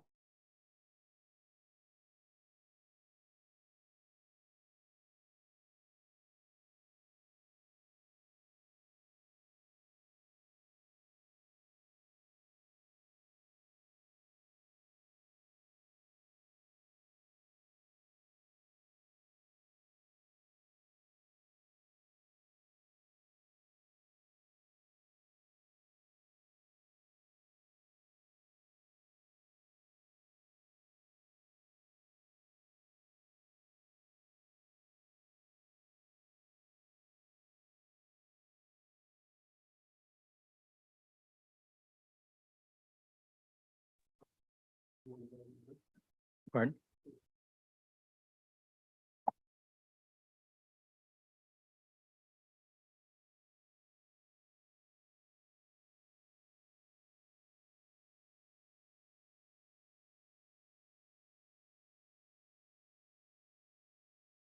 Okay, Chris, are you doing 10A? Yes, that's correct, for the lands of Petrini. So I think everybody's ready to go. Yeah. Okay. Yeah, that's pretty straightforward. We've dealt with it enough. So Mallory? That's Yeah. correct. Is it okay if I read the resolution, Chris? Absolutely. Okay, be it resolved that bylaw 2023-85, being a bylaw to amend bylaw 2005-120 for the lands of Petrini, which consists of lots 11 and 12, concession 9, parts 2, 4, and 5, plan 19R-10613, the geographic township of Dysart, municipality of Dysart et al., which would change the zone on the subject properties from general industrial zone and environmental protection zone to general industrial -10 exception zone and environmental protection zone, to be read a first, second, third time, pass sign, and the corporate seal attached thereto. Okay, mover and seconder. Walt and Carm, all in favor? Is Nancy not back on there yet? Oh, did she? Yeah, Okay. I'm here. Oh, yeah, okay, it sounds like you too. Okay, 10B then. And do you want me to just read Jeff, unless you have more to add, I can read the resolution.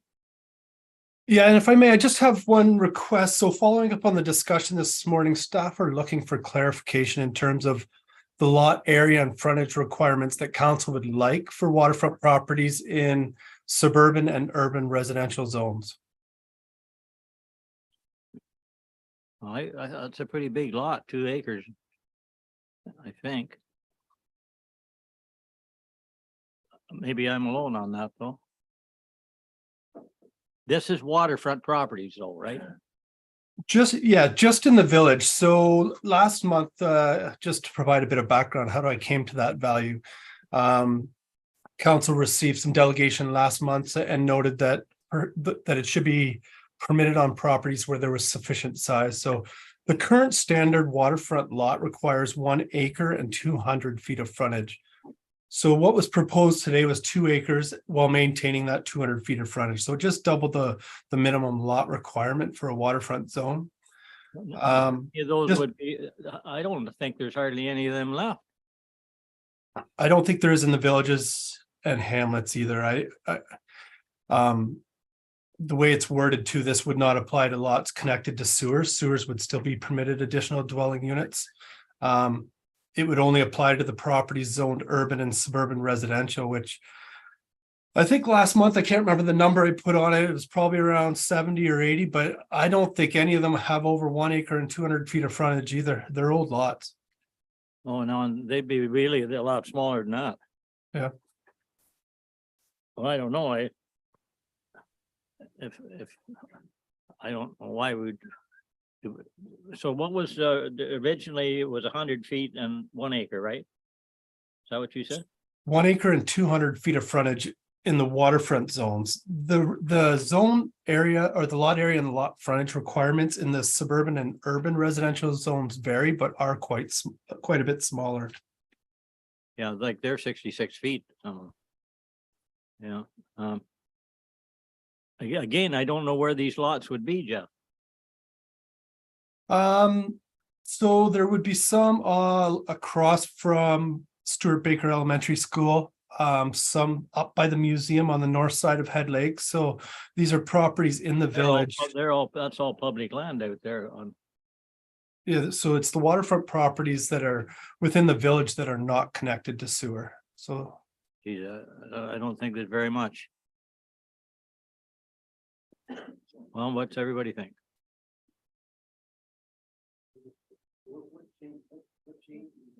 Well, we're going from 1 acre to 2 acres with 200 feet of frontage. We're doubling the size of the lot. In the waterfront areas on Head Lake, which I don't know where there is any.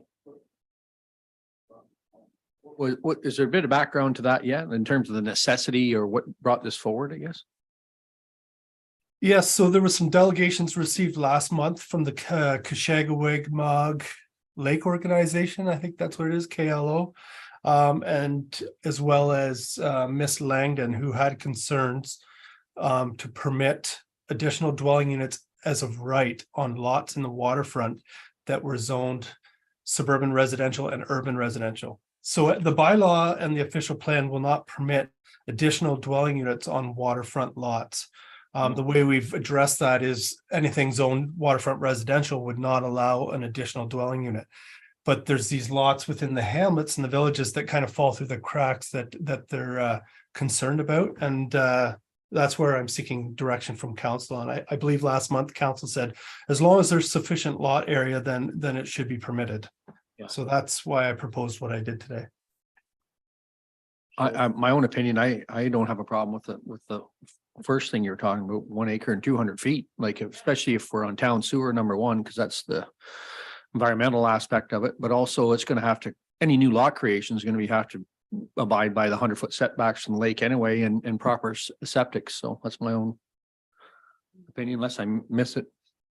Everybody, okay. I guess the question would then debate if some of these are not on sewer and would require maybe because of more intensification use on the property and maybe bigger septic systems. Just, I guess that'd be a clarification from council as well for some of these lots. But an acre is quite a bit of ground. But if you had 2 acres, you just subdivided, build 2 houses anyways.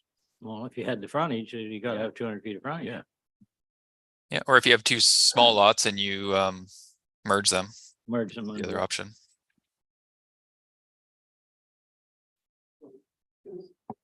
Is this just in the village here you're talking about? Basically. I don't think there's very many of those lots out there. I can't believe it. Yeah. But anyway. So we're going for 100 feet or 200 feet. What do you want?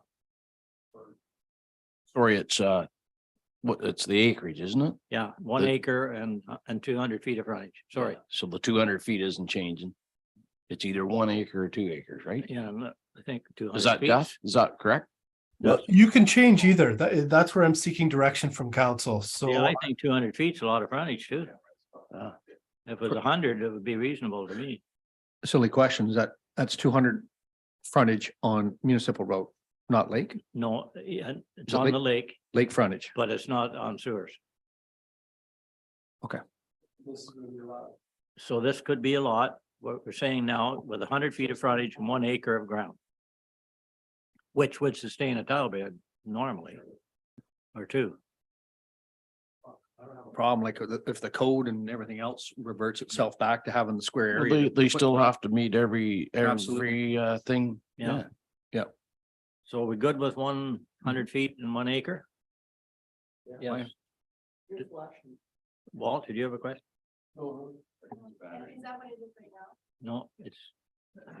No, it's 200 feet and 1 acre right now. Yeah, and that's what we want. We're going for 100 feet and 1 acre, 100 feet of frontage. Oh, So, but these people were asking for what then? Yeah, I think it was. Sorry, Jeff, what were these people asking for that brought this kind of forward here? well, I think their concerns were, so the official plan policies from the county and proposed at Dysart will say that additional dwelling units will not be permitted in the waterfront areas. So on all waterfront lots, on all the lakes, you won't be able to have an additional dwelling unit. So what they brought to our attention was there are lots within the village that are waterfront, but aren't zoned waterfront residential, and they were wondering how they would be addressed. To me, it sounded like they wanted them not to be included and not to have one permitted on that lot. But based on council's comments last month, I think it was suggested that as long as there was sufficient lot area to accommodate it, then it should be permitted. Yeah, meets all the rules. Okay. So this is another angle to stop development. Okay, so where are we now? We're back to 100 feet and 1 acre? Okay, Mallory, fire off one and see what happens. Okay, I'll read the resolution.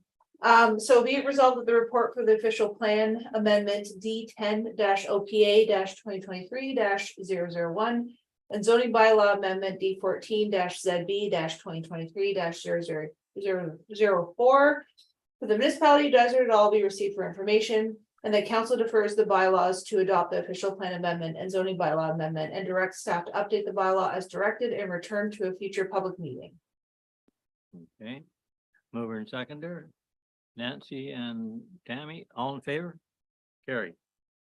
Okay, next again is the I guess that's you, is that you, Jeff, or? Are we on item C? Yes, so this is a deeming bylaw application made by CW Coagama Limited. They own two adjacent properties on Coagama Lake. So bylaw 2023-93 is a deeming bylaw and is a condition of an application for lot addition consent. So the purpose of this is to allow the severed parcel of that consent to merge in title with lot 2 on plan 19M2.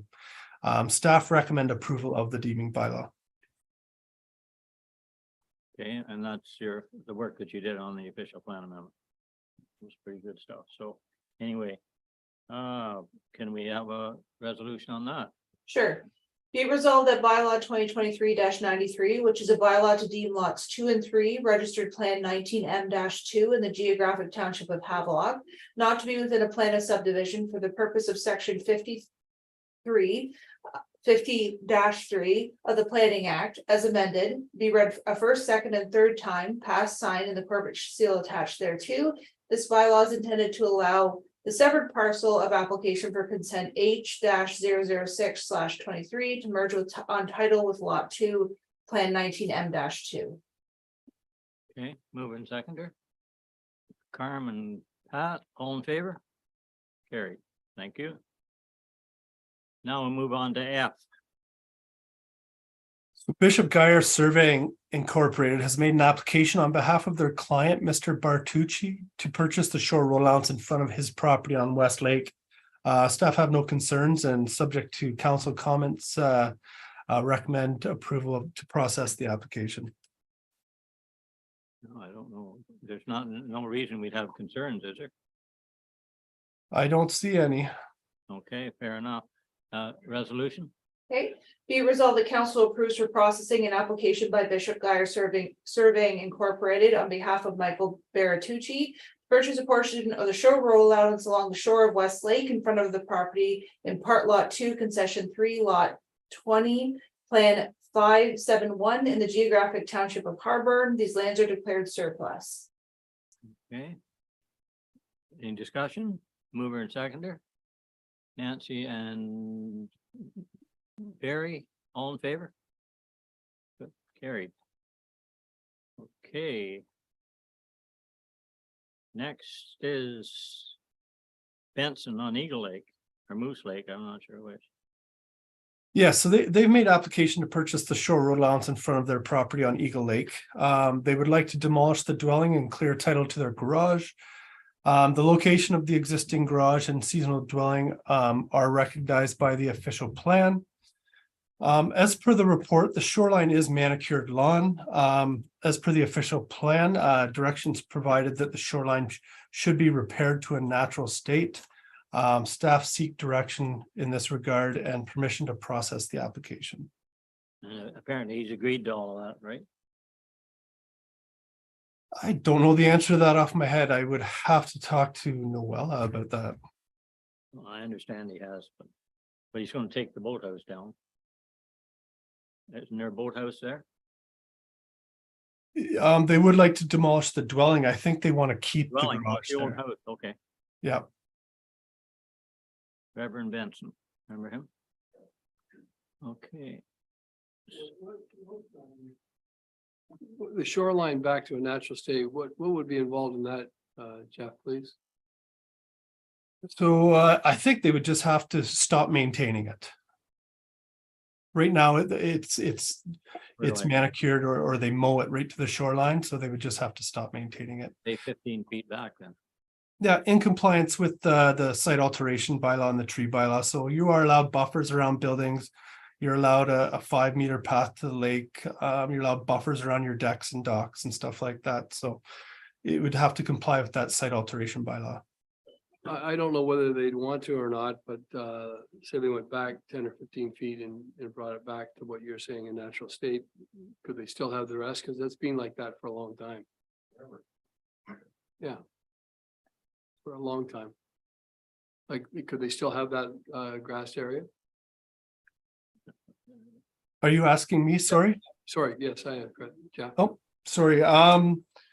Well, that would be a council decision. So the direction from the official plan and the zoning bylaw and the site alteration bylaw is to bring that back to a natural state, but it's up to council how they want to proceed. You mean the whole lawn, all the lawn, get rid of the whole lawn? No, they don't do that. Yeah, Okay. that's what, Well, that's what he, that's what he's saying. I think the site alteration bylaw you previously approved allowed for buffers around certain things plus a 5-meter path to the lake. I'd have to confirm with the building department, but you might know.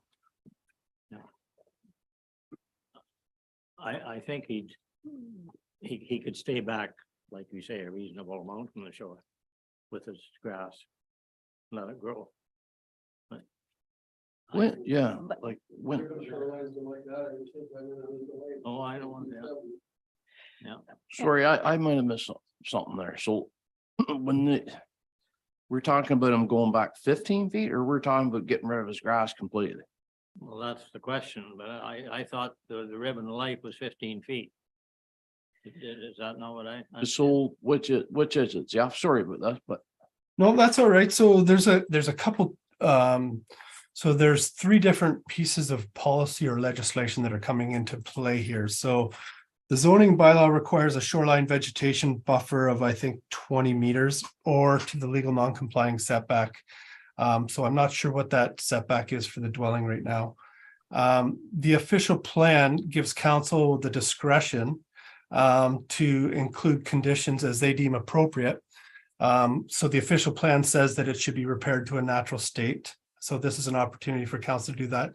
The site alteration bylaw, correct me if I'm wrong, is 30 meters from the lake, but anything that was developed before that, I think, was exempt.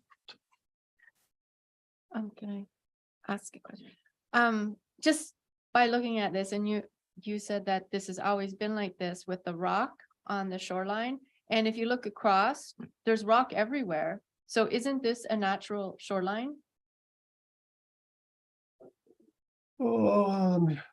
Like look across the lake, it's all rock as well and stone on their shoreline. Like, and you said that this is the natural way that this has been forever. So why does he have to change when it's already natural for that particular lake? Just because he cuts it. Are we looking at the same pictures? The pictures I'm looking at show a lawn to the lake that someone maintains. Yeah, and then there's, I don't know how many feet of rock and stone to get into the water. Is that the one? Yeah, so that embankment that's stone. Yeah. So that wouldn't have to change. It would be as per the policy, it'd be the manicured lawn. So you just don't want him to cut his lawn? I'm just seeking direction from council. So council's policies say that this should be repaired to a natural state. I'm just advising council of these policies. Council's the decision-making authority, so I'm just looking for direction today. Okay, I'm sorry to confuse this, Jeff.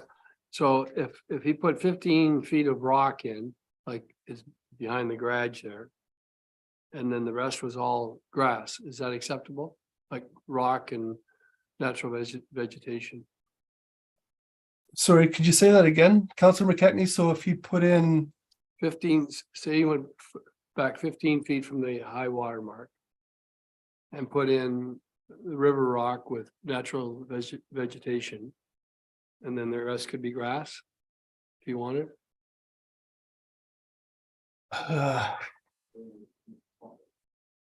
think I would have to see that on a plan to properly assess it. I can tell you what the policy says, but I can't quite envision what you're suggesting. You're going back 25 feet then, that's what you're saying. 15. I guess the first thing we should do is ask the gentleman that's put the application in, do you want to leave the shoreline like it is, or are you okay with naturalization? If he says, I'm good with it. And Conversation knowing over. him, he'd probably be okay.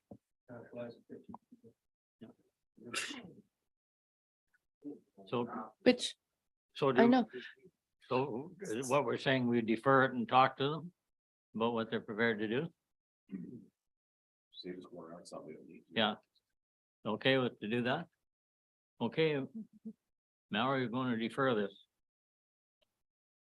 I don't think you'd be doing anything this fall anyways. I'll read a resolution to defer, just so we have it on record here. One sec. Okay, thank you.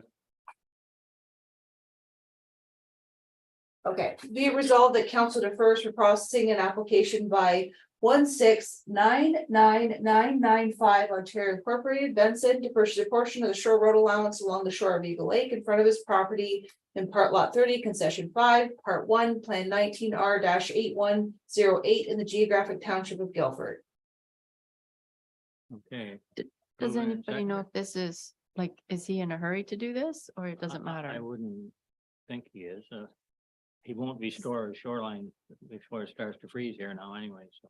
No, well, it's just, the rocks look like they're Oh, natural, there is, it looks like it's natural, but I think they've been put there, I think.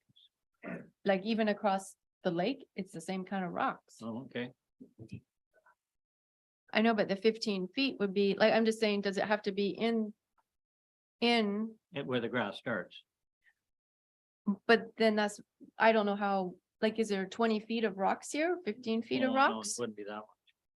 Well, 2 months ago, those rocks were underwater. Yeah. well, I'm just looking at the rocks. I'm just saying that, like, does it have to be in the policy or whatever we're giving back to the owner? because he's already got it naturally. Yeah, High water mark or? But Yeah. if the high water mark comes right up to the grass, he hasn't got it. I see. And it will. And it will. Spring it'll be on the grass. Okay. Okay. So we're going, did we do that yet, Mallory? No? I read it. We just need a mover and seconder. Didn't That's move it, all. Seconded, I don't think. Carmen, Walt, all in favor? Carry. Okay, so next, somebody has to help me with this. We did the one when Sue was here with Woods, which is H. And what's I is, what's the story with 12 and So- 13? Yeah, so I is a license of occupation application that you've not heard yet today. Okay. Okay. So Mr. Hare, he's a property owner on Kinesis Lake on Elmhurst Drive or Elmhurst Lane, sorry. And would like to enter into a license of occupation agreement with the municipality to permit a dock to be located on the municipally owned road allowance, which is located across the road from their cottage. So this request is supported by section 2B of policy 32, which is our policy to govern the use of road allowances. Staff have received a letter of concern from Miss Buck, who is a neighboring property owner. She has questions and concerns related to the location of the dock, noting that the dock and boats interfere with safe usage of their property. The applicants have replied and note that the dock has been there for more than 10 years and has not interfered with the use of the lake or the road allowance to date. If council directs staff to proceed today, staff, as required by policy, will provide formal circulation to neighboring property owners. So we will come back with a list of all public comments. And staff are seeking seeking direction for the term and the license fee for this application if council wishes to proceed too. So I guess I'm just looking how council wants to proceed with regards to the neighbors' concerns and if they provide staff direction to process this application. Well, who's gonna rule on what the main neighbors' concerns are? Who's gonna make that decision? Well, it will be a council decision. So the policy requires us to do a formal public consultation. So I think we mail everybody within 200 meters of this property. So it may be appropriate just to wait until the next meeting if you would like to proceed, and then you'll have a more fulsome understanding of all the public comments out there. I think somebody should look at it, see if they can, but maybe they won't know where the lines are, so. So I don't know how we fix this. Can I? Yes, I just have a question. So if the dock's been there for over 10 years, what have they been doing up until this point? Have they just not had a license of occupation? Correct. This is the result of an order from the bylaw department for a dock on our property.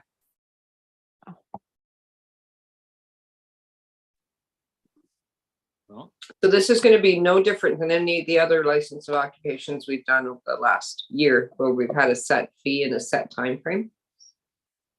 Other than we have to get the public input again, right? right. Okay, thank you. And Jeff, just for clarification, this is just allowing to start the process for the application. It doesn't mean that it's approved at this stage. Correct? Correct. So we'll do the public consultation process, come back with a bylaw next month and an agreement for council's review. And at that moment, you'll be asked to make a decision. Okay, so do we have a resolution for that?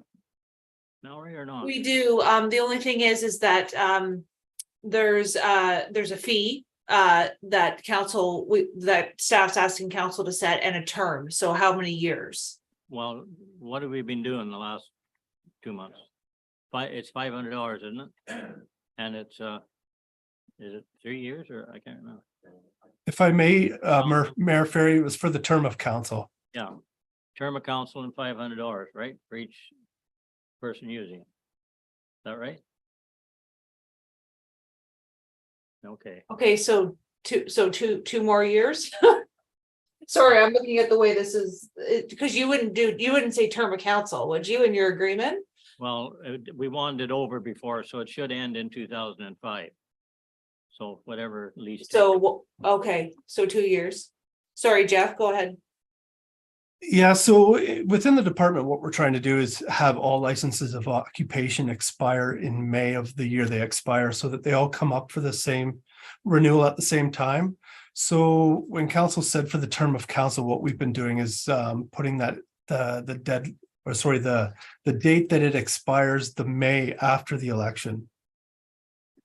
So you could just put the term of council, and then once the new council gets their feet wet, They can make the decision. we would come back with some renewals That's for how their. we arrived at that brilliant decision, man. Everybody okay with that? And the fee is 500? Well, it has been 500, I believe. Okay. 500 a year. Yeah. Yep. Okay, so I've got a resolution. Be it resolved that council directs staff to process a license of occupation agreement application with Hare for use of the shoreline road allowance in lots 12 and 13, concession 2, in front of the original road allowance for Elmhurst Lane on plan 374 in the geographic township of Havelock. And further, that the license fee for the license of occupation for L07-L0-2023-006 is set at $500 a year and will last for the term of council. Okay, mover and seconder. Carmen, Walt, all in favor? Carry. Okay. So. What are we next? Is this the one, this Westlake one? No, we had that. No. We've already done that, right? Are we on J? For the consent, yeah. So this is for the lands of Duda and McGreevy and the application.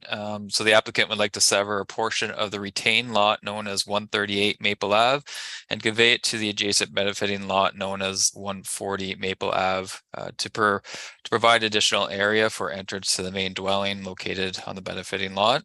Given the minor addition and information as provided in the report, it is recommended that council support the general principle of the proposal, subject to satisfying the imposed conditions. Is that right out here? Yep, that's right across the street. Are they the one that put that fence up that I almost backed into the other day? That is one of them, and I believe I do have a condition in there that they need to apply. I'm just trying to read here.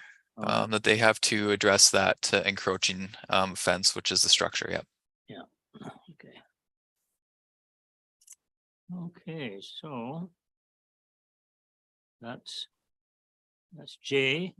So we have a resolution on that. Yep, here it comes.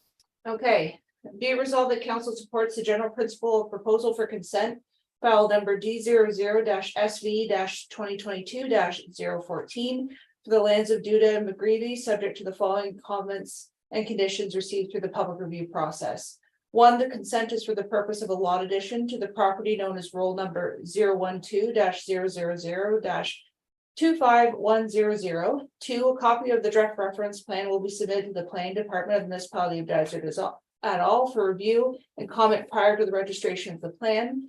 3, applicant to provide a letter from Ontario Land Surveyor to confirm that the proposed lot line adjustment meets the minimum setback requirements of the municipal zoning bylaw. 4, registered owner to pay any outstanding taxes. 5, registered owner to pay all administrative fees owed to the municipality of Dysart at all.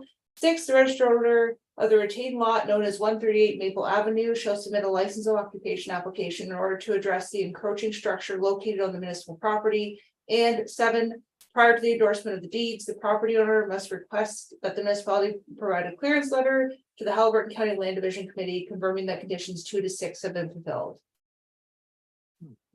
Keep them busy for a while. Okay, mover and seconder. Carm and Walt, all in favor? Carried. Okay, next, Lanza Hutchings. That's correct. So this is item L on the agenda, and this is for a severance proposal. The applicant is proposing to sever approximately 2.7 hectares of the subject lands known as roll number 010-000-41100 to create one severed lot and one retained lot as identified on the attached sketch with the report. The subject property is located along Parish Line Road. It is a vacant lot that is well treed with mixed vegetation. The property displays a wetland feature throughout the property.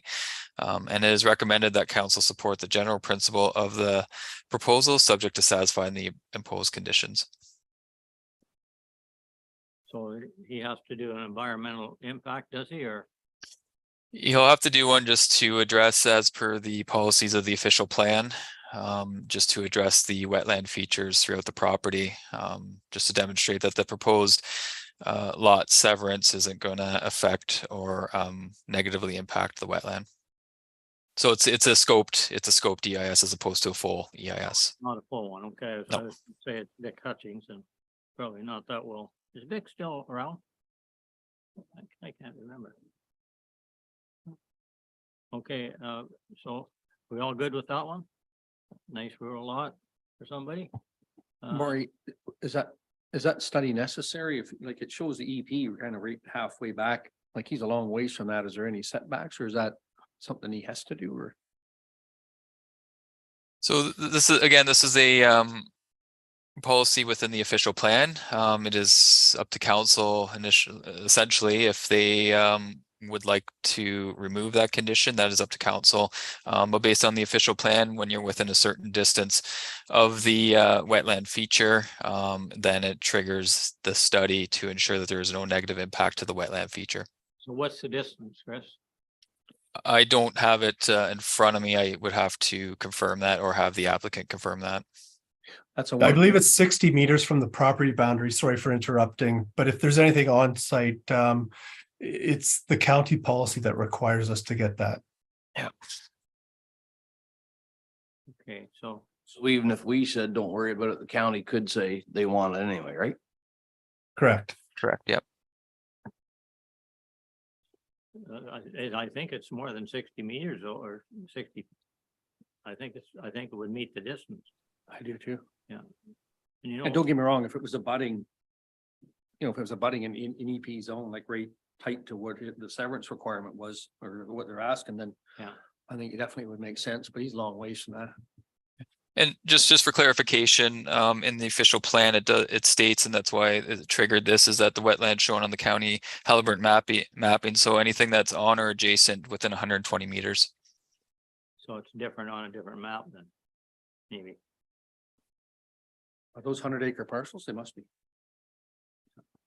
Oh, yeah, and then it was a farmer's field. There was all kinds of manure going in the creek before. Yeah. Well, he's almost past 50 acres. Yeah.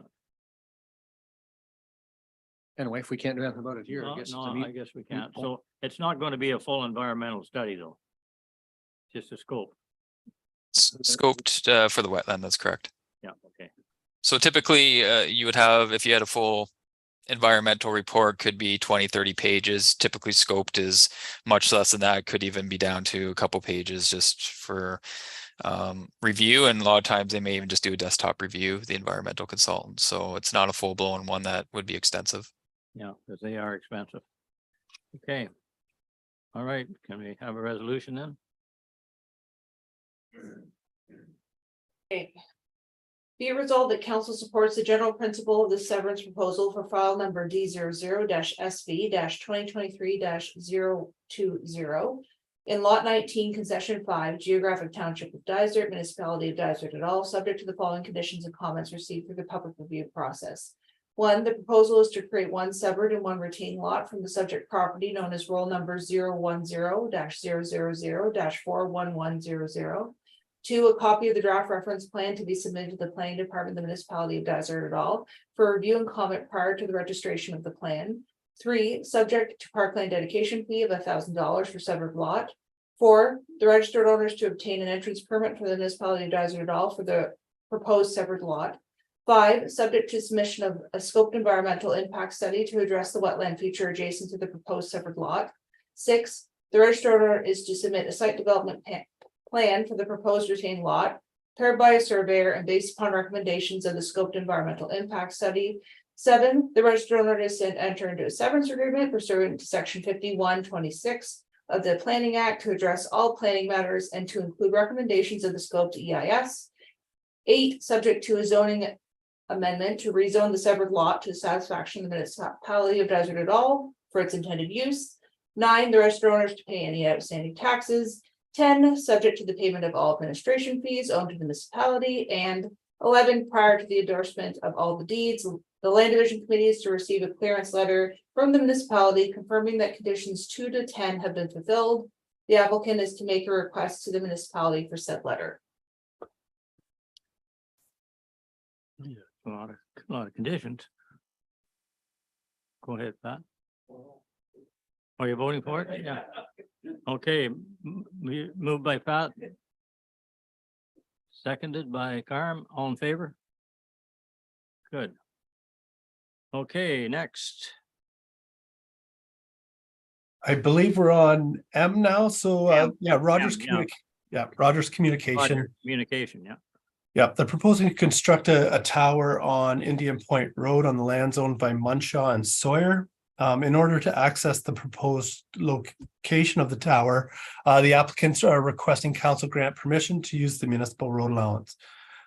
This is supported by section 2C of policy 32, which is our policy to govern the use of road allowances, and staff recommend approval of this request.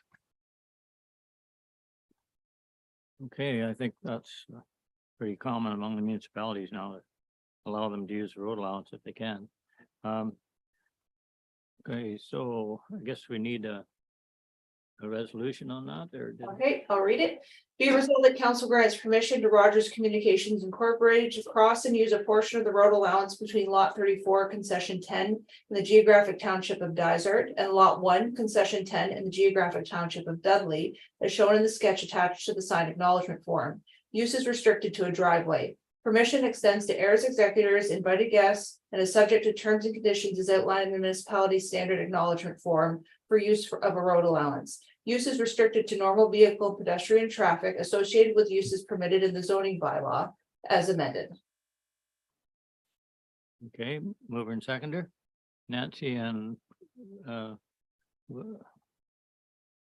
Barry, all in favor? Didn't see your hand up there, Barry. Have to read it a little higher. Okay. You can't. Fair enough. Okay, road allowance, these amendments that we're proposing on the official plan. Yes, I'll take that. It seems to be a hot topic today. So at the council meeting in September, council received a notice of motion and subsequently passed a resolution directing staff to report back on a process to amend our policies regarding storage containers in commercial zones, exceptions on properties with grade limitations, and small structures within the shoreline setbacks, such as gazebos and outdoor saunas.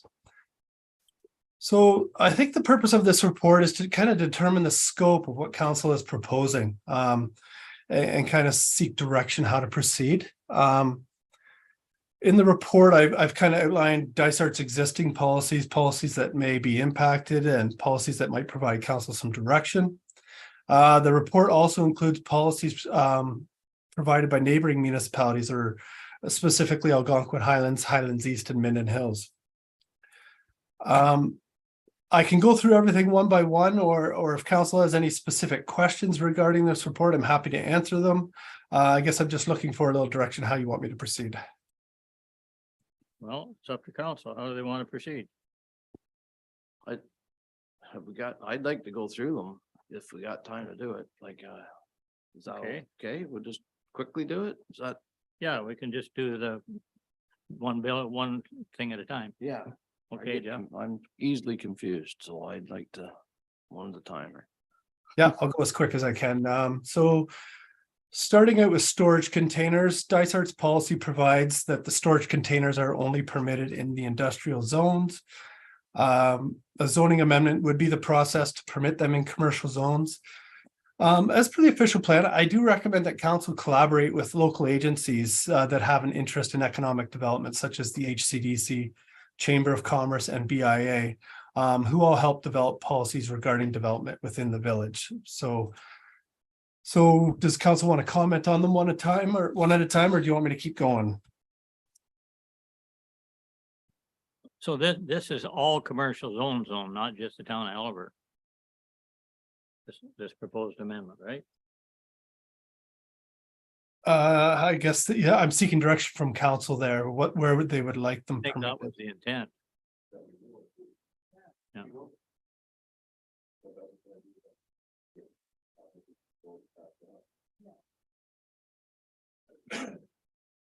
So what was that? I'm sorry, Carmen. I thought it was we were gonna allow them on rural as well, and that's was the thing, they had to be in the backyard, they couldn't be visible from the road, and they had to be somewhat camouflaged. I read that in here somewhere.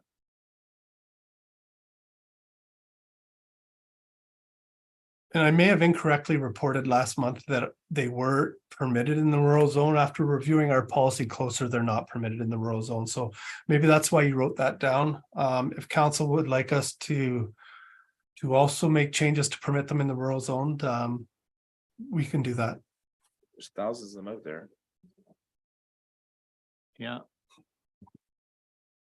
So you're in agreement to leave them there and do the commercial one. Commercial, rural, industrial, with no kind of use, subject to 30-year setback. No, that's reasonable. I don't know, thing 3, I don't know who's talking right now, but it's not picking up, so our staff aren't hearing it, just so you know. Mallory, I was just indicating that Highlands East endorsed commercial, rural and industrial zones with a 30-meter setback. And I agree with that on that note. And I on a totally different matter. I don't, in my own opinion, I don't feel that 3 shipping containers are needed on one lot. I don't know if you're storing anything at all. I think two's lots, not my own opinion. Are you talking 2 20-footers? 2 40-footers or 4 20-footers to make equivalent to 40-footers? And how big a lot? Let's keep this simple. Okay? Two of 2. 2 20s, 2 40s. But how big a lot? I mean, a 2-acre lot is a lot different than a 10-acre lot. Yeah, well, I think as long as they meet the setbacks and what have you, I think it won't matter. That's certain, that still confines it to commercial, industrial and rural. I know, but for the 3. Are you thinking that we should have more if they got more room? Is that what you're saying? No, just, I'm okay with no more than 3 containers permitted, but you thought it should be less. But 2 containers on 50 acres is not going to be a big deal. I agree. I hate to complicate this, but does this require a building permit? No. Mhm. I don't know the answer to that. I could report back on that if that's the changes we want to make. I'd just like to know what the other townships are doing. I don't think they're charging, but.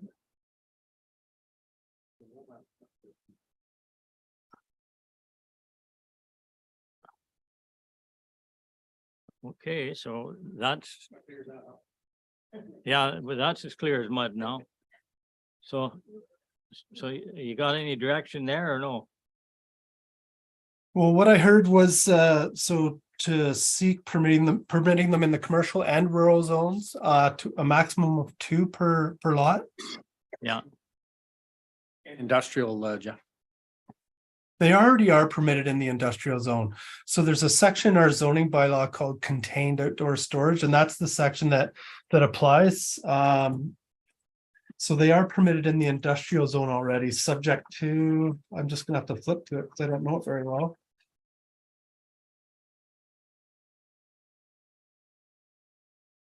It allows 3 per lot. Only freight containers and transport truck trailers shall be used.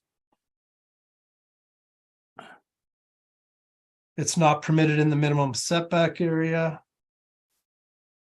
Shall be located in the rear yard or side yard, or where this is not possible, shall be concealed from view as much as possible.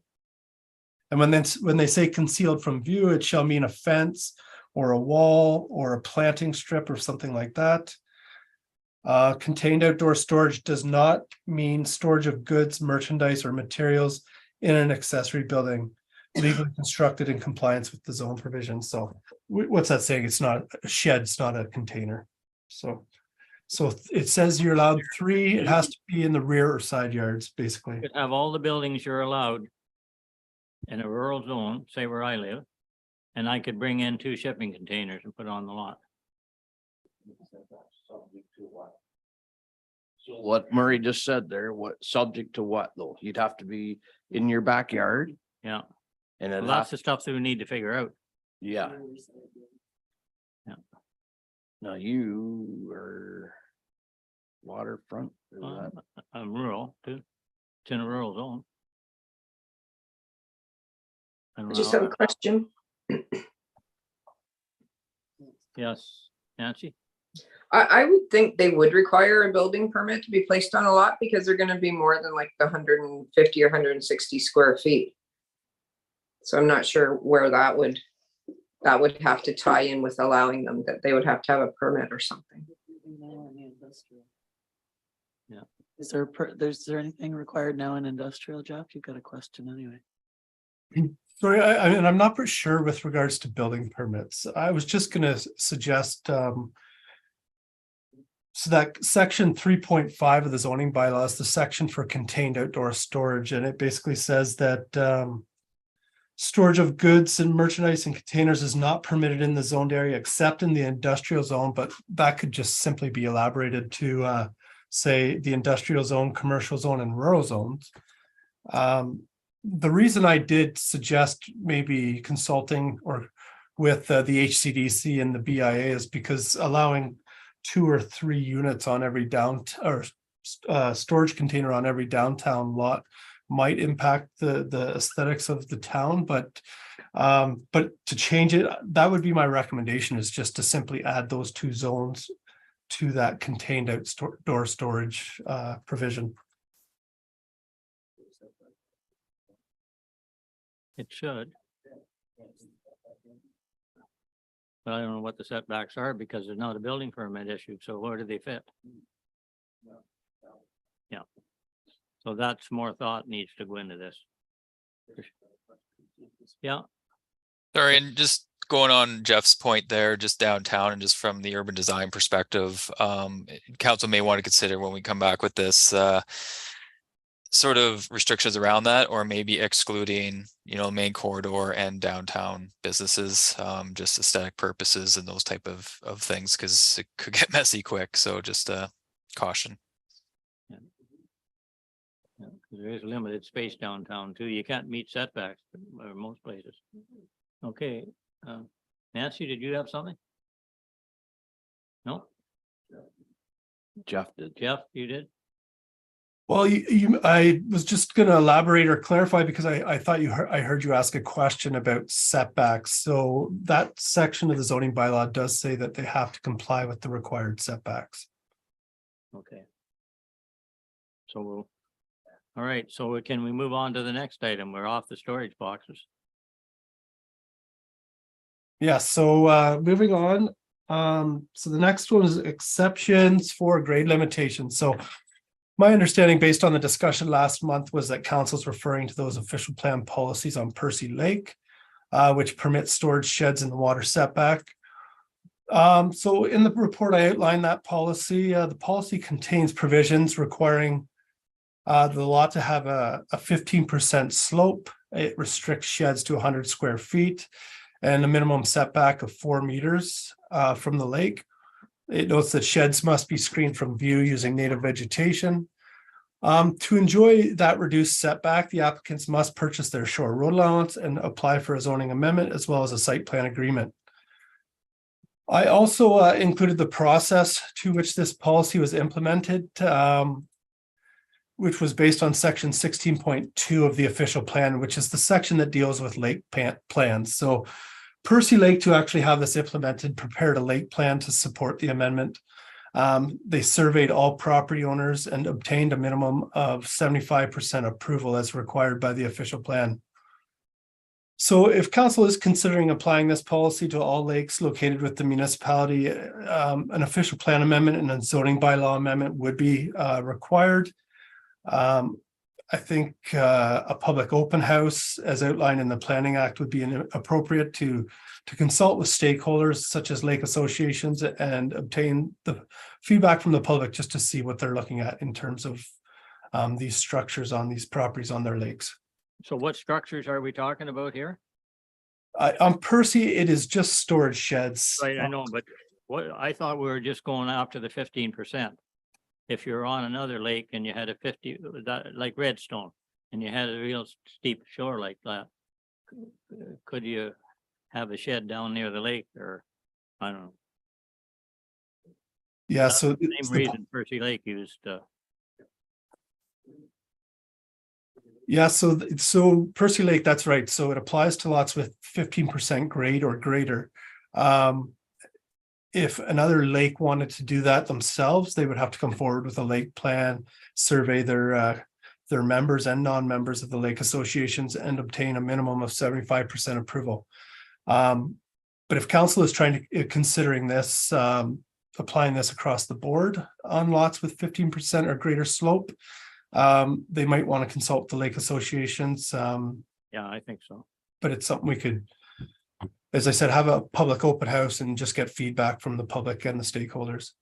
So who's going to determine 15%? I guess that's easy. And how far back does the 15% start? There's a lot of questions on this stuff.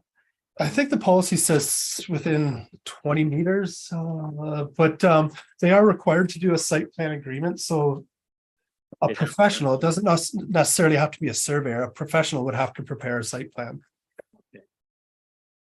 As for the Percy policy, I'm not suggesting that's what council's considering, but that's what the Percy policy says. So that's kind of discussed the 15% stuff. So is there any other buildings or stuff that we're talking about here? I know gazebos keeps coming up. Well, the storage of vehicles and motor vehicles, including boats, is not permitted. The two that I just dealt with last month, they can't get their boats. Like, that's why they're building it, is to have a storage shed for their boats. So why is it not permitted? Why would it not be permitted? I think the concern there was fuel leaking into the lake. There's an impact on the lake if something goes wrong.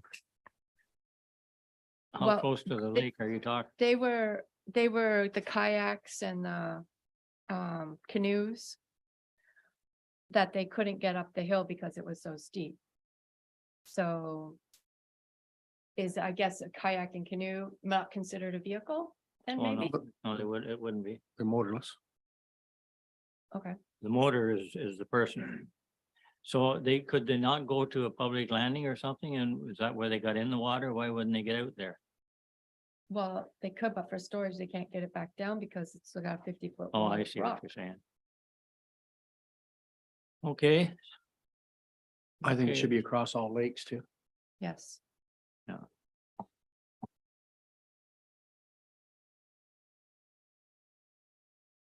And if I may move on, that section might not matter so much because the last section it was to come back and report on small structures within the water setback on all lakes, which are gazebos, outdoor saunas, sheds, that type of thing. So if council is considering it on all property, even where there isn't 15%, then the previous section might not be necessary to consider. So I did look at this. The process would also require amendments to the official plan and zoning bylaw, which currently outline that structures in the setback are to be strictly, or that water setbacks to be strictly adhered to. Other than these structures, the official plan notes, oh, sorry, I just lost where I was in my notes. The scope of changes as decided by council will determine the magnitude of the change to the official plan. So one of the primary objectives of our official plan and the general intent of several sections is natural looking shorelines. So I think, in my opinion, if the scope of amendments do not comply with those general intents or primary objectives, we might be looking at more of a complex change to our official plan. if the proposed amendments generally comply with those sections of the official plan, it could be more of a simplified process. Obviously, subject to the comments received from stakeholders during the public consultation process. Again, this report outlines the policies for other local governments in the county. They all permit some sort of structures within their setbacks. Algonquin Highlands requires a 12-meter water setback. Minden Hills requires a 10-meter setback, and Highlands East requires a 4-meter setback. Just of note, when determining an appropriate setback, council may wish to consider the 5-meter buffer permitted to be cleared around structures as per the site alteration bylaw. Depending on what council's considering, some background studies may be appropriate to determine the impact on lake health and the natural heritage features. Applicants will be required to purchase their shore road allowance if that structure is located on the shore road allowance. But ultimately, I guess I'm here today to seek detailed direction from council, like specific details, including the type of building, the size of the buildings, the setbacks, the number of buildings, the height of building. What is it that council's thinking? And then I can kind of go back to the drawing board. And lastly, is council looking at this in all zones, not just waterfront zones, but commercial zones, institutional zones, industrial zones, rural zones? That's kind of the feedback I'm looking for. And then once we have kind of outlined a general framework, similar to what I mentioned before, I think it would be appropriate to go to an open house so that the public has the chance to come and speak to council about the proposed changes. I'll try and be away that day. There's so many questions of this, like, do you allow saunas on the water? Okay. Do you allow gazebos? What do you allow and what don't you allow? So I'm just gonna throw this out there for just to start the discussion, all right? So if we said we could have start off with a 10-meter setback. All right, and you could have one of a storage building, a gazebo, or a sauna. And the size of that could be maybe, let's say, 10 by 12. Okay, well, then that's fine. I'm just gonna start. So we'll say 12 by 12. So that's just the start of the discussion. What's everybody think of that? Like, is first of all, 10-meter setback, how's that sound? That's a 30 feet from the like high water Highlands mark, East. right? I like the Highlands East layout, Barry. They got water setbacks 13 feet, which falls into the ribbon of life we've been talking about. Maximum floor area is 15 square meters. They must purchase a shore road allowance, which I don't have a problem with either. And you're one of each. I don't think that's a problem in my mind either. I agree. And everything before the date of this adjustment is grandfathered in. Otherwise, you're going to run into this every month. Okay, so I'm agreeable with a lot what Barry said and also what Pat said, especially with adopting the Highlands East policy of the did you say 4 meters, 13? Yeah, I think that's more than sufficient enough. And I like the idea also of one of the projects being permitted. Pretty simple as far as I can see. well, yeah, go ahead, Barry. Well, no, I mean, if that's what the council wants, fine, I'm good to go. So, did we get direction on that? So what was the final consensus that everybody agreed on? It was the Highlands East policy, right? You guys like the look of the way Highlands East does it? Correct. And then would that, sorry, Murray, go ahead. And one of a gazebo, sauna, or any other shed. So they get one item. Correct. And then that's the setback, the Right. same as the way Highlands East does gazebos. Right, and after on the date that this adjustment's made, everything's grandfathered in before that.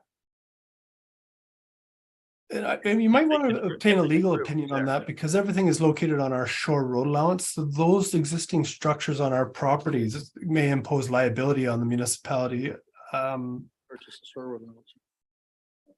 They'll have to purchase a shore road allowance. Yeah.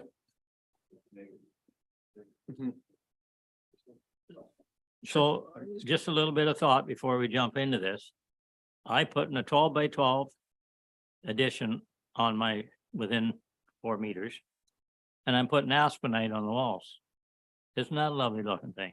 So there's got to be some character to these buildings if you're going to stick them out in the waterfront. Like a pre-finished gazebo, or I think it's got to be, It's gotta look decent. Easy in general, we can put in there, like aesthetically pleasing or something like that. How do we, how do we word? I agree with you totally, right? Yeah. There's no, it's gotta. Yeah. Yeah, something, I don't know, can, How do we word that in there? Yeah. yeah. Tamara says natural might be purple for some people. Well, I just think we need to think about that, because you can see what's going to happen. I got $1 million lot and this guy next door is renting and he just blows up a shack. So for him to put this up, he's gonna have to put an application in, correct? Yeah, So then when he brings the application in, you're gonna see the whole spectrum of it and you say, oh, that doesn't fit your spot. Can we but do on what criteria, what basis of building code do you use? Well, the aesthetically pleasing, if it's, can you do something like this? That's an opinion too. I guess. Oh, man, that's not, I just think we want to get this right. Because if we go out and people can tear holes in it, it's just going to go down.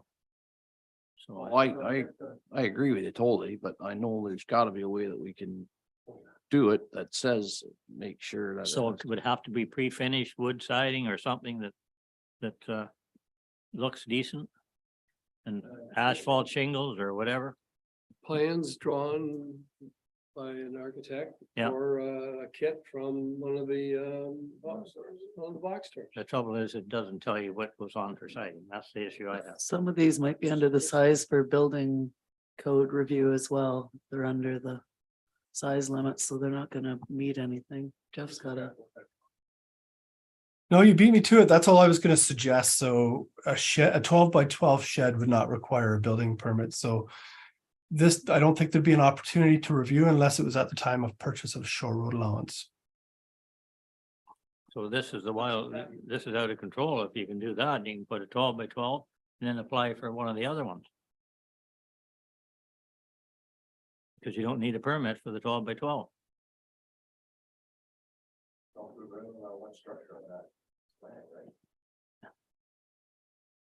Yeah, if we, yeah. Yeah. Okay. Can Tammy, you're I, thinking deep. I mean, does anybody, because everybody owns lakefront property here or knows somebody that does, is Yeah. there anybody that has something so gaudy that it's just Yeah. horrible? Yeah, there's. There is. So maybe it's because when they're out in the boat, they can't find their place. So they put something up there just like people do in their driveways to figure out where they're supposed to slow down. What's the land? I don't know, but like, I've actually in my time seen people put a terrible, they didn't like their neighbors, so they just deliberately made it so it knocked this property value right down. And what could you do? I mean, it's just the colors he put on it. Yeah. Yeah. Anyway, well, I think that, in this day and age, the value of lakefront property, people are not gonna be abusing. And in your scenario, it definitely has happened, I'm sure, but pretty well all of us here have spent a lot of time on our lakes. There's not too many places that I could say on Eagle and Moose Lake. no, I'm sure not an Eagle Moose, but I can name you some lakes and that's not, I know, but they've been like that for 100 years. not 100. Okay, 50. And to me, that you can nitpick this thing, a scenario Sure, go ahead, yeah. that is going to either you're gonna be agreeable to it or not want to. And Yeah. I think I think it's a very positive thing to the community, and we're gonna make sure that it's done right. And when we say that, somehow the building department should be involved. Yeah, I'm sure that we could come up with some kind of plan to make sure they look okay. And like you said, then maybe the building department or the bylaw has to get involved here somehow to help us set that. Yeah. But there's gotta be a way of Anyway, Any help from upstairs there about wording or no? Too early. I think it's what council needs to sort of consider. I think one of the important things here is maybe screening, maybe one of the high priorities of the provision to screen these structures from the lake, and maybe some sort of material or color. Maybe you can't go color, but just something that blends in with the natural look. So maybe it's more of a natural look, and screening from the lake might be the appropriate, as Jeff has outlined in the report. And just one additional comment, there was discussion around the slope. The 15% is measured at 30 meters in. So just FYI for you. And really, in reality, I think back to what Jeff said there earlier, the 15% isn't even going to be relevant anymore if we do this as an overall thing, right? So. Right. Okay. Any? Jeff again? Well, I was just thinking about like building permits. I don't know whether we can legally put a provision in our zoning bylaw saying that they have to get a building permit for something under 15 square meters, which is the minimum required for sheds in the building code. But I can touch base with the building department about that, just see whether there's some legal grounds to do something like that. I don't know if we can impose that above and beyond the building code. One option available as per Percy Lake is site plan control. Council has the authority to impose site plan control on waterfront properties. The purpose of this, it does give council the opportunity to choose what buildings look like, where their location, whether they're screened. Obviously, we're going to be dealing with a substantial number of these. I think there's 9,000 waterfront properties. So it's something we could have the lawyer come up with a cookie cutter site plan agreement. I'm not suggesting this is what council wants, but it's an option, and it doesn't have to go to council. Like, staff are delegated site plan control. So if we have a cookie cutter agreement, it could go pretty quickly. Okay. Any more? Everybody good then now? That's the list, isn't it, Jeff? Is there something else? So my understanding is, so we're using the Highlands East policies where they permit a gazebo. But you wanted to either have a gazebo shed or outdoor sauna, 4-meter water setback, 15 square meter minimum, and purchasing the shore road allowance. Yep. That what we want? Okay. All right. So that's it then, Jeff. Okay. So I guess we just do this for information and come back with more and more, right? Yeah, I've got a resolution for that if you'd like me to read it. Sure. Be resolved that council receive the staff report related to the discussion to amend policies to permit structures in the minimum water setback and shipping containers in commercial zones. Further, that council directs staff to begin the review process to amend the municipality's official plan and zoning bylaw. And that's for the other things we talked about. Okay. Yeah, we'll have them all noted. Okay. Okay, heard the resolution. Mover and seconder. Carmen, Walt, all in favor? Carried. Okay, so now we're on to reports. I won't get long going through this, then we'll have a break and go into closed session. Harcourt Community Hall, booming. I haven't gone to a meeting. They haven't called a meeting since the last one. But I am at a meeting at 5 o'clock there tonight. There you go. Are you having dinner there? No. I'll try and get you out of here so you can get home. West Guilford? Meetings next week, Murray, but from the last meeting left over, the pickleball / hockey arena is all done there now. Okay, And you just got to paint the lines on it, weather permitting, whether they get to it this year or not. good. So people are excited to use that. That's make a big difference. Yeah. For sure. Okay. Rails End, Nancy, Rails End, anything?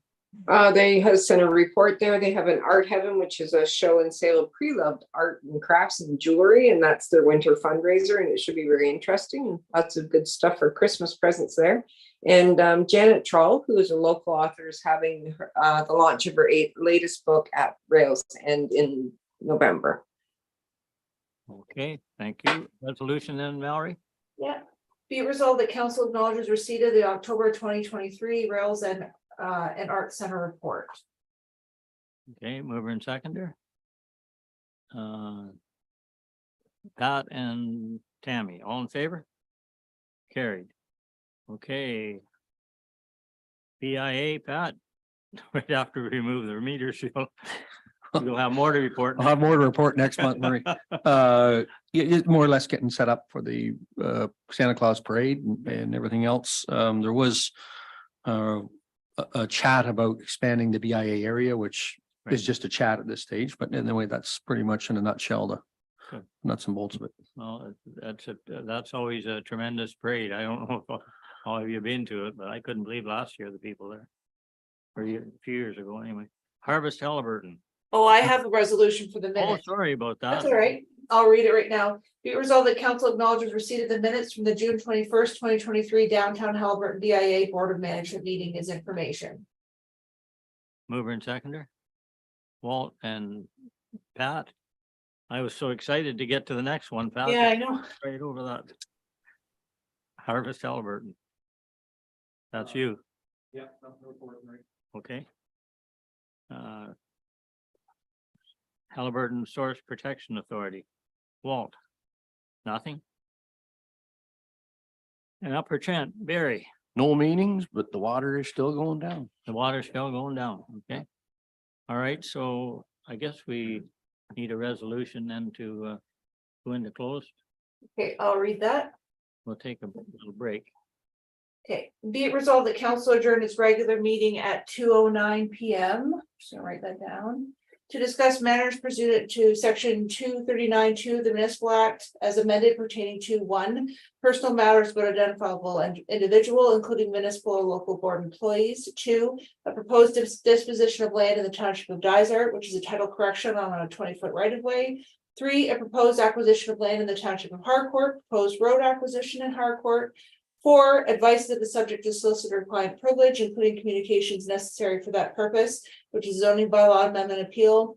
5, a trade secret or scientific, technical, commercial, financial, or labor relations information supplied in confidence to the municipality or local board, which, if disclosed, could reasonably be expected to prejudice significantly a competitive position or interfere significantly with contractual or other negotiations of a person, group of persons, or organization. That's public works, wastewater infrastructure, and to discuss matters pursuant to section 239 3.1 of the Municipal Act as amended for the purpose of educating and training members on municipal waste system planning and Dysert's insurance claim policy. Okay, mover and seconder.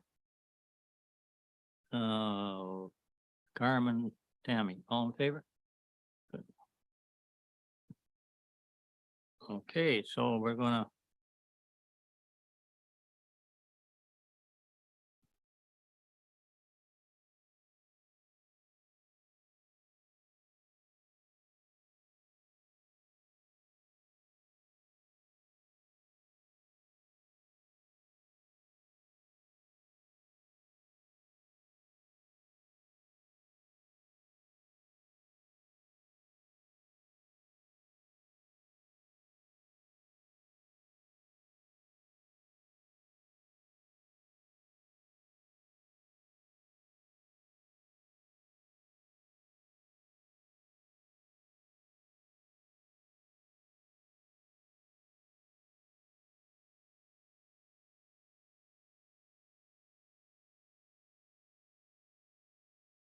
Yeah, I'm holding on for dear life. Hold on to the desk.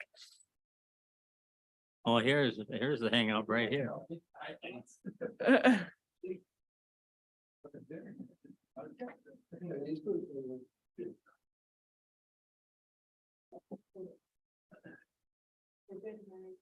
Good, okay.